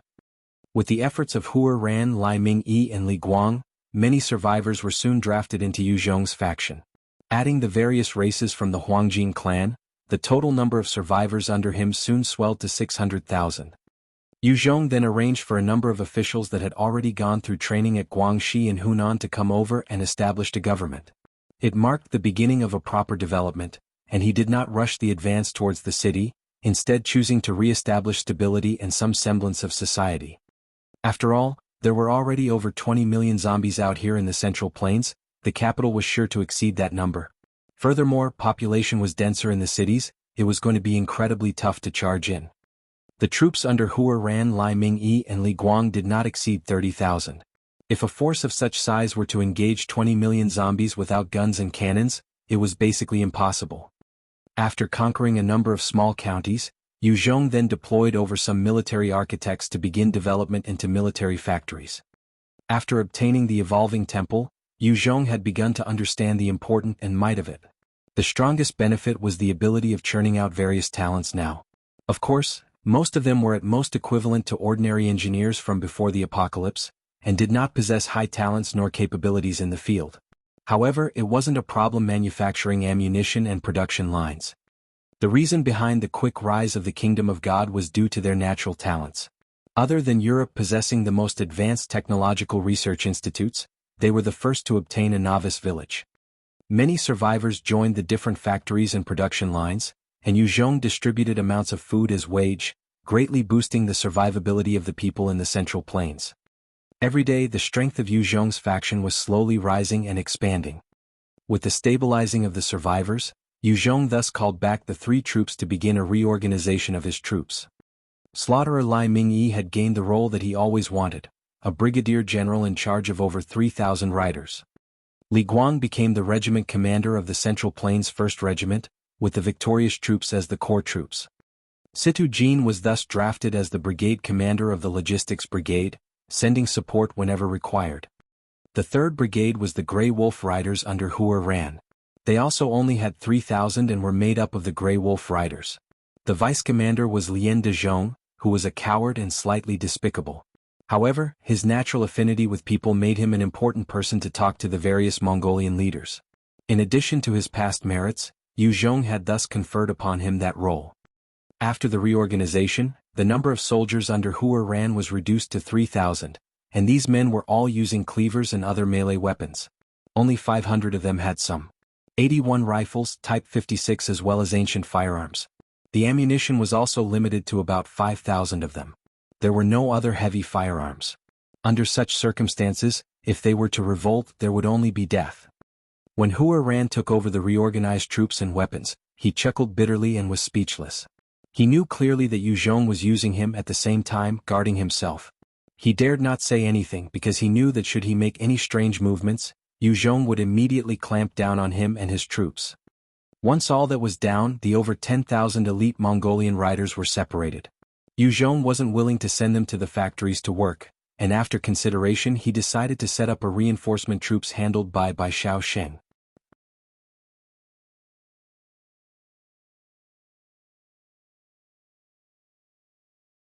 Xiao Sheng had followed Yu Zhong for a long time and knew his style. He was just inherently lazy and unwilling to lead. However, he was more than equipped to train this troop. Under Yu Zhong's instructions, he could only carry out his task bitterly as the brigade commander of the 2nd Support Troops, a position which many coveted. Outside of Chimu town, 8 soldiers wielding guns stood at a secretive location.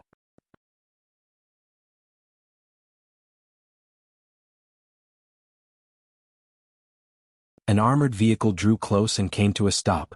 The doors opened and Yu Zhong and Yin Shuang stepped out. Leader. The 8 soldiers immediately saluted, their gazes filled with respect. This man had led them to many victories in the Central Plain, and expanded their control. It was truly an undefeatable force. This caused them to feel respect for this man. Yu Zhong nodded slightly and stepped into the garden. Inside the garden, there were many sentries located everywhere with multiple heavy machine guns set up. At the same time, under the shade of some dense foliage, there were a few machine gun-mounted vehicles and anti-air defense vehicles. Yu Zhong had obtained plenty of military equipment after the Ulan Mountain expedition, and this was one of his trump cards. There were plenty of land-to-air missile launchers. Even if thunder fighters were to come, he would give the enemy some degree of pain. At the deepest part of the garden, there was a tall, towering tree growing. All around the tree, man-eating mutant flowers and vines grew everywhere. This was the mutant mother tree that he had brought out of Ulan Mountain range. However, compared to the huge tree he saw that time, this was still far from it. The mutant flora ecosystem of the apocalypse was vastly different from the past. As long as there was enough nutrients, they could swell up quickly. Initially, the mother tree only had its core heart, but after the nourishment of countless corpses and zombies brought by Yu Zhong, it had swiftly grown. On one of the branches, Bai Lu sat with her feet dangling, eyeing the tree with a huge smile. Yu Zhong looked at her and called out, "Come on down, Bai Lu." Although Yu Zhong had given his word and moved the mutant tree out here, he had prepared plenty of safeguards, burying countless explosives all around. The moment the tree had any strange ideas, he could remotely detonate the explosives, blowing the tree up. Bai Lu came down with a warm smile. "Yes, Master." Yu Zhong asked, "How long till the mother tree can start producing more tree ants?" Bai Lu replied, "It can start producing them already. However, to produce high-level ones, it will still require much more fertilizer. The tree ants it may produce now won't be too strong, at most about level 20 or so, and a maximum of 1,000 of them." Yu Zhong frowned and asked, "Fertilizer? Will corpses work?" Bai Lu replied, "Yes. The higher the level, the stronger the effect." Yu Zhong then continued, "If that's the case, immediately get the mother tree to produce 1,000 tree ants first. I'm in need of them." "Yes." Bai Lu then shut her eyes as a green radiance shone out of her, enveloping the mother tree. The mother tree shuddered slightly, and countless fruits began to drop onto the ground, as low-level tree ants climbed out of the shapes, their strength about level 20. Yu Zhong eyed these tree ants and smiled. With these tree ants as cannon fodder, his human soldiers would suffer less casualties. Not long after, under Yu Zhong's orders, Hua Ran, Lai Mingyi and Li Guang led 3,000 riders and shot for a small city that had 70,000 zombies. Lai Mingyi roared out to drum up morale, "Attack! Attack! Our riders are the sharpest blades that our leader has trained. We are invincible and we must conquer the city without fail. Attack! Attack!" The soldiers under Lai Mingyi responded with equally passionate yells. This was the first battle they were taking part in after forming this brigade, and as long as they gained enough merit, they would be upgraded to a regiment. On the other side, Li Guang also rose the morale of his troops. "Brothers, our first regiment is the strongest weapon of our leader. We are the strongest. This battle we must let the rest witness our strength. We can't lose to the 3rd Brigade. Our first regiment must win. Win! Win!" The excited roars resounded throughout the area. This victorious troops were the most elite soldiers before the reorganization, and had defeated countless Manchurian and Mongolian soldiers. They had reached a peak and were unafraid of death, nor was defeat on their mind.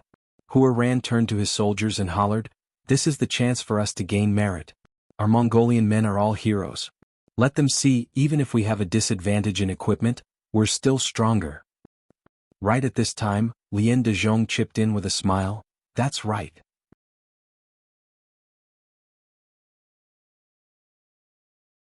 Our 3rd Regiment will definitely gain a stronger foothold with the leadership of our commander. Commander, long live. Everyone shout with me. Glorious Commander, long live. Commander, long live. Commander, long live." The soldiers exchanged looks, in the end, joining in the roars as Hua Ran looked on helplessly.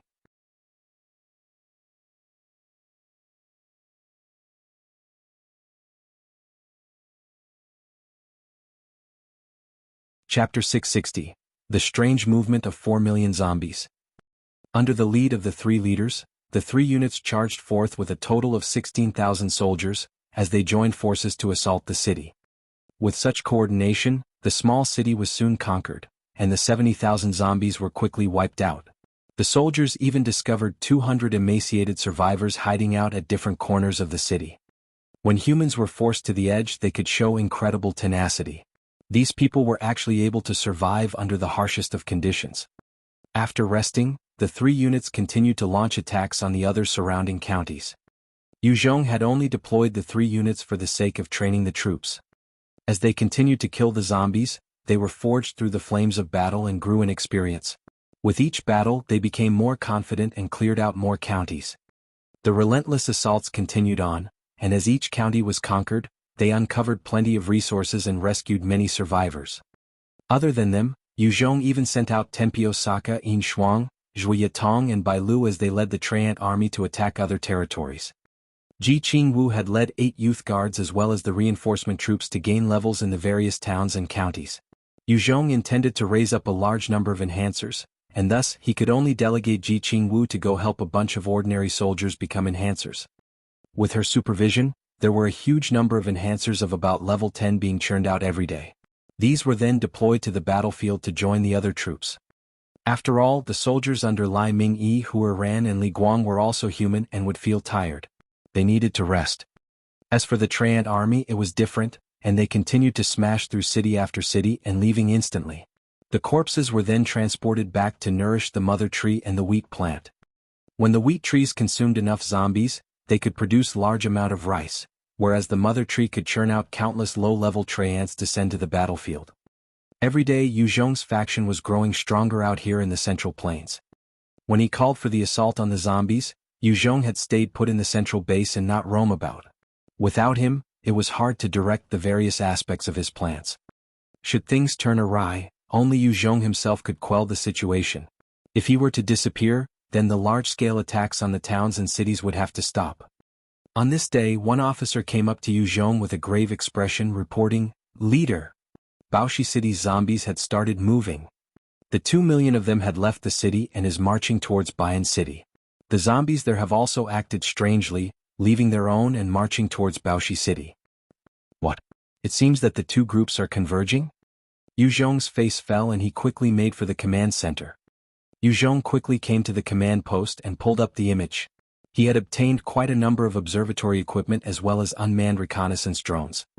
Through the pictures, Yu Zhong could ascertain that the two groups of zombies were marching towards a single location.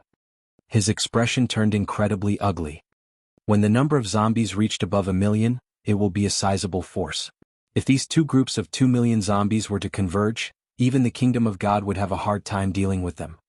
Yu Zhong watched the moving zombies with furrowed brows and gave the order, "Convey my command, get the 1st Regiment, 2nd Rider Brigade, 3rd Brigade to all retreat. Have the 1st and 2nd Support Brigade prepared for battle. All resting activities are to be put on hold. From now on, martial law is in effect, and all factories are to extend their hours from 10 hours to 12.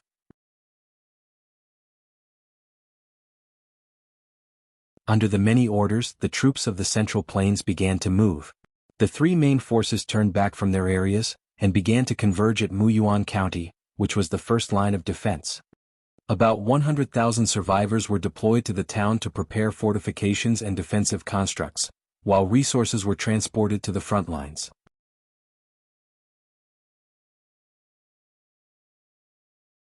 The unmanned drones were also deployed out to keep watch over the two groups of zombies. Yu Zhong watched the vast sea of zombies and muttered, "If only they could fight each other." The two masses of zombies were too fearsome. The 4 million number alone was enough to fill anyone with despair. Even army forces from before the apocalypse would feel a headache when dealing with 4 million freaks. After marching for 2 days, the zombies finally converged. The two groups did not engage in a clash as Yu Zhong had hoped for, instead coming to a silent stop. What's going on? Yu Zhong watched with his frown deepening as a bad feeling arose. At one particular corner, where the drones could not capture, a tentacle with a huge head with sharp teeth slithered and opened its huge jaws as it burrowed into the body of a Z2. With a huge breath, it began to suck, turning the Z2 into a dried corpse. After that, the strange zombie continued to pierce another 2 Z2s and absorbed their body fluids. It then let out a satisfied howl. Hearing that howl, the various Z2s and Z1s trembled and returned to the zombie horde. The strange snake-like zombie with a huge head blinked, its eyes flashing with a human-like intelligence. It seemed to ponder for a while before burrowing into the chest of a large L4. Soon after, the 4 million zombies began to move towards the direction of Bayan City. Yu Zhong watched and his expression turned bad. Not good. They didn't fight. Convey my orders, get the 1st Regiment, 2nd Brigade and 3rd Brigade to fire at will. Use whatever necessary to whittle away at their numbers.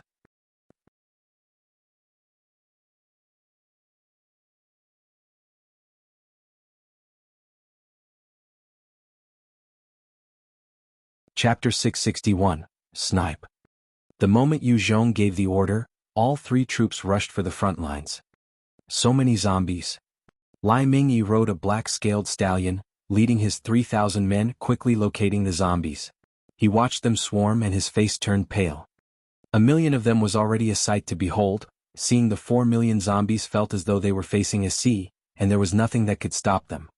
It didn't matter how strong a person was, charging headlong into this horde was equivalent to suicide. Facing such a huge zombie horde, accurate soldiers were more efficient than a single enhancer. Lai Mingyi surveyed the horde before pointing and giving an order, "Charge." The 3,000 soldiers swiftly readied their guns and began firing.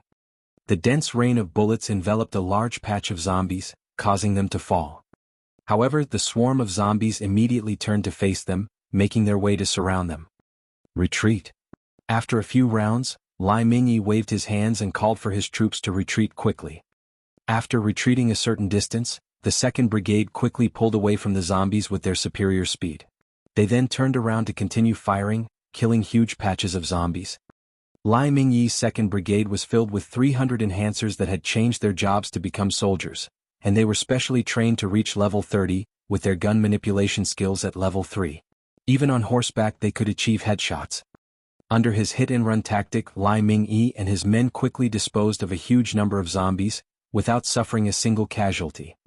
On the other side, the 1st Regiment charged forth with its armored battalion, brining 20 tanks, 20 IFVs, 60 machine gun-mounted vehicles and fired wildly at the zombie horde. The dense rain of heavy fire fell upon the zombies, blasting many of them into pieces. Of course, it came at a price, that was the quick expenditure of ammunition. In front of the large zombie horde, the armored battalion had no choice but to retreat when the zombies got close as well. After all, there were Devourers, L3S and L4S, the moment the tanks charged right into the horde, those terrifying evolved zombies could demolish them. Every single tank and armored vehicle was a powerful weapon against the zombies, and naturally could not be destroyed. Yu Zhong's current production was not enough to support any manufacturing of tanks or armored vehicles. What a large zombie horde. Hua Ran had also reached the front lines with his 3,000 Grey Wolf riders, his expression similarly ugly when he caught sight of the zombies. He turned around and saw his soldiers, each of them holding a rifle, and heaved a sigh of relief. If they didn't have guns, his 3,000 men would definitely be swallowed up if they charged at them. The 4,000,000 number was a terrifying figure. Yu Zhong had to utilize every single thing on hand. He could not afford to care about Hua Ran's craftiness, and decided to arm them.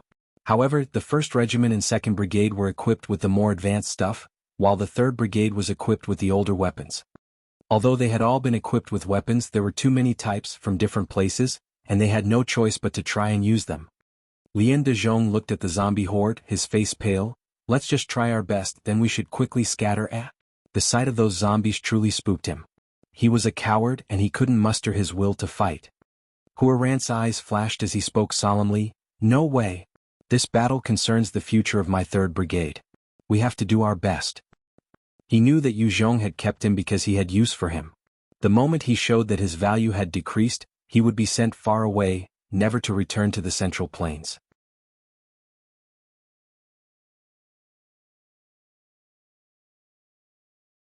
This 3rd Brigade that was made up almost of all Mongolians would be scattered and reorganized as well. By now the entire Central Plains was already in Yu Zhong's hands. Hua Ran had no way of revolting. A single order from Yu Zhong could put him to death. Unless he was willing to abandon all his subordinates, family and loved ones to flee. Hua Ran glanced at his men, raising his silver-curved blade high and roared, "3rd Brigade, aim for victory! 3rd Brigade, aim for victory! 3rd Brigade, aim for victory!" When the soldiers saw Hua Ran roaring so passionately, their hearts were filled with valor and loyalty to him. These were all his elite soldiers. 3rd Brigade forwards. Attack. Hua Ran pointed his curved blade at the zombies and roared. Under his lead, the 3,000 riders charged for the zombies. They were like an arrow that reached about 100 m away from the zombies quickly, pulling out their weapons and firing at the zombies. As the bullets and arrows fell, many of the zombies were killed, and they were trampled by the others behind. As the zombies pushed closer, Hua Ran's men then quickly pulled back and retreated a distance before continuing once more. The 3 units continued to whittle away at the huge zombie horde, culling a large number of them every second. However, the rate was almost negligible as the horde still continued towards their target. Within one of the L4S inside the horde, The huge mutant tentacle-like zombie watched coldly as the rest of the zombies were slaughtered one by one. Within the horde, a number of devourers were gobbling up those zombies that had been taken out by Yu Zhong's units. A horde that was 4 million strong was simply too terrifying. After fighting for 4 days, the 3 units were able to chip away at their numbers, killing 600,000 of them, but they had to retreat to rest. After all, there was a limit to how much humans could do. Fighting long battles would wear them out. The zombie horde might have lost 600,000 of their numbers, but their speed wasn't impeded in the slightest as they entered Bayan City. Soon, they entered the city and began to continue towards the direction of Yinzhou City. Are they intending to converge with the zombies there? Yu Zhong used the unmanned drones to watch the movement, growing suspicious. Yinzhou City was a large place in the Central Plains, and had over 2 million population in the past. If the 3 million zombies were to meet those, the total number would swell to hit almost 6 million. Yu Zhong had sent out his 3 units, expending energy and ammunition over the span of 4 days, managing to kill about 600,000 of them. Most of them were ordinary zombies. Once the remaining met those in Yinzhou City, their numbers would truly be undefeatable. No. I can't let those 2 groups meet. Yu Zhong's eyes flashed with a resoluteness and quickly gave a flurry of orders. As he gave his orders, the 1st Regiment in Muyuan County deployed their motorized infantry unit to launch an attack at the 3 million of them. The Mongolian troops were also quickly equipped with even more weapons, as they relied on their riding skills to take on the zombies. As the battle became even more intense, more zombies were being killed. From time to time, some of the zombies would retaliate, and the evolved zombies amongst them would manage to kill some soldiers. Yu Zhong even sent out a huge force of snipers to snipe them, but the horde continued on its slow march. Ningyu Gorge was an important channel located on the way towards Yinzhou City. Yu Zhong had already deployed the infantry brigade of the 1st Regiment as well as Hua Ran's 3rd Brigade to take up their stand here. After utilizing so many means and killing such a large number of zombies, they had not done anything that could slow the march of the horde. Ningyu Gorge was too important a channel. The moment they got past, the zombies in the nearby cities would join up and fill up their ranks. Yu Zhong was clear that his troops might be able to kill 1 million zombie with their powerful firepower, but these were ordinary zombies. The true elites within the horde had not been dealt with yet. He wasn't willing to see the 3 million of them joining with the 2 million in Yinzhou City.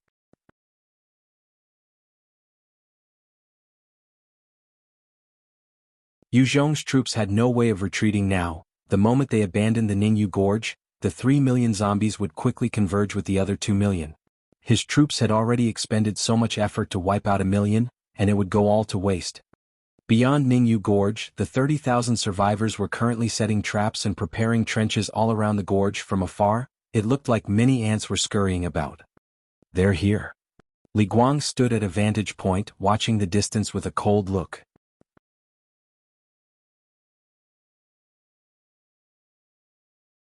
At a distance, the ant-like zombies continued to move, and with the passing of time, their numbers grew over the horizon, appearing in the sights of the survivors. Seeing the approaching lifeless corpses with blank eyes and hole-riddled bodies, with a heavy stench, the survivors felt their skin crawl and started to panic.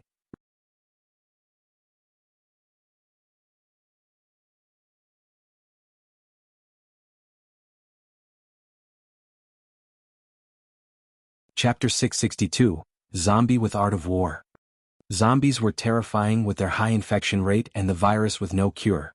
Survivors who had not experienced fighting with them would feel the crippling fear, and did not dare face them. Let the workers retreat. Li Guang waved his hands and ordered. With that, the 30,000 survivors quickly made their way back. The vast sea of zombies continued to shamble forwards. In a short while they got closer to Ningyu Gorge. The many traps and structures laid by the survivors began to exhibit their usefulness. As the zombies continued to march on, all of a sudden, there was a split of the ground as a trench of about 3 m deep and 20 m wide appeared. Many zombies fell into it and the zombies behind them followed after, trampling those beneath into meat paste. The zombies had no intelligence. Just a simple trap like this was extremely effective. The survivors had prepared this huge pit, which could easily take care of at least thousands of zombies, which would be trampled upon by the zombies behind. Yu Zhong had used such measures in the past plenty of times, and it had become a powerful tool to utilize. Many of the zombies continued to fall into the huge trench. The 30,000 survivors had spent 6 days on this after all, and the total number of trenches and pits they had dug were over 1,000. The sea of zombies had yet to reach the soldiers at Ningyu Gorge, and already, over 300,000 of them had been lost to the various trenches and ditches. However, these holes were also gradually filled up. With the corpses of the zombies filling the holes, the rest of the horde continued on their slow march. After passing through those trenches, the horde came to a number of cement walls of about 1.5 m high. When these ordinary zombies came to these walls, they could not proceed. After all, ordinary zombies did not possess the power to pummel through cement. They could only claw at the walls helplessly. The zombies behind continued to push forward, and it resulted in a whole load of them squashed together. Honk, honk, honk. At this time, a number of cannon fire blasted the dense horde of zombies, each volley killing at least dozens of zombies. The soldiers of Ningyu Gorge at the front lines had also raised their weapons and were firing at the zombies, shooting down the zombies that had come to a stop in front of those walls. The soldiers that had not undergone the job change as soldiers were also firing with all their might, although their efficiency was lesser, only killing about 60% or 70% of the time. The cement walls had stopped the horde, and the horde retaliated in their own way, as a number of L2s came towards the walls. L2s were strong monsters and could pummel the cement walls. The L2 had just gotten close to the walls when 300 snipers hidden from view quickly sniped the L2s. The L2s could withstand the bullets of normal rifles, but the high-caliber bullets from the sniper rifles were enough to splatter their brains. As the L2s got close to the walls, they were immediately killed by the snipers, causing even more of a blockade. Yu Zhong's forces were then able to continue to slaughter the zombies. Deep within the horde, the mutant zombie that had a huge head closed its eyes, its mouth twisted in an ugly expression. The horde suddenly split apart and 10,000 L2s came charging out carrying H1s. The H1s opened their mouths and sent large fireballs blasting on the cement walls, destroying them.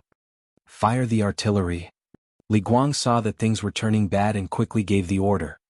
Honk, honk, honk.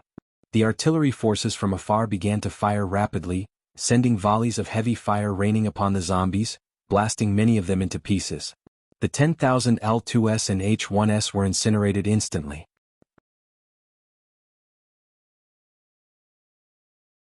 For the sake of supporting the battle in Ningyu Gorge, Yu Zhong had sent out 80% of his artillery forces of the Central Plains. As the ammunition for artillery was precious, Li Guang would also only use it at the most pressing of times. The 10,000 L2s and H1s were turned into ash, and the mutant zombie within the horde opened its eyes, a murderous look flashing across them. It leapt into the chest of an L4 and urged it back. Any being with intelligence had a common trait, which was the fear of death.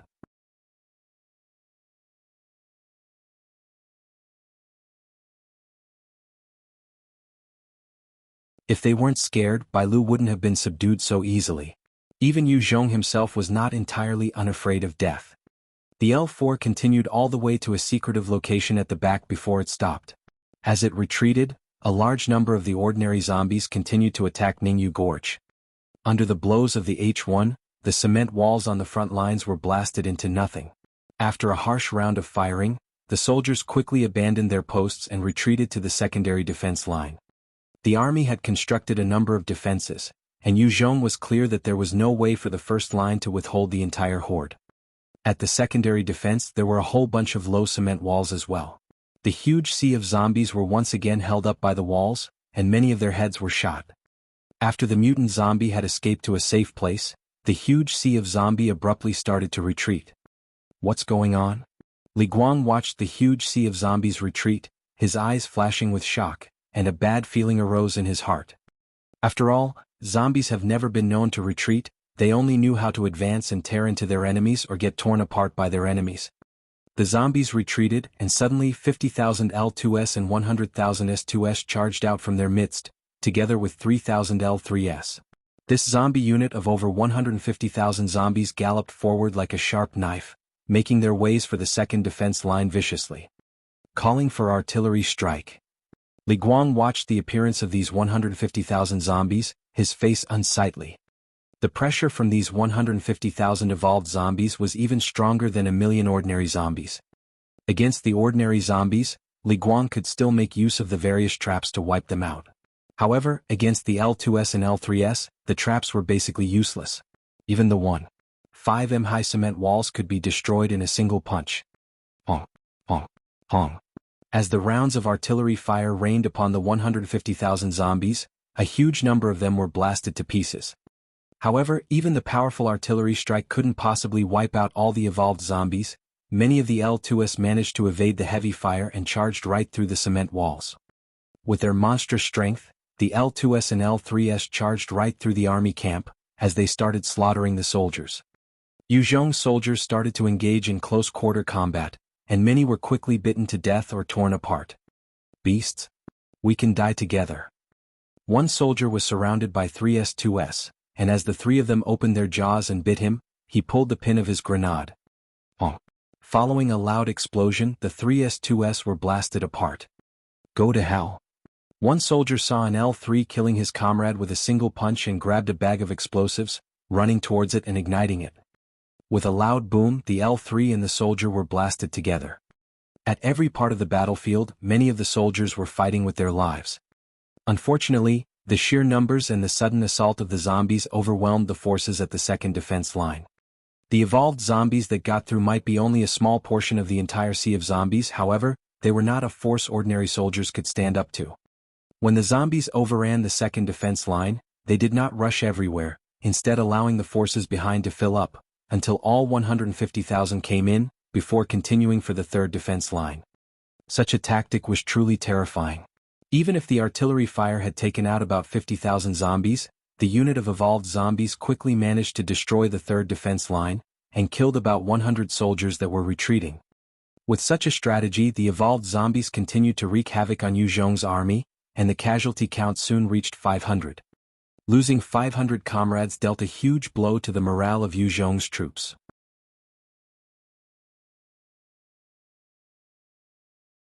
They were humans and not zombies. The force that had been stationed numbered 6,000. Losing 500 was 1/12 of their forces. Unfortunately, the vast sea of zombies seemed indomitable, and their morale dipped lower. Li Guang heard the reports coming from the front lines, his expression becoming unsightly. Damn it! What do we do? Should we retreat? One officer came up to him and said, "Regiment commander, why don't we retreat first?"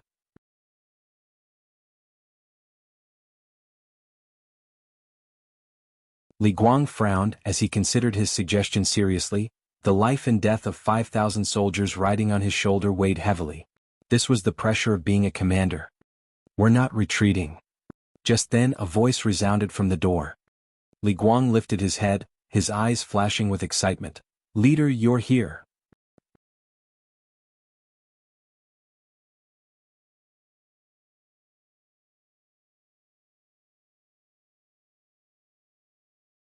Chapter 663. Yuzhong arrives personally. The might of the laser gun. Yuzhong's eyes flashed with a solemn look. "That's right. I'm here. I will go to fight together with you guys on the front lines. From now on, we definitely must not retreat a single step." "Yes." Li Guang's heart shuddered as he quickly passed the order. "Leader is here. Leader Yuzhong is here. We'll definitely win. We'll definitely win." Yuzhong's arrival soon spread through the entire battlefield, and the soldiers on the front lines instantly cheered in a resounding roar, and their morale instantly skyrocketed. Pong, pong, pong. Round after round of artillery fire rained down upon those evolved zombies, blasting them into pieces. Zhuya Tong wore a black leather suit and brought a heavy mace that weighed at least a few hundred kgs and was about 3 m long, charging to the front lines with a few evolvers and began to mash the evolved zombies. The situation had seemed dire, until Yuzhong appeared and the tide suddenly turned. The soldiers were filled with a renewed confidence, a certainty that they would win this battle purely because of Yuzhong. Yuzhong. This man is really too fearsome. Hua Ran watched as the moment Yuzhong appeared, and the morale as well as the combat intensity of the soldiers began to skyrocket, as a complicated look appeared in his eyes. Having won battle after battle, Yuzhong's troops were basically convinced that Yuzhong was a war god. As long as he appeared, victory was sure to be theirs. When Lian Dezhong heard the news of Yuzhong's arrival, even he heaved a sigh of relief and chuckled. "The leader is here. We're sure to win." Hua Ran glanced at him and back at his own subordinates, and noticed that even his generals and soldiers had relaxed considerably. Li Guang saw that the situation was stabilizing and asked, Leader, why do we have to stand our ground here? If we continue fighting here, we will definitely suffer. Yu Zhong's expression was grave as he replied, we have discovered that there are many evolved zombies here. Based on the intelligence and conjecture, those evolved zombies can consume the dead zombies to evolve further. If we fight and retreat, although we can destroy the ordinary zombies, it will result in even more evolved ones. If we retreat all the way at the end, we might even have to face over 1 million Type 2 evolved zombies. Li Guang's face fell and gasped, what? The terror of the evolved zombies had been etched deep in Li Guang's mind after the battle today. They were simply on another level. If they had to deal with 1 million ordinary zombies, just cement walls and traps were enough to block them, leaving the soldiers to pick them off slowly. However, just 150,000 of them were enough to charge through a rain of heavy artillery and smash through the various obstructions and traps, decimating many of the soldiers. 1 million evolved zombies were much more terrifying than 4 million ordinary zombies. 150,000 of those Type 2 evolved zombies were enough to give Li Guang a huge headache. If he had to face 1 million of them, it was sure to be a disaster. After all, other than the high-level enhancers, none of the ordinary soldiers could take on any Type 2 evolved zombies in close combat. Hearing Yu Zhong's words, no one dared to insist on retreating. That would only give the zombies opportunities to evolve.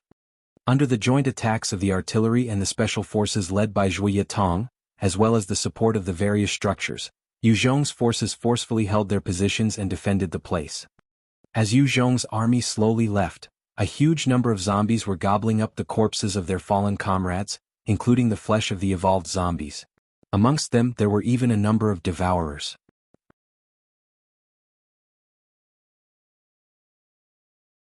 At this time, 30 assault helicopters suddenly appeared in the horizon, shooting past the vast sea of zombies and releasing countless napalm bombs. The moment the incendiary explosives landed on the ground, they exploded and turned into a huge sea of flames, enveloping the zombies. The flames raged on, incinerating huge numbers of zombies at once.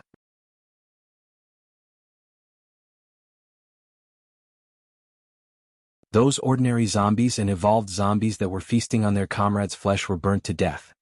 A few hundred devourers managed to dash away, escaping in various directions. The moment these devourers were allowed to grow and reach their full potential, they would be terrifying existences at level 70, which even tanks could not affect. The speed of the devourers was shocking as they weaved in and out of the flames. However, the coverage of the flames was extensive, and even though the devourers were fast, they were unable to escape in the end. The skin of the devourers could withstand the flames, but their brains could not stop frying under the high temperatures. Their slightly burning corpses slumped to the ground. When the hundreds of the devourers were killed, the huge head mutant zombie hidden dozens of kilometers away seethed in rage. The devourers were one of the strongest evolved zombies at this point, and only an L4 could consume the devourers. However, in terms of speed, the devourers surpassed the L4s. 400 devourers were more than enough to eradicate 40,000 L2s. This was how terrifying they could be. To any zombie horde, any existences below the L3 could be lost. However, devourers and Type 3 zombies were hard to come by. They were the core of a horde. The devourers had been killed by the napalm bombs, causing the huge head mutant zombie to be enraged. It closed its eyes and sent out its consciousness. Within the horde, a number of L4s led 100,000 L2s and 300,000 S2s, together with 500 devourers as they charged towards the direction of Ningyu Gorge. There were over 60 L4s, each of them towering above 4M, and their strength monstrous. They could easily grab a tank like a toy. If they got close, they could even pummel a tank flat. Furthermore, as long as the cannons of the tanks did not hit their heads, they could only injure the L4s slightly but not kill them. Seeing the strange movements of the evolved zombies, many soldiers turned pale. The projectiles of the heavy firearms only bounced of the L4s, and even grenade launchers could do nothing to them. Send an artillery strike to blanket the entire area. Yu Zhong watched the approaching elite horde and ordered coldly. Honk, honk, honk. With his command, the artillery forces went all out to fire multiple volleys at the hundreds of thousands of evolved zombies. As the artillery fire rained down, many of the evolved zombies were blasted into bits and pieces. Even so, a substantial number of them managed to rush out and got closer to the camp, with 7 or 8 L4s leading the way. A creature like the L4 was enough to charge through a bunch of evolvers. Not only was it impervious to most weapons and bullets, its strength was terrifying, and it had the ability to infect. An entire group of hundreds of enhancers at level 30 would not be able to do anything to it. A single L4 could decimate an entire infantry battalion. Li Guang and the other intelligence officers watched the nearing L4S with pale faces. The moment the L4S reached their camp, they would have no choice but to abandon the place. Their gazes fell upon Yu Zhong, only to discover he was still calm. Yu Zhong's eyes flashed coldly as he ordered, "2nd Special Forces Battalion, go." The moment he gave the order, 500 soldiers rushed out with weapons that were about 1.5 m long, the muzzle's caliber of about 25 mm, and the entire body silver in color. These 500 soldiers adjusted their weapons to face the L4S and began firing. A number of white beams shot towards the heads of the L4S, easily penetrating their heads, leaving holes of 25 mm diameter. These guns were the latest products of research under Yu Zhong's scientists, the ultra-high-tech laser guns. With these weapons, the thick armor of the L4S were basically ineffective. The 500 soldiers had gone through job change and were at least level 30, possessing the marksmanship skill and enhancing them.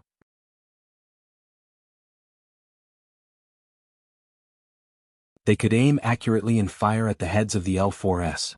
As one L4 was fired by those beams, its brain was fried instantly and it slumped to the ground. The rest of the L4S suffered similar fates. Before even reaching the camp, their heads were pierced by the laser guns and they died. Long live! Long live leader! Long live! Long live leader Yu Zhong!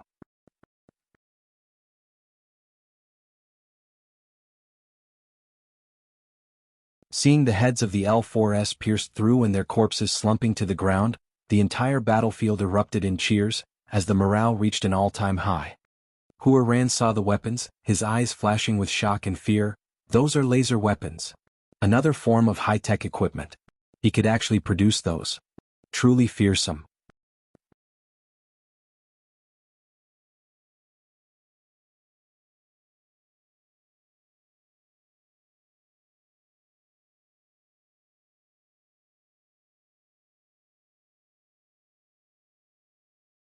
Chapter 664, Cunning Zombie. The might of the laser weapons was evident to everybody, piercing even the L4S. Hua Ran did not think that he could withstand such might as well. Should he try to rebel, he would have to face 500 of these weapons. He might have the means to resist bullets, but against laser weapons, there was nothing he could do. With the technology in Yu Zhong's hands, many experts did not dare harbor any more strange thoughts.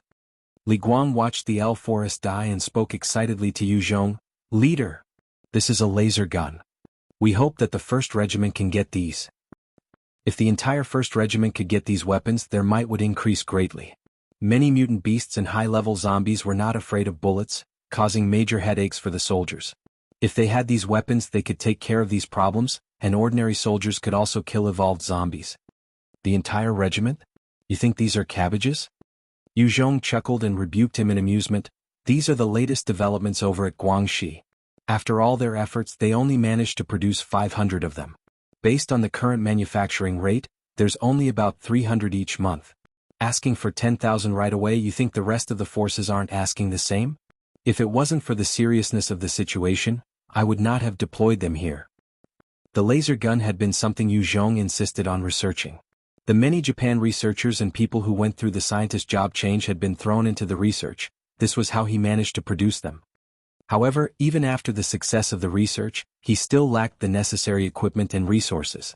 That was why they had only managed to produce 500 laser guns. Furthermore, the usage in this dire situation displayed their effectiveness. Li Guang had a fawning expression, like this. "Leader, why don't you leave these 500 with us first? Isn't your next target the capital? As long as we have these 500 laser guns, we can utilize it to reach there faster." If those 500 laser guns were left with them, they could use them against the L4S. Even mutant beasts with powerful defenses would no longer be an issue. Yu Zhong laughed mildly, "I'll consider it. We'll have to see the performance of every unit this time." Li Guang crossed his hands over his chest. "Leader, rest assured, our 1st Regiment will definitely contribute the most." Yu Zhong replied with a grin before turning around to observe the situation. On the ground, there were artillery fire and the attacks from the assault rifles enveloping the evolved zombies, killing them before they even got close to the defense line. The tank-like L4S suffered the worst, the laser beams penetrating their heads causing them to slump dead. The laser guns were concentrated on the L4S, leaving the rest of the evolved zombies open to the cannons and artillery fire, as well as the elite forces led by Zhuye Tong. The zombies that could actually get through the flames and bombs weren't many, and were easily taken out by Zhuye Tong and her subordinates. The intense battle continued for over 2 hours, before the horde started to retreat under the command of the huge head mutant zombie. Not good. This zombie has a strong learning capability. Yu Zhong watched the retreating horde and frowned. If it was in the past, the zombies would definitely not retreat. However, they had somehow retreated after realizing they could not penetrate Yu Zhong's defense lines, causing him to be solemn. The commander behind this horde was getting smarter, and seemed to be capable of human-like intelligence. The smarter the zombie commander, the more dangerous it was for humanity. Yu Hong could easily destroy and defeat million-strong hordes was because they were too stupid, and the Z2S were usually cowardly and foolish as well.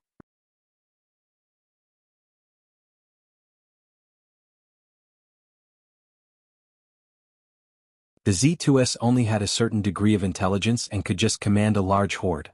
However, this time round, the commander was obviously much more capable than the Z2S. Under Yu Zhong's orders, the 30 assault helicopters flew over the horde, dropping napalm bombs everywhere. The flames quickly spread out and enveloped large patches of the horde, incinerating many of the ordinary and some evolved zombies. What a pity.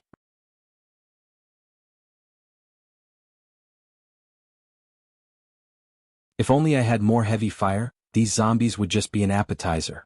Yu Zhong watched the burning sea of flames and thought silently. The hidden mutant zombie eyed the 30 assault helicopters coldly, and burrowed into the L4's chest. Soon after, the 2,200,000 strong horde began to retreat towards Bayan City. Long live! Long live! Seeing the huge horde retreating, the soldiers all burst out in cheers. The 3 million zombies had given them a pressure they never felt before. The moment the zombies left, they all heaved a sigh of relief. Hua Ran saw the remaining 2M zombies leaving, his eyes brightening. 3rd Brigade chase. Soon, Hua Ran led the 3,000 riders of the 3rd Brigade and chased after the retreating zombies, firing at them. Li Guang watched Hua Ran charging out and his brows furrowed, bellowing in anger. Hua Ran, that guy really acts fast. 3rd Platoon, move out. Don't let those asses from the 3rd Brigade get one over us. 1,000-strong motorcycle riders swiftly moved out towards the zombies. Just as Hua Ran and his men were hunting the zombies, all of a sudden the horde split and 50 devourers, 100 S4S, 1,000 S3S and 10,000 S2S charged out. This speedy unit suddenly pounced towards Hua Ran's 3rd Brigade. Not good. Retreat. Retreat. Hua Ran watched as the zombies charged out, his expression falling, and he quickly roared. The 3,000 riders were also elites of the Central Plains, and quickly urged their horses back. The 100 S4S exploded out with a terrifying speed, many times faster than even the fastest sports car, and they quickly chased up to the 3,000 riders, pulling some of them down and ripping their throats before tearing into them. Soon, over dozens of them had been pulled down from their mounts. The speed of the S4S was terrifying, and unless they were high-level evolvers, the moment they were caught, they would be ripped apart.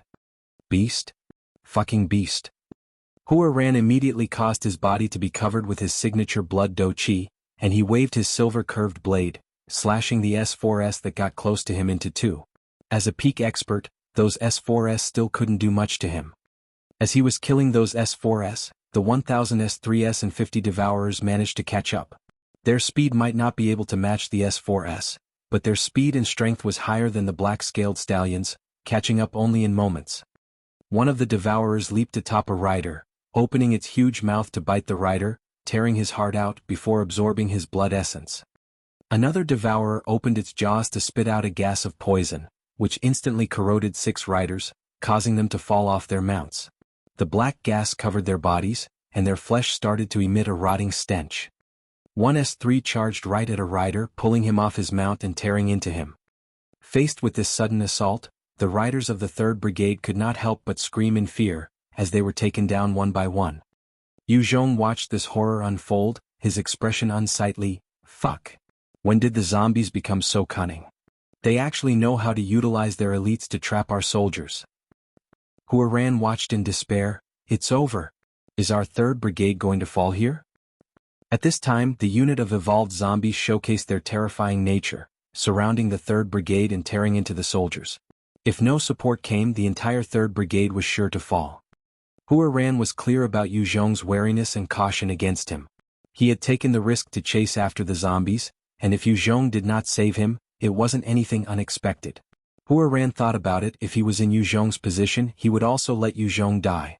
After all, his position amongst the Mongolian riders was too high, exceeding that of Yu Zhong.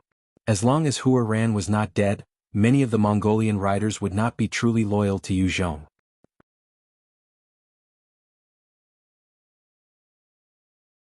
At this time, the sounds of intense machine gun fire came from the skies, raining upon the zombies.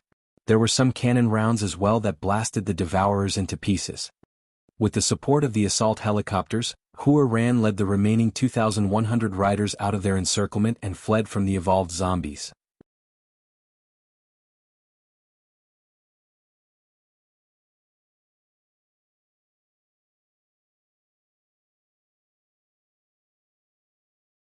Chapter 665, Obtaining Baoshi City.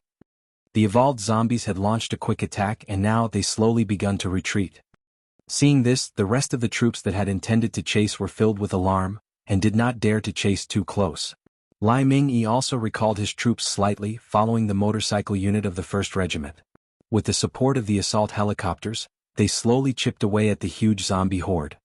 The Devourers and S4S were considered a precious fighting force amongst the zombies as well, and after that retaliation, they didn't make any more strange movements, allowing Lai Ming-yi's forces to kill the ordinary zombies at the outskirts.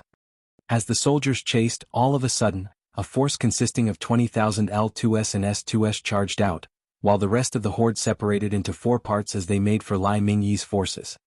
With this sudden movement, Lai Ming-yi and his men felt the pressure, and had no choice but to retreat, while sending troops to take the evolved zombies out. If they did not clear these zombies, their path of retreat would be cut off, and they would suffer on both sides. The force comprising of the evolved zombies was strong. With their numbers, Lai Ming-yi and his soldiers were outmatched and at a disadvantage. If they were not careful, they could be wiped out. Without any base, fortifications, traps or the support of other weapons, 50,000 evolved zombies were more than enough to wipe out the forces Yu Zhong had established out here in the Central Plains. After all, humans could not stand against evolved zombies. The zombie commander is really learning. Yu Zhong watched the tactics of the evolved zombies and his brows furrowed. Yu Zhong had experience facing the Z1S and Z2S. They could at most just gather the scattered zombies, and would only command them to use their numbers to overwhelm a target. There were no strategies or tactics involved.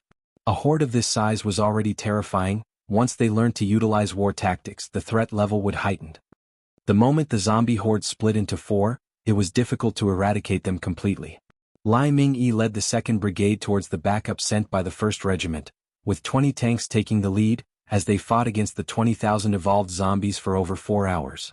They suffered 20 casualties before fully wiping them out. After Lai Ming-yi and his forces wiped out the 20,000 evolved zombies, the sky was turning dark, and the soldiers had no way of chasing after the zombie horde. At night, the fighting capabilities of humans would suffer, while the zombies were not affected. The retreat caused the soldiers to relax and there were sounds of joy and cheers everywhere. They might not have wiped out the 4 million zombies, but after close to a month of battle, they had already wiped out close to 2 million of them, and this caused them to feel a sense of pride and achievement. Hua Ran came up to Yu Zhong with a complicated look and said, "Many thanks, leader." In the battle earlier, had Yu Zhong not sent timely help, even if Hua Ran had managed to escape from the zombies with his strength, his 3rd Brigade would have been lost entirely. Yu Zhong eyed him and replied mildly, "There's no need to thank me. Since you're my subordinate and fought for me on the battlefield, I would not abandon you. However, if you were to harbor any thoughts you shouldn't, then don't blame me for being merciless." Hua Ran, having been the leader of the entire Mongolian Empire, was definitely an ambitious man.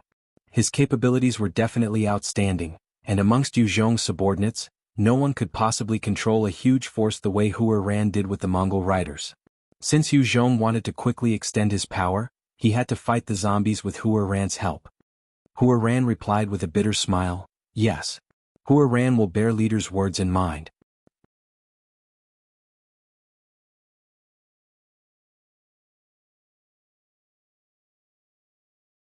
The huge horde retreated, gathering together before heading towards Baoshi City. Yu Zhong deployed his 1st Regiment, which had the tanks, Lai Mingyi's 2nd Brigade, and Hua Ran's 3rd Brigade as they chased after the horde. The 30 assault helicopters continued to rain napalm bombs down on the zombies, incinerating large patches of zombies.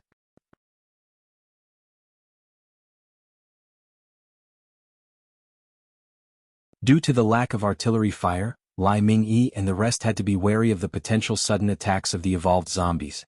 They continued their guarded assault, and only managed to kill another 400,000 zombies. The horde retreated to Baoshi City and did not stop, instead continuing towards the north.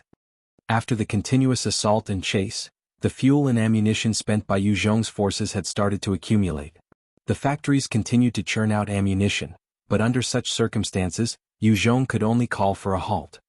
Zhuo Yatong came up to Yu Zhong, dressed in her tight military suit as she reported, "Bayan City is under our control now. We have lost 120 soldiers of the Scum Battalion, 6 from 1st Regiment, 7 from the 2nd Brigade, 13 from the 3rd Brigade. The guns we found in Bayan City number." The moment the zombies left Bayan City, Yu Zhong quickly led his troops to take over the city and clean out the remaining zombies. Most of the zombies had been commanded to leave by the mutant zombie. However, a few were still trapped within the various structures. Cleaning up was a dangerous job, and from time to time, there would be a few casualties. Zhuo Yatong carried a piece of document and eyed Yu Zhong. "Currently, based on the reports, Baoshi City is already under our control, and we should be able to clean it up fully within a week." Yu Zhong closed his eyes and heaved a sigh of relief. Bayan City and Baoshi City were 2 large cities on the Central Plains, and there were many large type factories within them. As long as they were within his control with adequate manpower, he could begin manufacturing his ammunition. The mutant zombie might have developed human-like intelligence, but it still did not fully understand the importance of a city to humankind. Bayan and Baoshi landed up in Yu Zhong's hands, and in only a short period of time, he could turn them to boost his military forces and churn out ammunition. With enough ammunition, he could deal with large hordes. This time, the fact that he could deal with 2 million zombies, other than his subordinates, the main reason was that he had the ammunition to back his forces. Without the ammunition and fuel, the tanks and helicopters were just useless metal. After this single battle, his expenditure had been massive. Especially the fuel, it had almost wiped out all that he had gained from Ulan Mountain Range. He had no way of continuing the chase, and could only watch as the horde continued north. Yu Zhong knew that letting them go was going to be a huge disaster, but he had no means of wiping them out entirely in the short future. Almost a year had gone past since the world had changed, and although Yu Zhong had regained Bayan and Baoshi, there was no notification of any levels gained. This was because the time limit for the mission he had accepted was over, and the conquering of cities was no longer on the mission board of the God and Devil system. Only the reclamation of the capital still had some incentives. Yu Zhong knew that with just a little more time, his forces would become stronger. He opened his eyes and looked at Zhuo Yatong. Her tight attire accentuated her mature curves fully, looking extremely attractive. Zhuo Yatong could feel the heated gaze of Yu Zhong on herself, and her face flushed slightly, as a sense of confidence arose in her heart. There was a slight sexual tension in the room. At this moment, an officer came to the door and knocked, disrupting the atmosphere. "Reporting." Yu Zhong eyed the officer and replied solemnly, "Come in." "What is it?" The soldier replied solemnly, "Leader. Our unmanned drones have discovered 30,000 soldiers making their way towards us from Mongolia." Yu Zhong's face fell as he stood up abruptly. "Hua Ran has rebelled."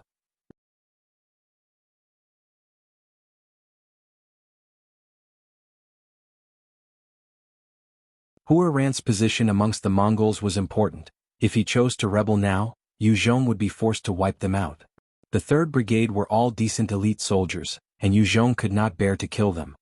The officer quickly explained, "No, leader. It's not Hua Ran. It's the Mongol Empire from the outer parts of Mongolia." Yu Zhong heaved a sigh of relief, and swiftly made his way to his command center. "Leader." The moment Yu Zhong entered the command center, the officers quickly saluted.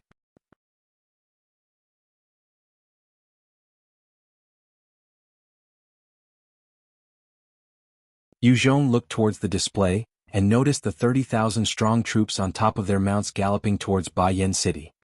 These soldiers led plenty of their livestock as well as their horses.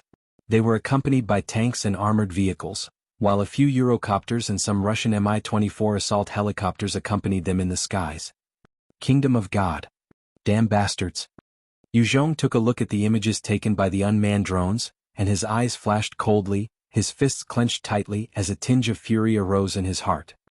Before the apocalypse, the strength of the outer parts of Mongolia wasn't strong, and their military was definitely incomparable with the rest of the country. However, they suddenly had over 100 assault helicopters. It was evident someone had supported them. The only power that could do that was the Kingdom of God.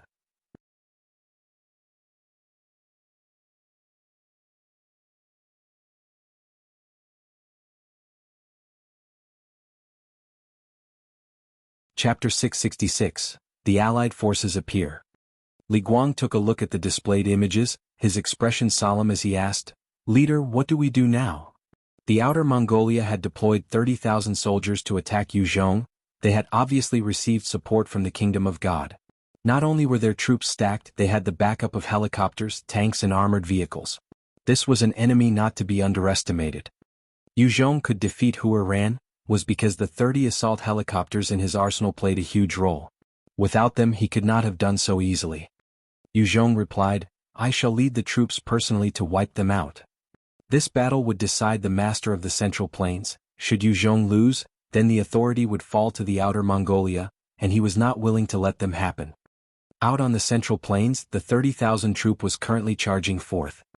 Within the troops, there were 6 armored vehicles that was dragging along a converted caravan, that was 20 m long, 20 m wide and 6 m tall, with 6 wheels underneath. Such a luxurious converted caravan had no market in the past, because the roads could not possibly accommodate such measurements. However, on the Central Plains it was possible to utilize it. Inside the caravan the interior design was lavish, and the floor was covered with expensive Persian rugs, while beautiful paintings hung all around. Even the roof had a crystal chandelier.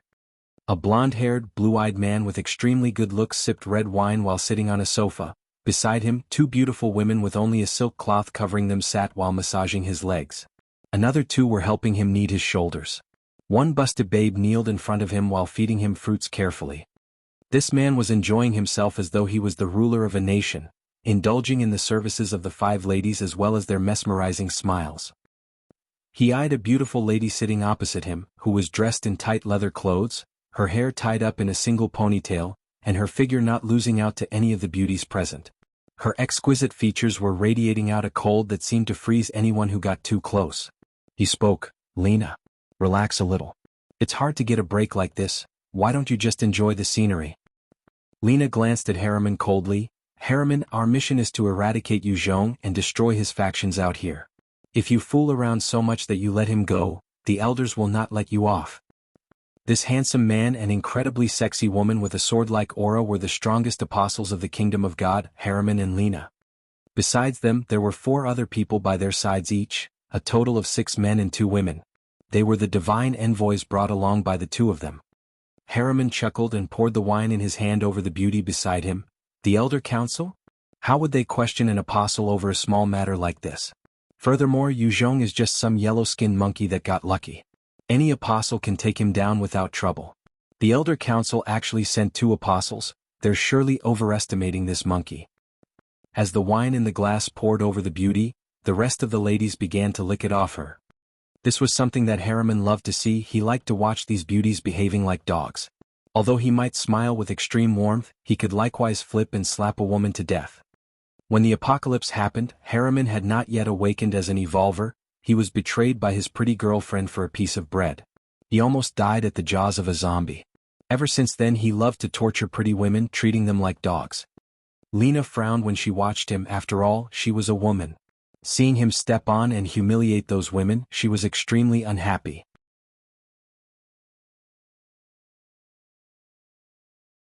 Furthermore, she could detect his wild gaze roaming all over her at times, as though he wanted to do the same to her. In truth, if it wasn't for her strength and her worth, she would have long since become a plaything for the upper echelons of the Kingdom of God as well. One of the divine envoys, who was black, looked at Lena, his eyes filled with lust.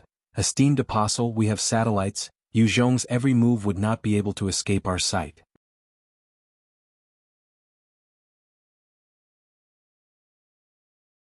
Whatever they might be planning, they won't be able to escape what's coming for them. This battle, since we have already made the decision to wipe them out, they've no way of running. His best option is to disassemble his troops and head for the mountain ranges. In modern warfare, intelligence was vital.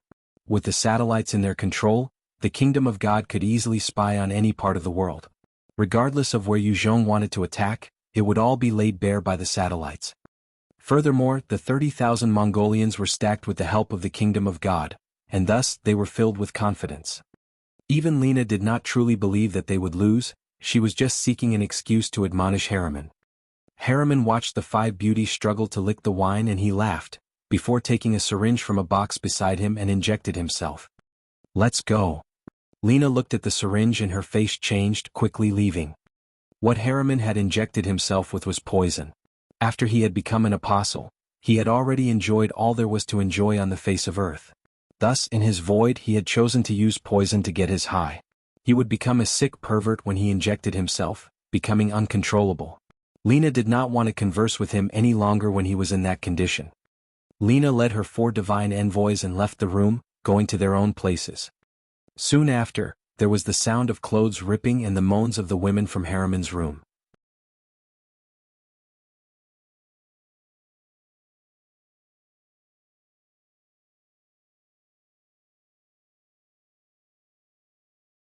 Chapter 667, The Tyrannical Apostles.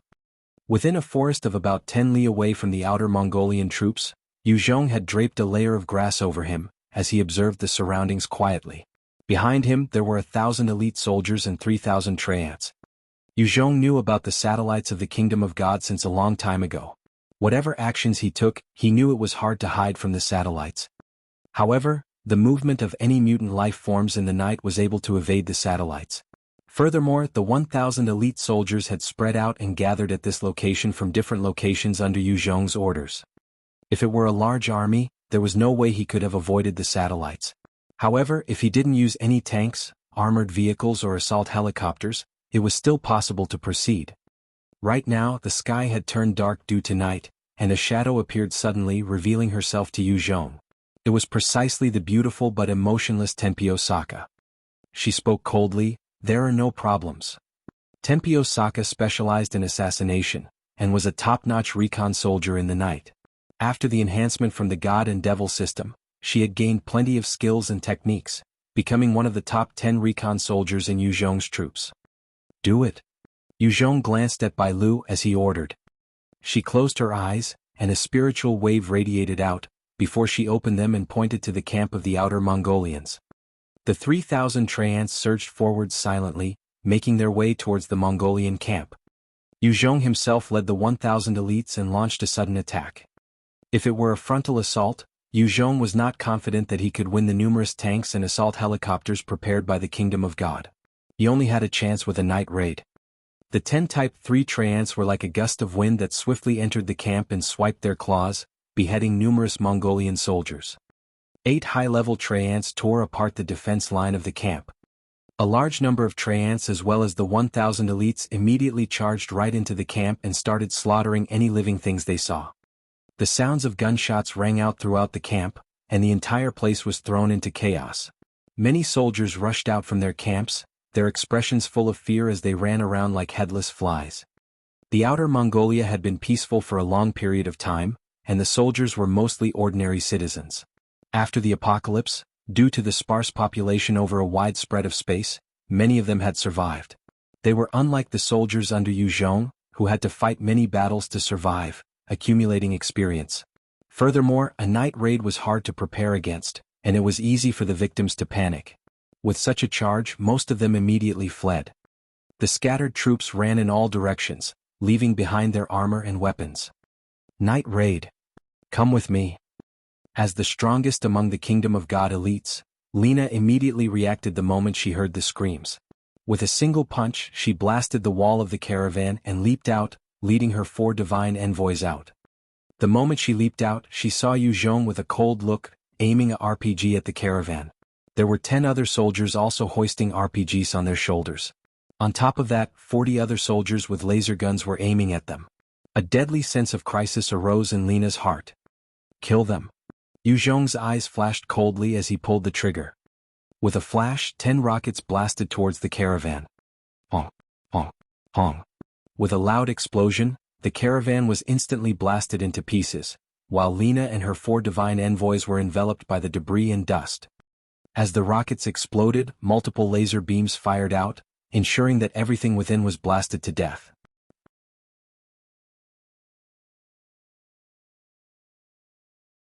Although Yu Zhong did not know Lina's identity, he was sure that the luxurious caravan was the residence of someone of importance.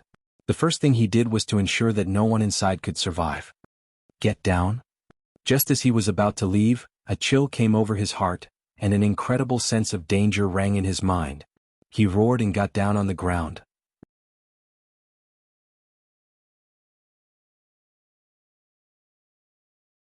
His words had just rang out when 4 large wind blades swept out from the cloud of dust, slicing 4 of the soldiers, piercing through their Type 2 mutant beast hide, and slicing their bodies in half.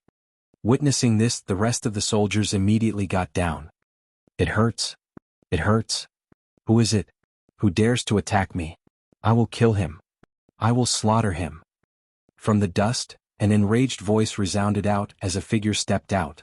His head had a pair of horns, his entire body was covered in black scales, his face etched with demonic runes, and a pair of demonic wings spread out from his back. His entire frame was covered with injuries, while his bloodshot eyes swiveled around.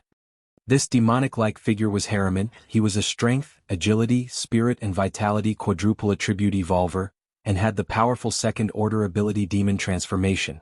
With this skill he had always enhanced it, reaching its level 3 potential after spending much resources and his valuable skill points. With another 3 more skill points as well as the third-order skill book, he could immediately push it to the next realm. Activating this skill allowed Harriman to reach terrifying speeds, even faster than lightning. In a breath, he had reached the front lines, slashing out with his hands casually, and ripping the heads of 3 strength-based evolvers by Yu Zhong's side. These evolvers were level 43 and above, yet they could not even put up resistance. This was the true terror of the apostles in the kingdom of God. On the other side, a huge gust of wind blew out from the debris as Lina stood up, her eyes flashing with murderous rage. The hurricane behind her blew forth towards Yu Zhong, as her hands waved and sent 2 wind blades out, instantly slaughtering 2 other soldiers wielding the laser guns. Yu Zhong's sudden attack had instantly decimated the 8 divine envoys before they could even do anything, leaving behind only Lina and Harriman. If it weren't for their terrifying strength, they would have also perished under the joint attacks of the RPGs and laser guns. Yu Zhong. Is that you? Very good. Die for me. Harriman roared out as he crushed the heads of 2 soldiers, pulling their entire spine out, before laughing cruelly at Yu Zhong. He flapped his wings and charged right for Yu Zhong. Yu Zhong's gaze turned cold as he activated his shadow steps and bone-encompassing armor. With a flip of his hands, the flaming blade made from the claw of the Type 4 flaming bird appeared in his hands. It was the sharpest weapon Yu Zhong had in his arsenal, even the level 5 weapons he had enhanced could not match it. The only weak point was that there's no way the weapon could absorb the experience gained from killing mutant beasts. As Harriman was about to reach Yu Zhong's pupils narrowed, and he activated his gravity manipulation, enveloping Harriman. Harriman's body sunk slightly as though he wasn't affected at all, and he reached out with his claws towards Yu Zhong's head. Gravity skills? Just 2 times. Wait, if you want to give me some problems, it has to be at least 10 times. Fool, you can die because of your foolishness. After transforming into a second-order demon, Harriman possessed terrifying strength. His claws could rip through the hull of a tank. As long as his claws connected, even White Bone's bone carapace would crumble. Harriman grabbed forcefully, and Yu Zhong's head dissipated into nothing. Shadow clone? Harriman's heart jolted in shock and he retreated backwards. A sharp blade brushed past his chest, tearing a bloody wound. Had he been slightly slower, his entire upper body would have been sliced apart. He retreated some meters when suddenly dozens of laser beams fired at him. He flashed from his position, and the laser beams shot past his original location, creating holes in the ground.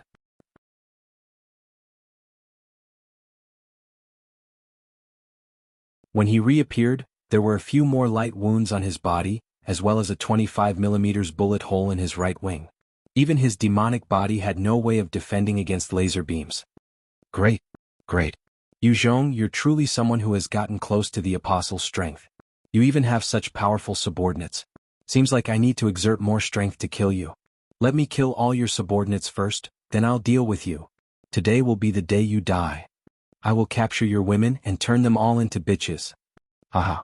Haha.